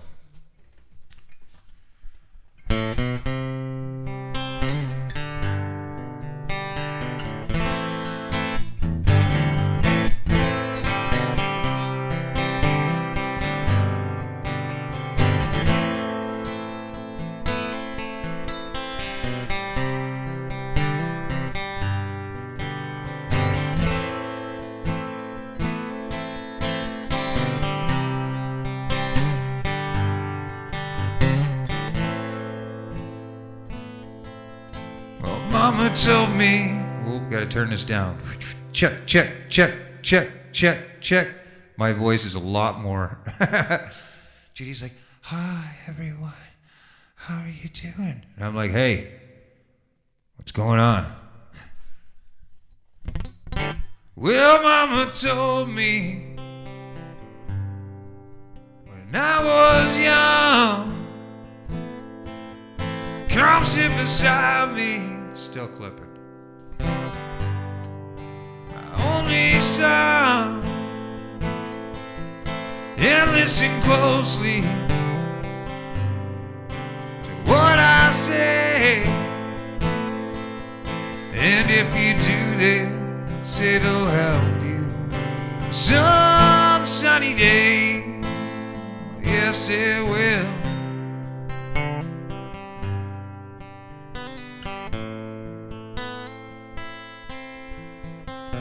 It's okay, dude.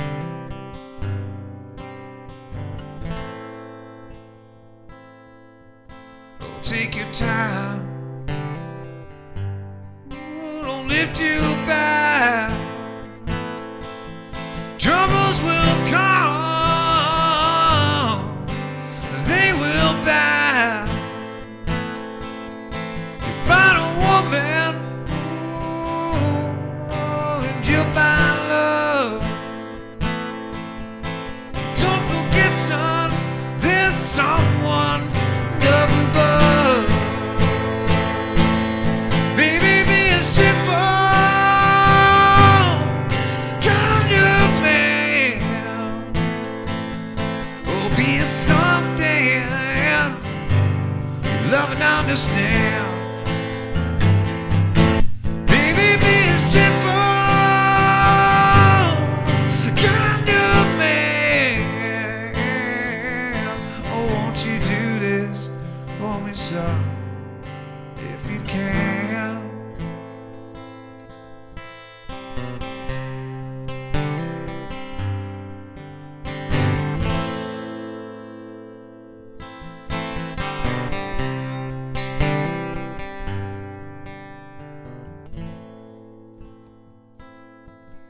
Forget your lust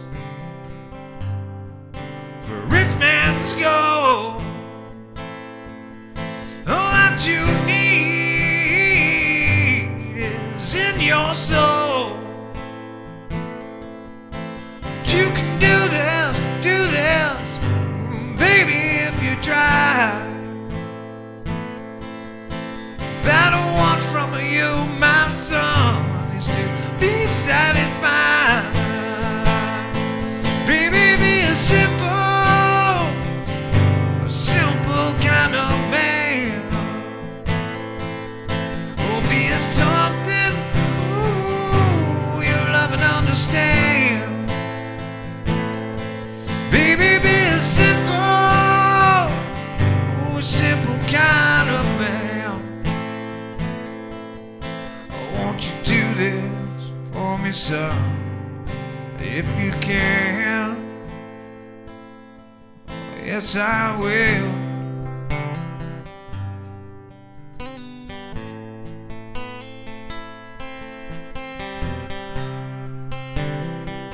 Thank you so much, everybody. I had a great stream. And I hope you did too.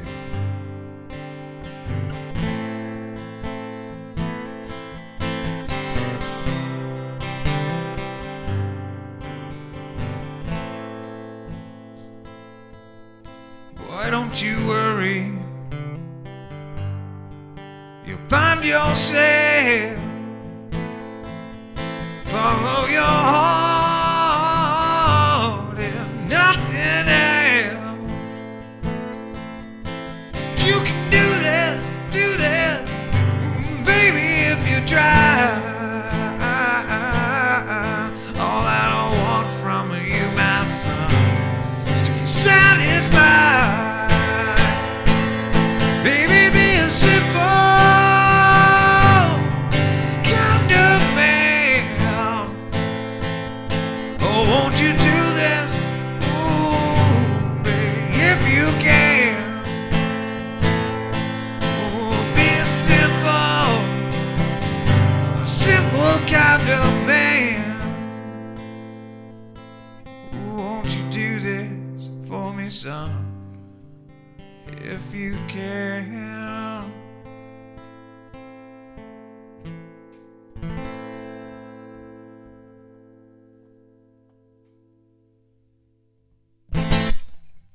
All right. Not perfect, but not too bad. I got to work on it. Got to work on those chops. Got to get those chops back up. Get familiar with my voice and manipulating it again. So, that's right. We're going to do the raid here, folks. I'm having a great time. I really am. And I'm seeing the views are climbing. And I'm seeing there's 21 watching right now. So, I'm going to click on Traveling Fools channel over here. And hopefully, we're going to see some of our friends come over and join. There's 30 people in there right now. 30 people up in the house right now. Just come over and do a CFM raid. You know what I mean? If you don't like it, don't stick around. But I'm pretty sure, I'm almost positive you're going to like it. It looks like it's doing really good already. And there's some awesome people in there.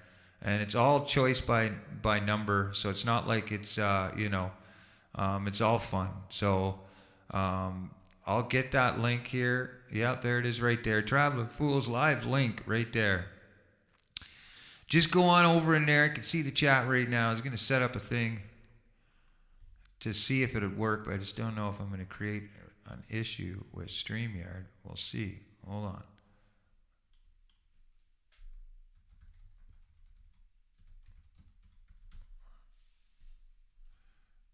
See.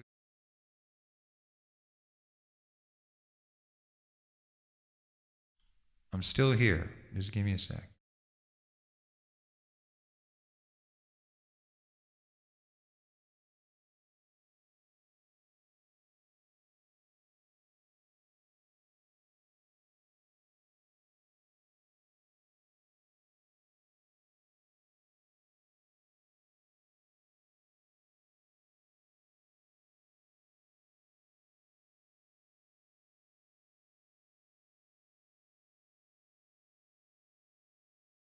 Guess what a disappointment. That was bad, but good to see you, Bruce. Let's see. Vapion's in here. Riley Creative Travel and Lee Yadao, I think. Not exactly, yeah. I guess it would be Lee, something like that. But good to see you. But yeah, Chick-fil-A, it opened in 1967. Good job. 61% of you guys got that correct. Yeah, there we go. What's up, Mitch Lee? Genocide. What's up, Genocide? Good to see you. We got a special music one coming up, Genocide, that I think you'll do good at. All right, where did White Castle start? 1 in Oklahoma, 2 in New York, 3 in Maryland, or 4 for Kansas? Yeah, we got a music round that I think some of these people might do pretty well at coming up. We got a lot of different rounds tonight, a lot of various random things. I did one on board games, so that should be interesting. I saw that. Mm-hmm. Which I recently saw a new board game that is called Fibber, where I guess you add on like these more like little bucket things to, like, you wear this pair of glasses with a nose thing on it, and you add more cups to your nose the more that you get caught in the lie. Oh, that'd be fun. Like to see that. Oh man. Yeah, and we just brought home a There we board go. game from my mom's house this So week. here we are. This is where we're Called going. New Phone. Okay. Who dis? Go over and That's a fun one, too. My if you kids feel really like you love want it. to, go over and just say Like, CFM what's up, raid. B-Bean? Good to see you. Hey, Queen. And, CFM's Queen, how you doing? Good to see you. All right, what year did Burger King come out with their first restaurant? 1 in 1957, 2 1954, 3 1950, or 4 1945?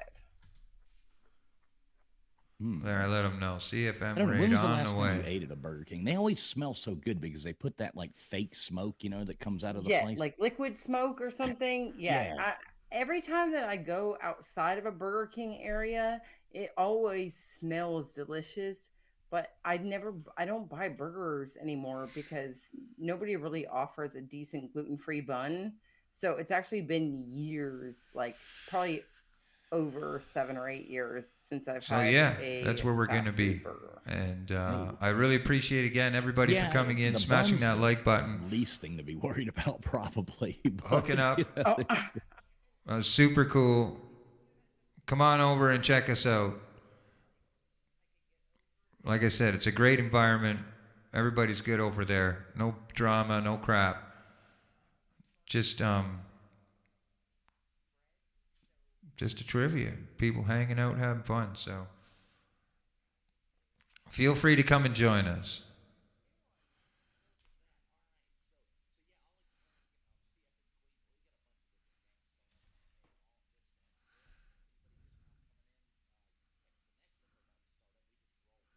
Oh, so we have enough time. We can get in on the next one.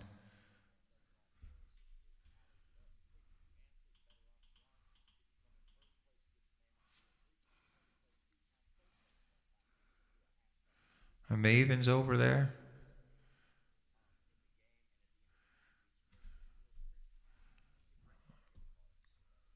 Well, thank you, Leato. Lay. Jixer. I can never get used to that. And second place, Carnival Cruise Addicts. Third, Vapion. Then we had Anasty, Jimmy Boyles, B. Bean, J. Paul, Dozer, Matt Dummett, Wanda E. Gutters, Pub, Erectile, Dysfunction, Controversial Cruising, Kimberly Lovell. Let me pull this down. Carol Joe O'Keefe, Val in the Genocide, house. Patriot from Warsaw, Ty Spork, Rakes, and Funny Farms. Any other players that didn't make the Oh, board? thank but you so don't much. fret, Just you me. have We're more just chances. going over to connect with these So, people Christian, here. You let me know when you get that. I've got them in. All Link? right, cool. So what I'll do, The link is up at the top. And we're just over there going to connect with some people and make some friends and stuff. I know I seen Lay was over there. She's over there as well.